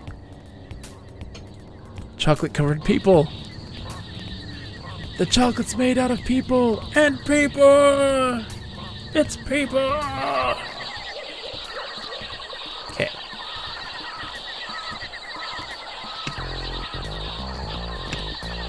Set the dials to A8 and a man answers. He says something that definitely sounds like a question. You're stimulated for a response. Hi. I want you to take a break. The man doesn't respond for several seconds. When he does, it's another short question. This one sounded a little peeved. Yes. C. Voice answers and trails off in a string of mutters, which you correctly assume to be curses. Okay. Let's do F9.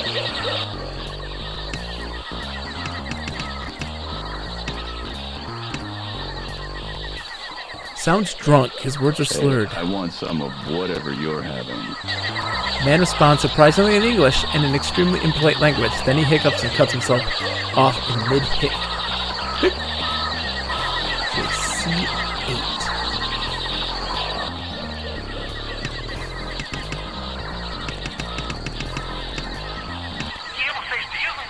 The what you say? So C1.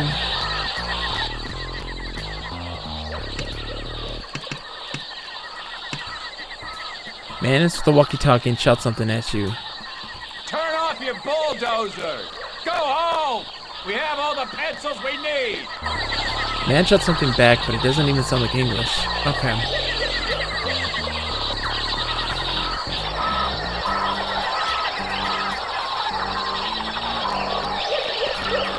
So B0 is something.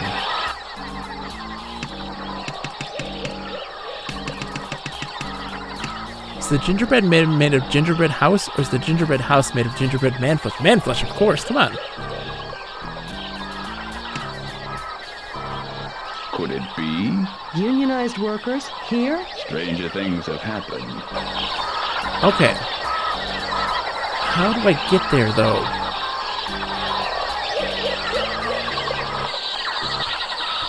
So that leads us back to the ruins. That's not where I want to go.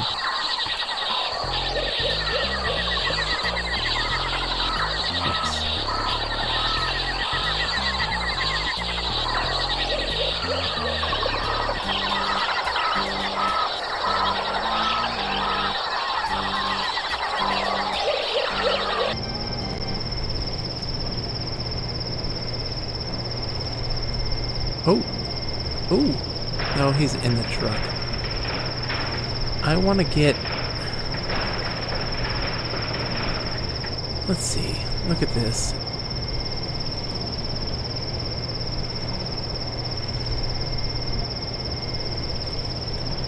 So...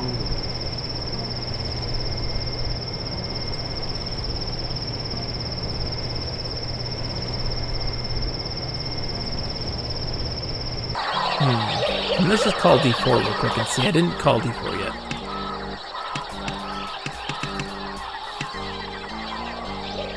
Sparks a question. Are you asking nicely? I can't tell.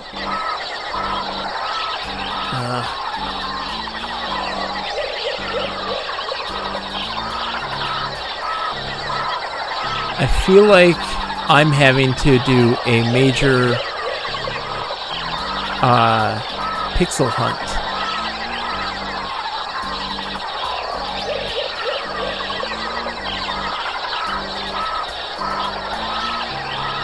Pandemonium colors. Reels and it's covered with crawling insects. You make a dramatic, unprecedented 10-foot leap that bruises your feet, but otherwise leaves you unharmed. You brush the bugs off your hands and arms, shuddering at the sensation. Stand in tree. These ones are a parachute. Climb the tree and it gives a cursory inspection. Once you've inspected every cursory the tree has to offer, you climb back down.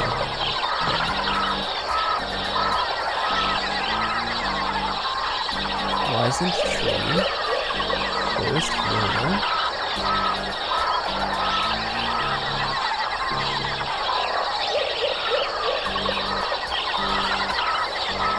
I climb this one? Yeah, the elephant boy. You suck a little of the sap out of the end of the stalk. It's intensely sweet and has an undescribable flavor.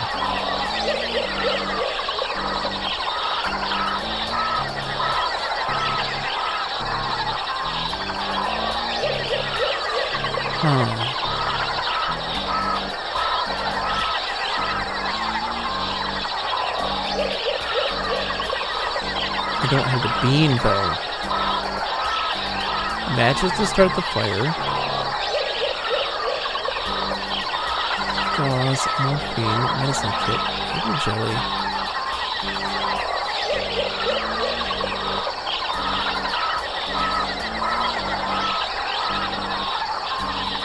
It's a pencil.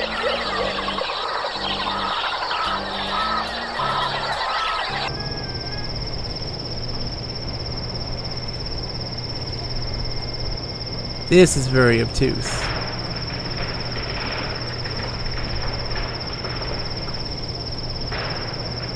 So questions, I mean, if anybody knows the answer, question then, do I have all the materials that I need? And if not, we'll go on to the next line of questioning. This is tough.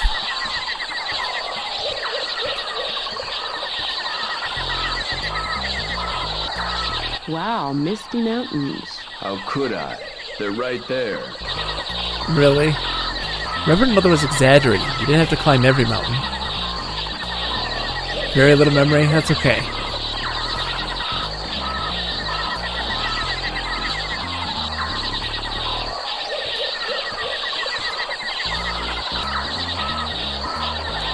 I'm not sure what it is this civilization smoked. But it's right there. Nothing out of the ordinary. That's what I thought. That's what I thought. The blocked area is the key. Because that leads to the grove. The grove entrance, see? Stand back, Lois. I'll just lift this tree right out of the way. Oh, Clark, a rough, tough cream puff like you. Who do you think you are, Superman? Maybe we can roll the tree out of the way. Right, sure. Rolls her eyes and joins you by the tree where you put your shoulders to the tree. Tree moves but nearly imperceptibly. Maybe we can roll the... Right. Okay. Anyone can climb a tree when it's lying on its side. Okay.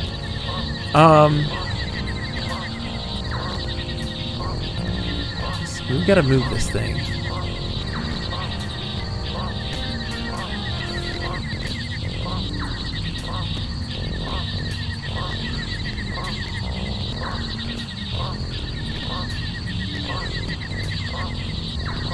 Okay, that's not the answer.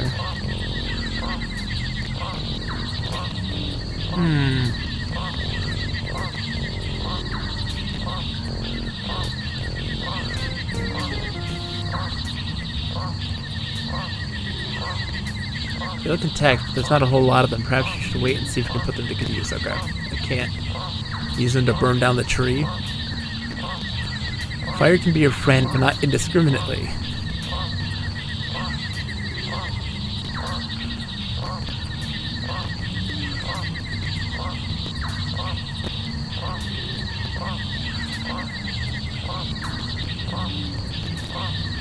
Okay. Yeah, I can pull up the map, absolutely. Because I'm wondering if maybe I'm missing a location right now, but I didn't see anything. There's the runway. B2 is where the guard is.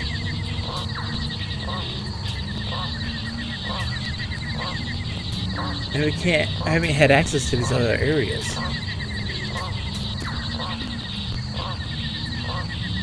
I'm wondering if I'm just missing something from that, you know? If I'm missing an entrance somewhere. If that's the case, like, I'm like, yeah.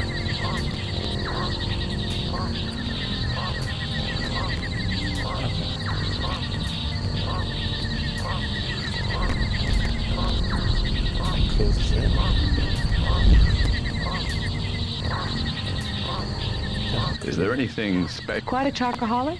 He's mentioned outside and in the prophecy in the other room.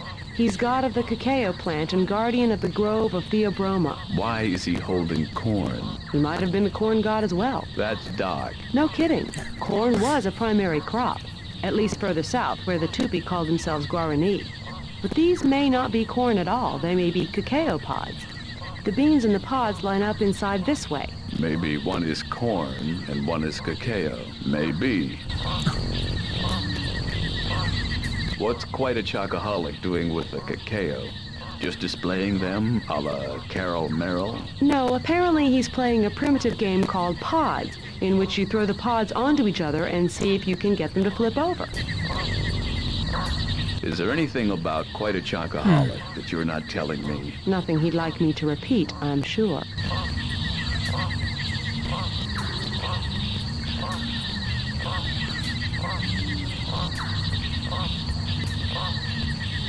Yeah, that's where we put the weights into. I'm just wondering...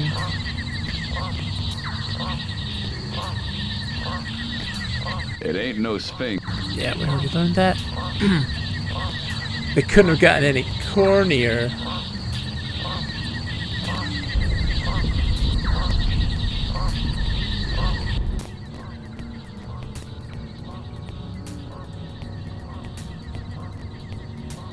Yep.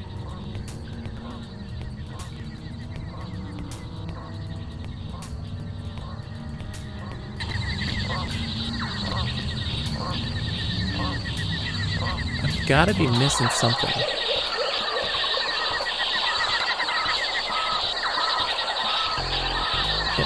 City. Hey, cool ground. Rock here in this area and the forest underbrush thins out quickly. After another slow half an hour picking your way through the dense forest, you and Josie emerge into a rocky area where the ground walls away on one side and rises up the other.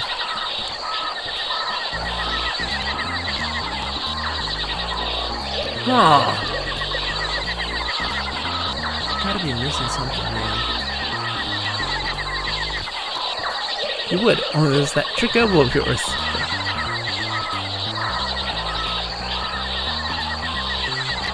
There's gotta be something like planted somewhere or something, right? You dig a small hole in the ground and uncover a root. You yank on the root as hard as you can. Somewhere in the forest you hear a tree fall. Good thing we were here to hear that. Was that something? What have we not interacted with directly? That's what I'm asking, like...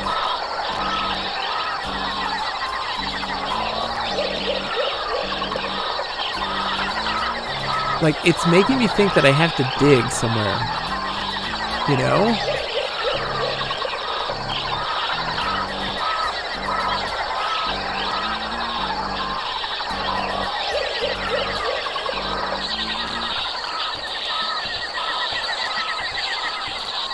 Huh.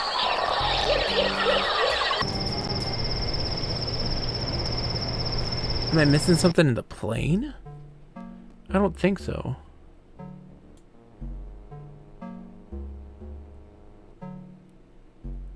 No, I'm not missing anything in this plane.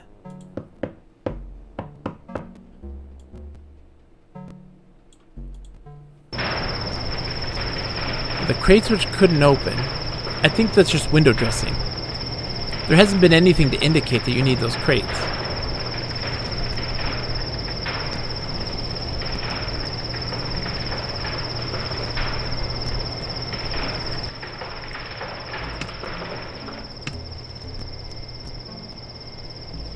C. No. C.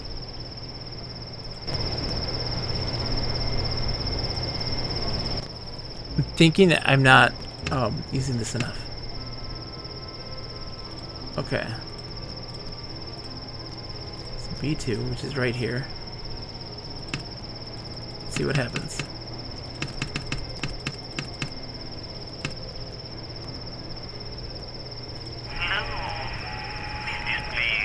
He really has worked on his act. Oh, this is too good. This is the Michelin Man. I'm reviewing the accommodations for our latest travel guide, and we are not impressed. We're on a very important Michelin. Michelin. You come here, we'll talk about it. Oh, and he was showing such promise. Not very convincing, Mr. Alaniz.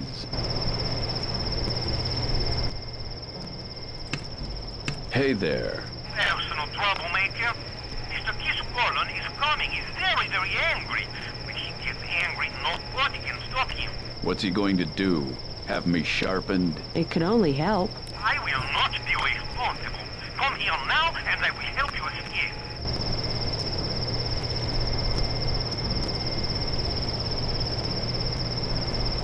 Save. Say, any of you guys know how to... Yeah, okay. Calling Alanese again? Yeah. I'm getting tired of him. Fine. He's really no match for us anyway. Okay. F9. We're going to call these until we run out of options. Ooh. Let's see. Let's call it.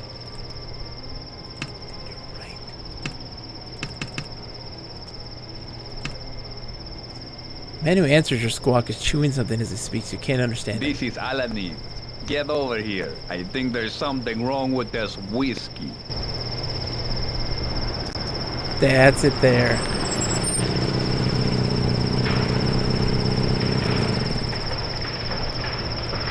Hi guys, enjoying your whiskey? There are no keys in the ignition. Okay, wait, what now? But it's like, hey, you need to...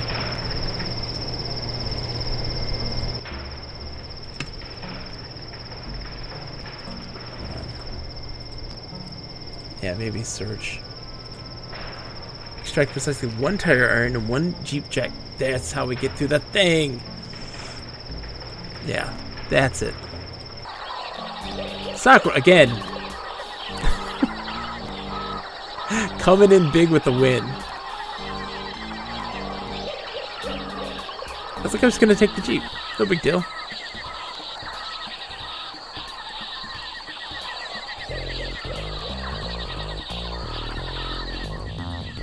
Okay.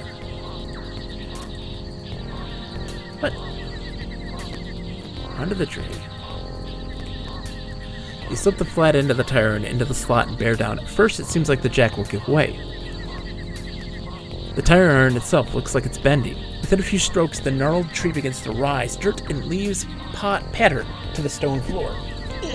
The jack's hold on the tree seems tentative at best. You stop pumping just before the jack reaches its height limit, giving you just enough berth to slip underneath. Josie looks with trepidation at the tree. You plant a foot on it and lean your weight onto it, figuring that if the tree stays up, fine. If the tree falls over, it'll have rolled back enough to permit you to squeeze out the top.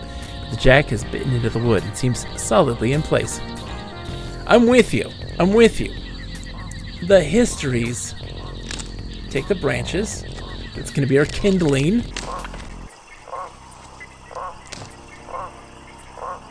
An old stone well lies in the middle of the path that runs the length of the grove. Descend. Make your first mistake by climbing into the wellhead first instead of feet first, as only sane person would do. Josie holds onto your ankles until you're down as far as she can reach. You make a mental note to try this again sometime when you have a rope or something. She pounds the toes of your sneakers into the crumbling mortar so as to give you a couple toe holds, then she lets go. You start to sweat as you consider your position. Okay. I'm a man. Let's go. Just like climbing up a steep cliff, only gravity's working with me instead of against me, so it should be easier. The moment you pull your toe out of its toe hold, your legs fall away from the wall, and down you go, end over end. Well, after such a fall as this, I shall think nothing of tumbling downstairs. How brave they'll all think me at home. The next thing you remember is Josie giving you mouth-to-mouth, which might have been memorable if you didn't have a gullet full of well water. I want you to sit down for a while and just think about what you did. Whoops! Are these cacao pods? They are indeed. They're very unusual, though. The husks are a little smaller and paler. She takes a pod, puts it on the ground, and crushes it with her foot, exposing a few large, mucilaginous beans. The husk is a lot more fragile, and the beans are larger, but there's fewer of them per pod. This is not Hershey's, if you get my drift. Pods are slightly fragrant. Crash! Is that a dolphin firing a laser beam? What is going on? Oops, taste. You lick one of the pods. It tastes like nothing. It feels like licking onion skin. Take some of the pods you ingest and crush the husk with your feet until you have a sizable pile of beans.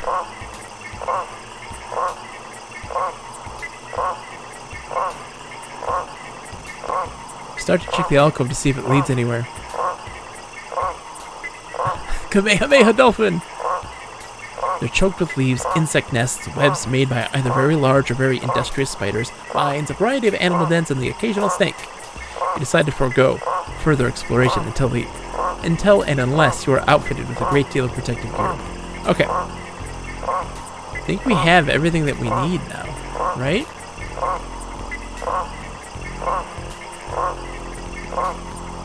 Same thing.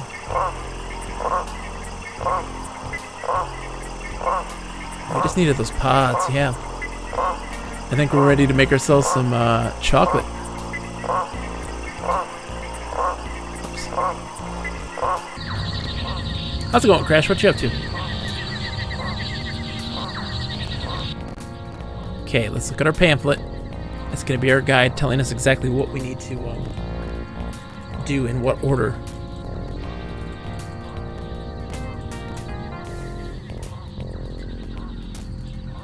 Oops, read.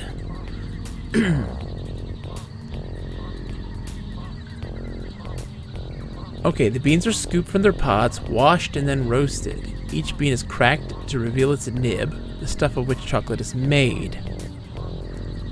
The nibs are ground between enormous steel rollers several times to achieve a smooth quality.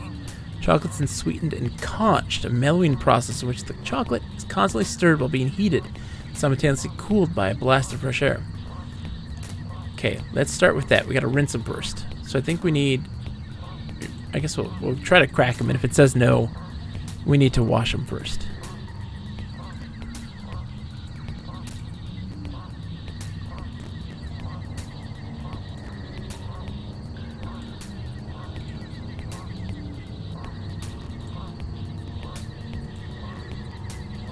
Okay. Let me see if I need to wash them. I'm just kind of... I mean, there's the well. Dripping down the well. After what seems like a long time, you hear a very tiny splash. Okay, now. Oh.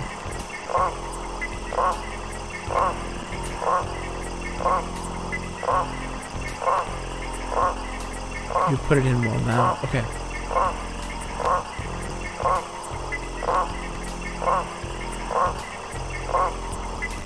I don't think we need to do anything. I think we're fine. Let's try to make it and see how it goes. And we have to crack it though, and I'm not cracking it. Hold on.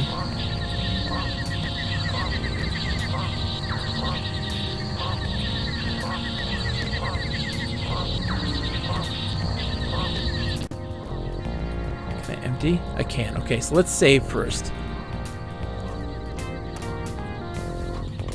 Chocolat, starring Johnny Depp.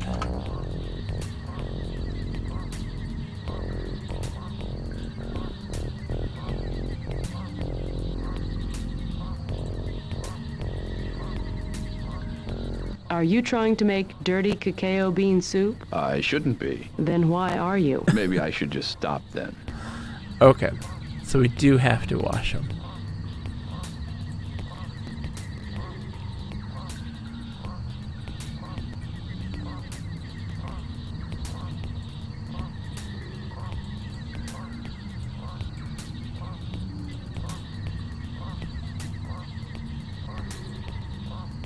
Some vines or something.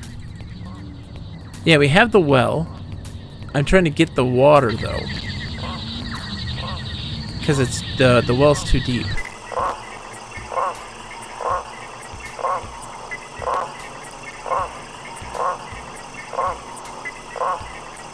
Okay. Yeah, well, you're a man. I want you to...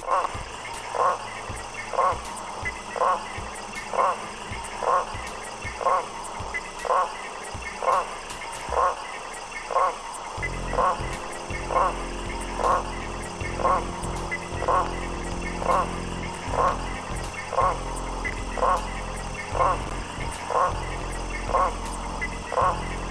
am I gonna get this cleaned? Yeah, no winch.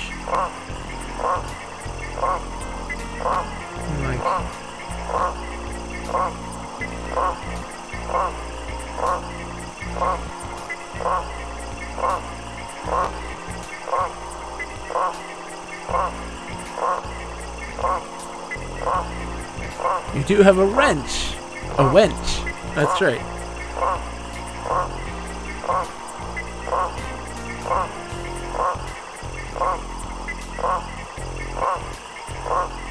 I feel like I need vines, you know?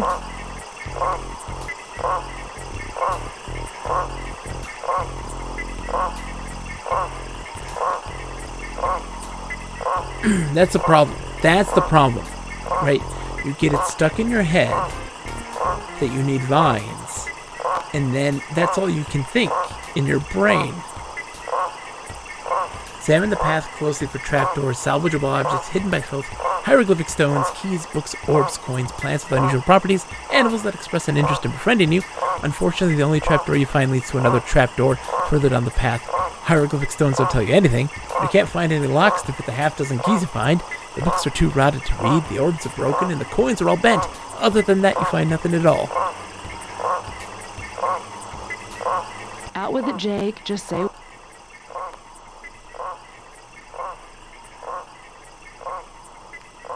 Guess what? I can still taste that pretzel. Lovely. I can just feel it sitting there like a lump in my stomach. That's more information than I really needed, but thanks for sharing. Out with it, Jake. You know what a crumple zone is? It's a euphemism for a really cheap, flimsy section of a car. Really, they make this out to be a feature, and all it is a part of the car that's made of plastic or aluminum foil. Who are they kidding? The crumple zone is the entire inside of the car and the entire outside of the car. This is a non sequitur, right? Not entirely. I was thinking of making crunch bars out of the chocolate and marketing them. But you couldn't call them crunch bars because Nestle already has that trademark, so I was trying to think of adjectives I could use instead. First I thought of crush, but that's taken too, and then I thought of crumble, and that naturally led to crumple, and from there it was just a short hop to crumple zones. You're a sick man, Jake Stonebender. Could be an early symptom of malaria. We could try the cheap whiskey. We could try the cheap whiskey.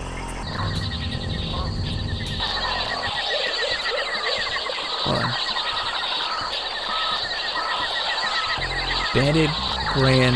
Band-Age brand cyanoacrylate diesel bandages.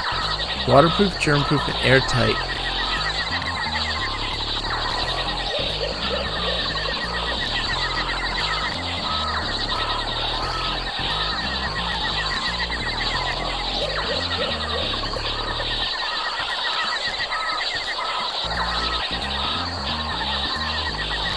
So they say then you can't. There we go. See it. Hold on.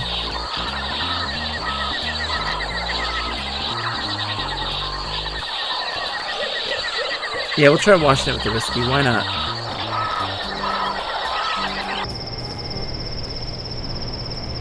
Oh no, I can't. I can't lip. We don't have the push pin anymore. We can't knock the dude out.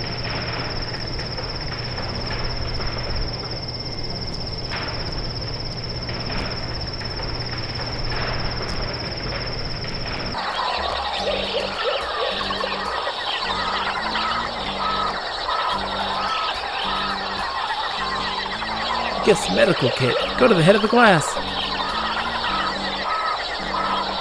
Matches.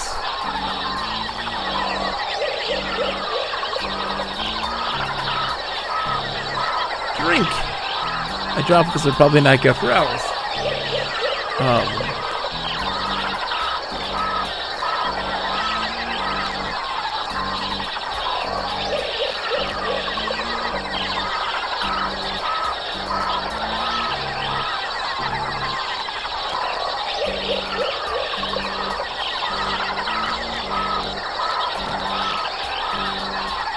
Inflated.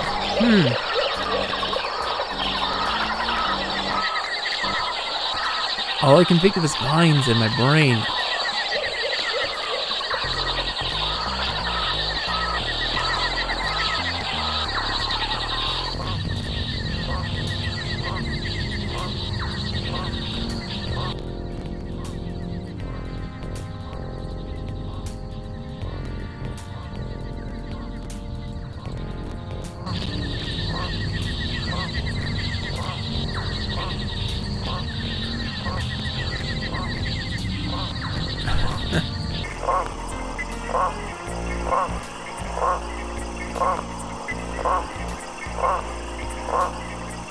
Yeah.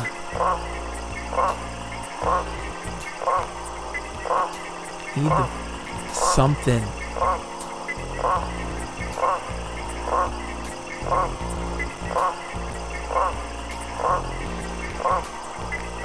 We need water. We have a well. Hold on. Let's play with the band. We need a rope.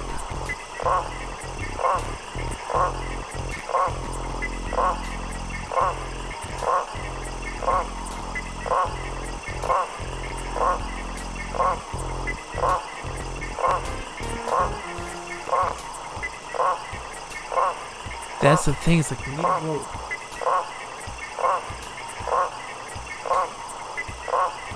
I have no idea where to get it. What's that big round thing? Boulder. Okay. Tell me what that big round thing is right now.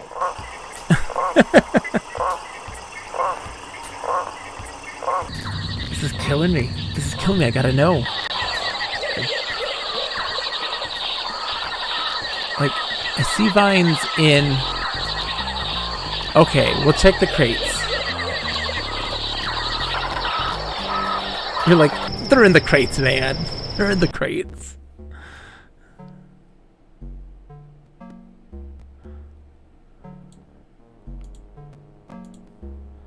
Let's see.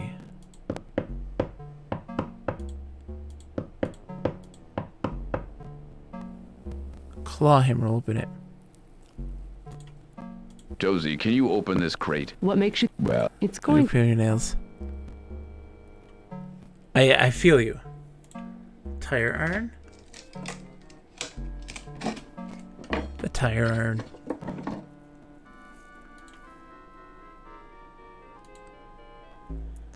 Found a very complicated looking remote control and various pieces of mounting hardware.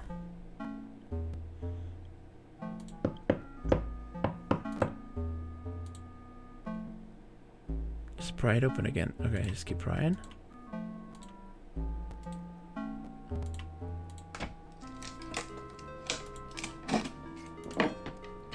Handful of packing peanuts for a snack later, but then you realize there are all sorts of nuts and berries to be found outside.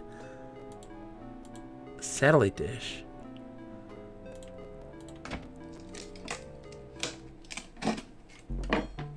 Revealing the underside of a small refrigerator.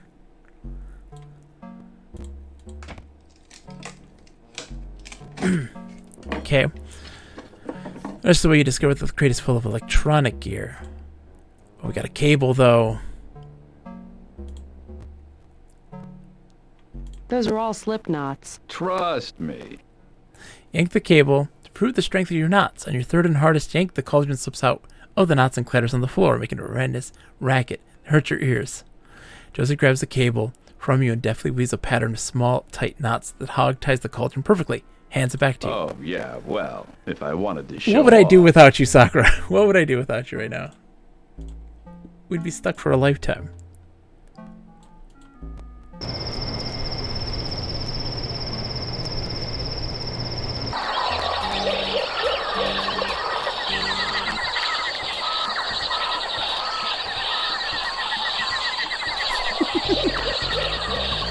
Invaluable.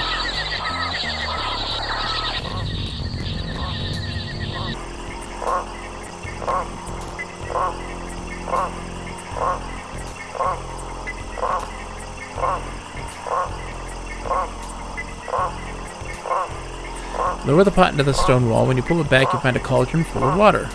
All right, we scored water. Your beans wash away as well. Jake, look. Reach for the sky. Reach for the sky, I say to you. I am warning you. Reach, or you will have your own blood on your hands. Do not try my patience. Do not try my patience for a longer time. All right, don't reach for the sky. Very good. Reach for the sky. Guzman grins at you cockily. So, we meet again. Turn around. Every now and then I gotta turn around. Take the map out of his pants and toss it to me. Oh my. Hey, time cop. And the walkie-talkie. Weight of the walkie-talkie's lifted from your hip. Every hero becomes a bore. Ralph Waldo Emerson. Turn around again slowly. Yeah, well up yours too, buddy. David Mamet. Stop suppressing a laugh. You are in big hot trouble with bottled water. I am going to get the authorities. Mr. Kiskolon, he's going to be very upset. Very upset. Fine. You go tell Mr. Kiskolon that we are very upset with him. We are very angry at him. So you go get him right now and bring him here right away. And bring the authorities with you. Okay. Don't go away. I'll be back as soon as I can. Guzman walks backwards towards the entrance, trying to keep you in aim. As he does so, he trips, stands up, dusts himself off. It's okay. I didn't hurt myself. Oh, Guzman. Finally, he squeezes under the tree and is gone. You and Josie look at each other, but you're not sure what to say, so you both shrug. Hold on. I didn't get the clean the beans. I just got the water. So hold on, let me get more pods.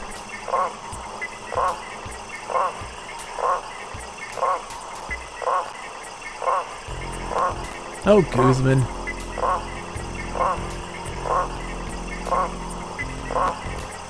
All right, we scored water. Did I clean the beans?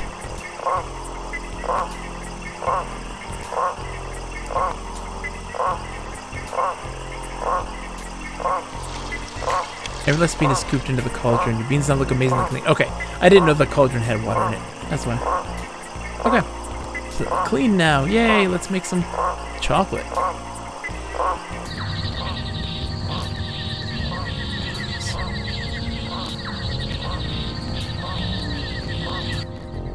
Okay. We want to roast the beans, not boil them. Well, why don't you do this? You're the natural-born leader around here. That I am not. Yes, you are. Okay. Empty. Hold the beans back with one hand as you pour the water out of the pot. Mort, it says Morting Undercover Blues. Yeah.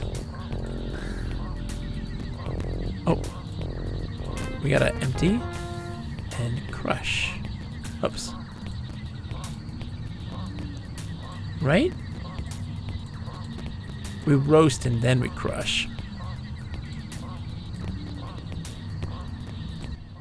The following conversation has had all its sparkling wit and flippant commentary removed and replaced with artless exposition and overly obvious hints so that you can see what you'd be getting with a cheaper, lower quality computer adventure game. Oh, great. You dropped those branches right in the fire pit. Now you've got ashes all over them. They'll be useless. What shall we do with them? I'm sorry. Maybe we should just burn them and forget about them. What, you mean create a fire here in the fire pit? Can we do that? Yes, I think we can. Oh, Jake, I'm so glad you're here to do the thinking for us. Hey, I am the hero. It is what I do. Wow. That's amazing.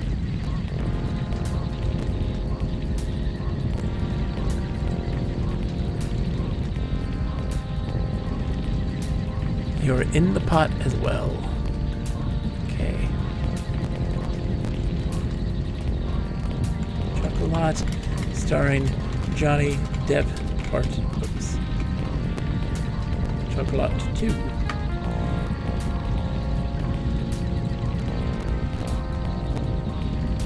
Oh, I gotta use the thing. Use this with it. The holes in the bellow. Oh, okay. Boink. Put out great quantities of the bandage tapes, sever them on the pointed end of the dispenser, wrap the tape around the bellows, paying special attention to sealing up all the holes in the old hide. Is that going to be airtight? Spare me. I'm doing okay. Now that's Chocolatine. pride in craftsmanship. Now that the bell is patched, you can use it to pump air into the fire, making it burn brighter, higher, and hotter. Beans begin to exude an aroma. You and Josie take turns stirring them with a bamboo pole to ensure that they roast evenly. When all the beans appear to be properly colored, no small feat in a room with so little light, you remove them from the fire and let them cool for a while. Now we crack them. Using the nutcracker, you extract chocolate nibs from the roasted beans. Now what do I do with them? Let's look at our thing.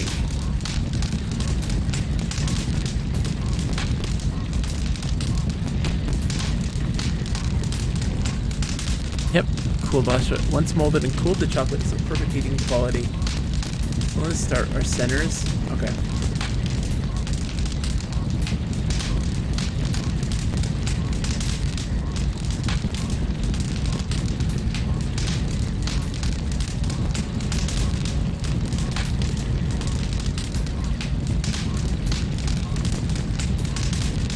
Oops. They're supposed to be smooth at this point, Jake. Okay. Oh, duh. We need our sugar. Chocolate too, the chocolatinade. Oh, there's the sugar, duh. Hold on.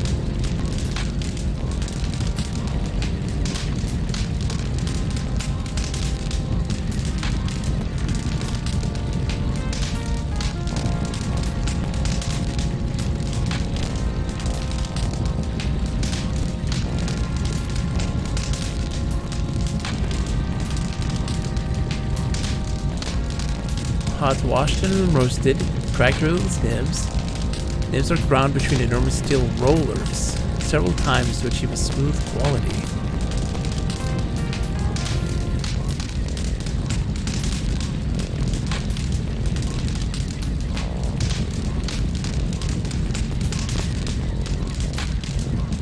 Okay. Steel rollers. No, you need to do steel rollers now. Who's this guy? It's not quite a chocoholic.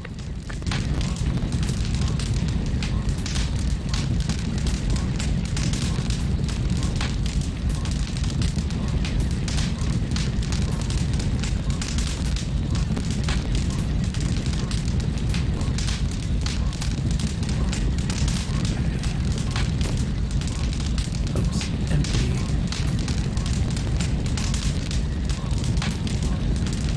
Steel beams, it said.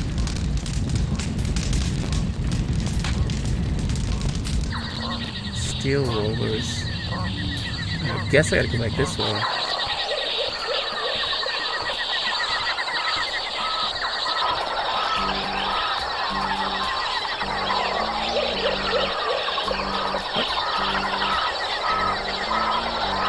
Oh, I can't go back that way, I guess. Never mind.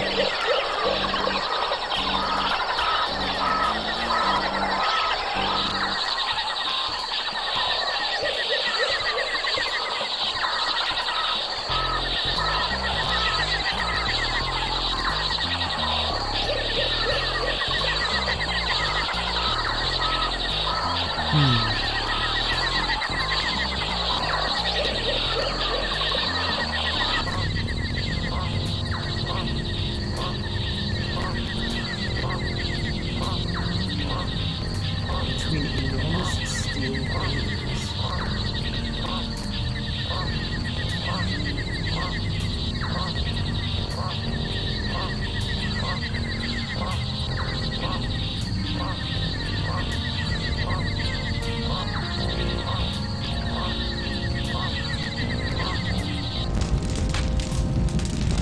I already cracked them with the nutcracker to reveal the nibs.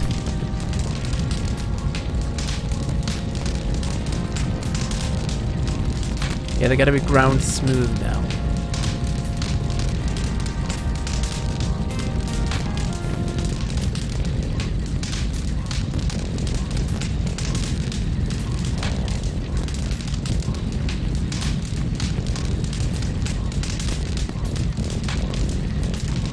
Who's this guy? It's...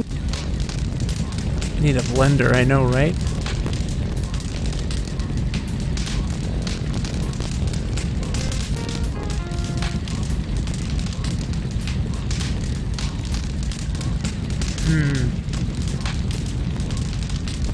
Okay.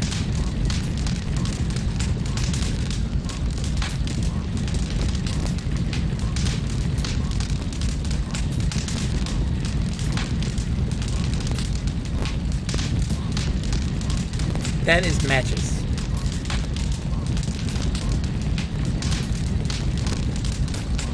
Flat depression on the rock is identical to one on the other side of the room. Here the tripod.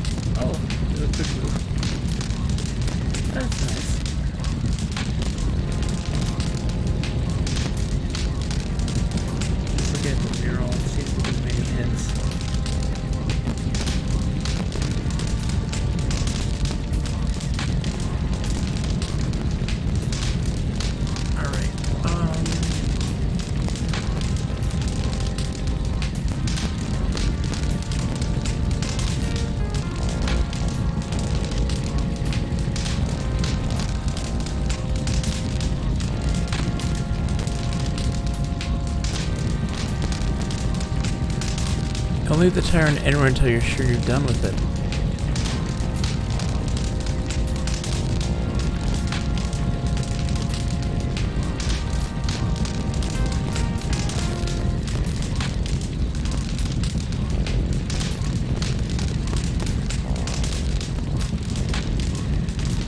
Oh, sure. Bring up the directions again. Okay.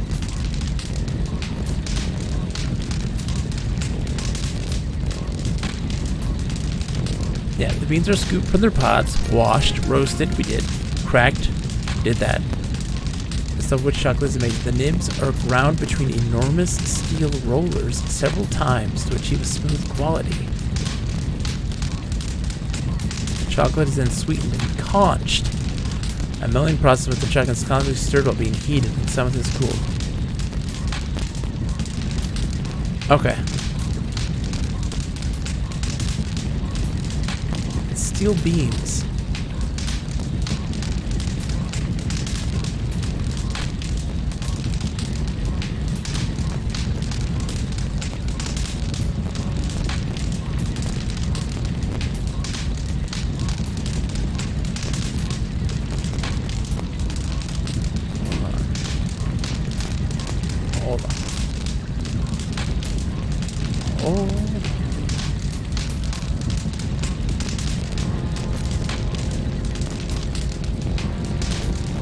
Nibs. Can I take this? They're really... Well, this... Yes, I know.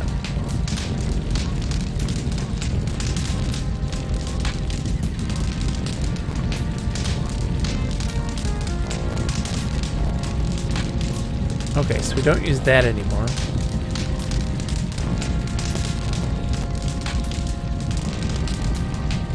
I couldn't go back to the airstrip, no.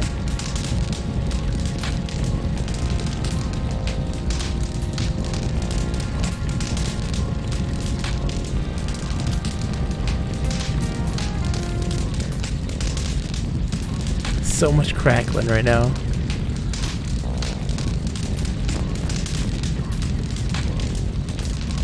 Steel rollers. Don't have any steel rollers.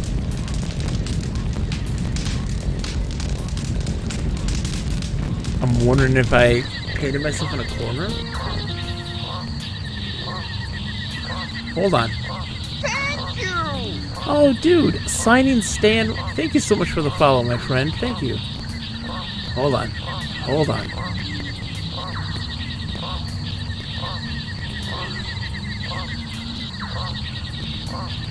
Hold on.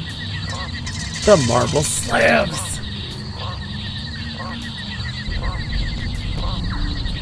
Crush. Nailed it. Bob, it feels good. It feels good to solve a puzzle like that.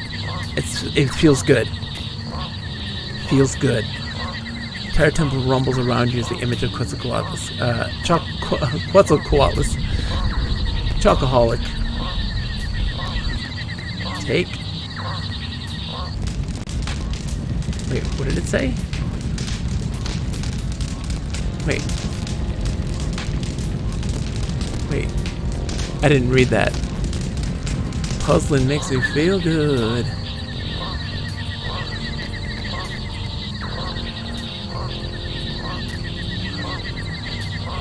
Okay. Oh, we gotta do it multiple times. Ouch. It's not a cacao bean, but that's gotta hurt. Okay, yeah, we gotta do it multiple times. Oh, they've been quick refreshing already, okay. Take.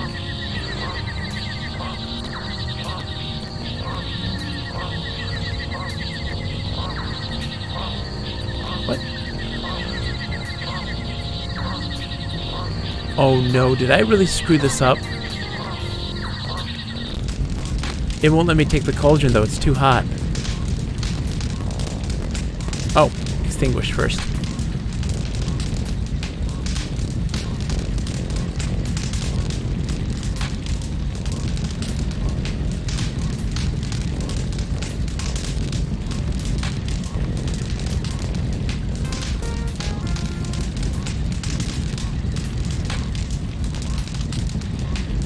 I screwed it up. I'm gonna have to reload it, I think.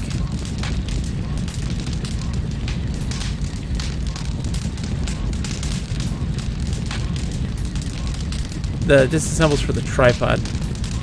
Jake, that's I'm not. It could be. Well.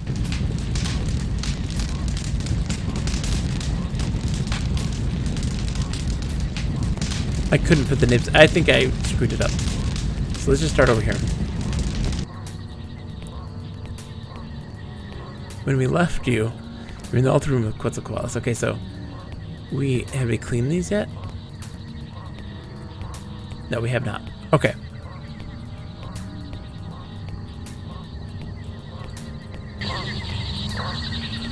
We're just gonna do this over again real quick. I want to make this chocolate and then call it a night. So empty. Oh, we didn't even get the cable yet. So let's get that. Yeah, I made the horrible mistake of putting that on there when I shouldn't have. And I think it screwed me over.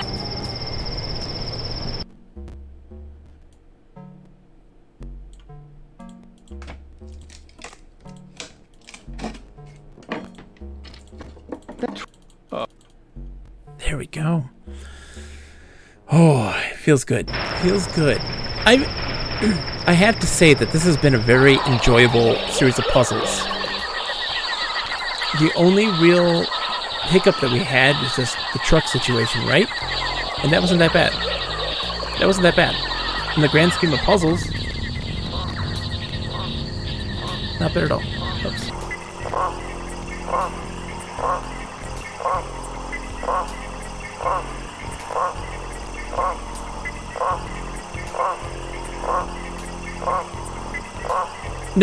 No, there was other stuff that we couldn't take it. All right, Jake, reach for the sky. Blah, blah, blah. Stop. Yeah. Okay.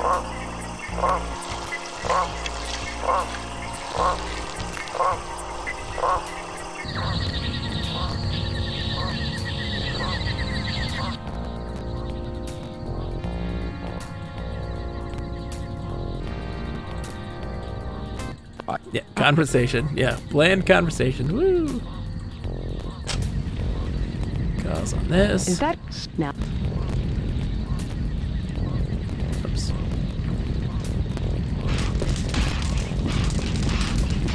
Yay!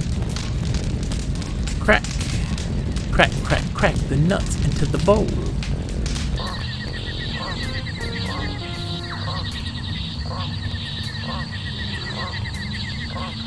Because I saw the mouth on this thing, and I was like, that's what I need to do. Like I was like, it wants you to do that.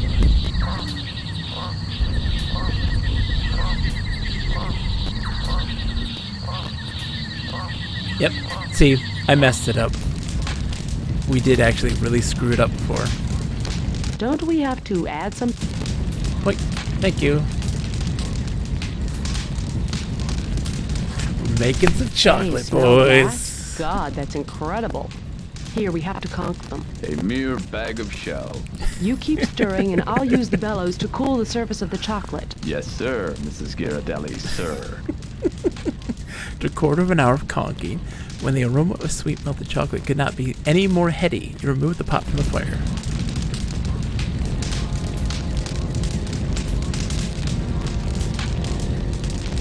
Pour it into here.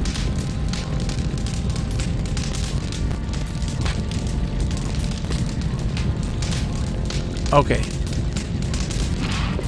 Pour the liquid chocolate into the small box, then working the bellows to blow cool air on the liquid chocolate, thus causing the chocolate to set or harden. You gently remove a finished chocolate bar from the molding. Don't leave the chocolate bar lying around, it's far too valuable. Don't hold it too tightly, it'll melt again.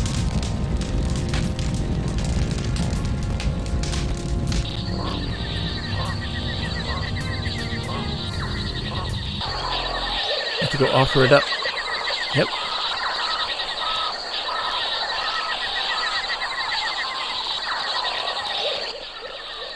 The sweat glistens on Sigmund's forehead as he directs his attention to you. I'd like to explain. Explain what? The stolen airplane tickets? The fact that you are at this moment trespassing? I don't want your explanations. I am, however, offering you a choice. You may stay here and be delivered into the hands of the Brazilian courts. I believe they will be most interested to hear how two Americans pushed a Brazilian national out of his own airplane. Or you may come back to the United States with me and face criminal charges there for theft and fraud. My lawyers are also working on an extensive civil suit. Have some chocolate first, my friend. Think of a million things to say, but listening has never been Sigmund's strong suit. He's not going to start now. I'm going to watch them level this ruin. Once that's finished, you'll come with me. And don't think about running into the jungle. Mr. Guzman here will be keeping tabs on you. And I've authorized him to use whatever force necessary to ensure that you don't escape.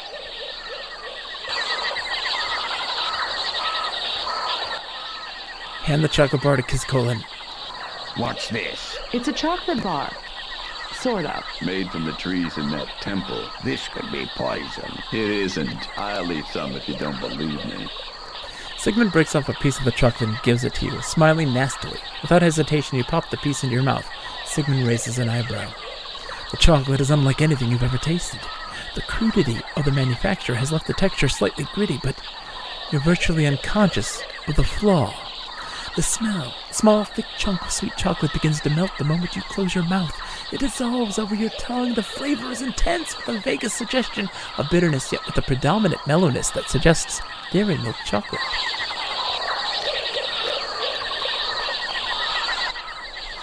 Kiskolin, Josie, Guzman, everyone fades into the background. Every nerve fiber in your body receives waves of intoxicated pleasure from the indescribable melange of flavors unfolding within you. Your reaction must have been pretty convincing. Oh.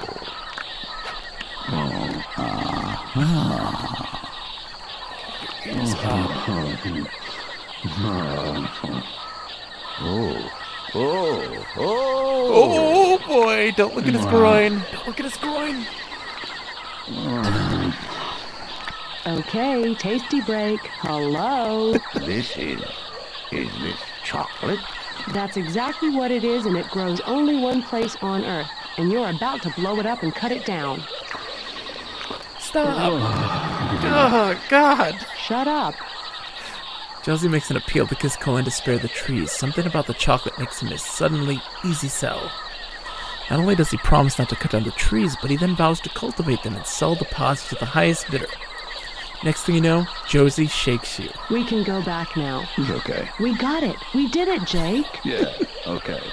Good. Are you all right? The tallest worker at Green Gods. Can we take some of that chocolate bag with us? I'm way ahead of you. Made a bar for each of us while you were in your rapture over there. Thank you, Jake. Oh, my pleasure. Josie touches the band on her wrist, and the world fades to white. Editor's note: what follows is a rather gushy scene in which Josie extols her virtues to the high heavens. We'll spare you the embarrassing details because we know how shy you are. To everybody else in the bar, you've been gone only 10 minutes, but of course, you and Josie know better. Then Josie pops out for a moment. In the meantime, you recount your adventures to the rapt audience at the bar, ending with the fact that you're not so sure the chocolate you returned with should be illegal. It's that addicting. You also describe the temple of Urian. Doc points out the reason for the similarity with a horrendous pun about what's Mayan is Urian. But we'll skip that one too. Josie pops back into the bar more ecstatic than ever because she says, "We've done it!" She tells you that Fax on Chocolate is alive and well in the future, and the government had to make it a controlled substance. Kiz Colin keeps his word up to a point as she explains he dies in about another 10 years, weighing in at over 1,100 pounds. They couldn't get him into a cemetery. They just cut a few strategic slits in the frame of his house, let his body fall down to the basement, and buried him there. You feel great for having helped Josie, but of course your work for tonight is far from done. Wow. Wow. Chocolate orgasm accomplished. We did it. Wow. Quit? Yes. Holy smokes. We murdered Kiz Colin. Alright, wow. That was good. Bob, that was fantastic. I made him eat it to death. What can I say? It's what I got. It's a gift. It's a gift. Now let's go see who we can rate. I gotta go to sleep. I'll be back again Wednesday night. We're doing more of this. We're doing more of this. That was a blast. Sakura, Lip, your aid was unquestionably helpful. It was an absolute pleasure. Thank you guys so much. Now who to raid?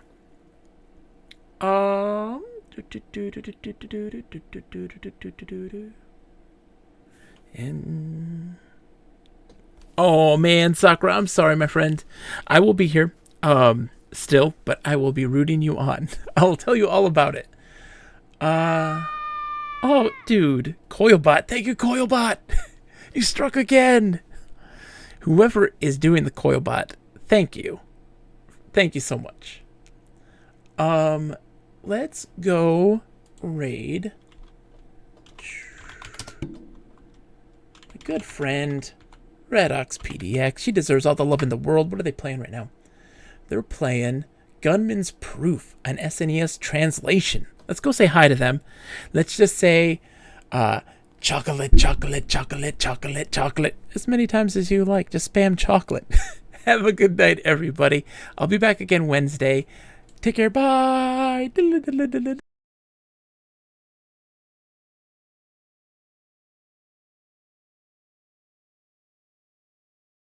Wrong one. Here's the real outro.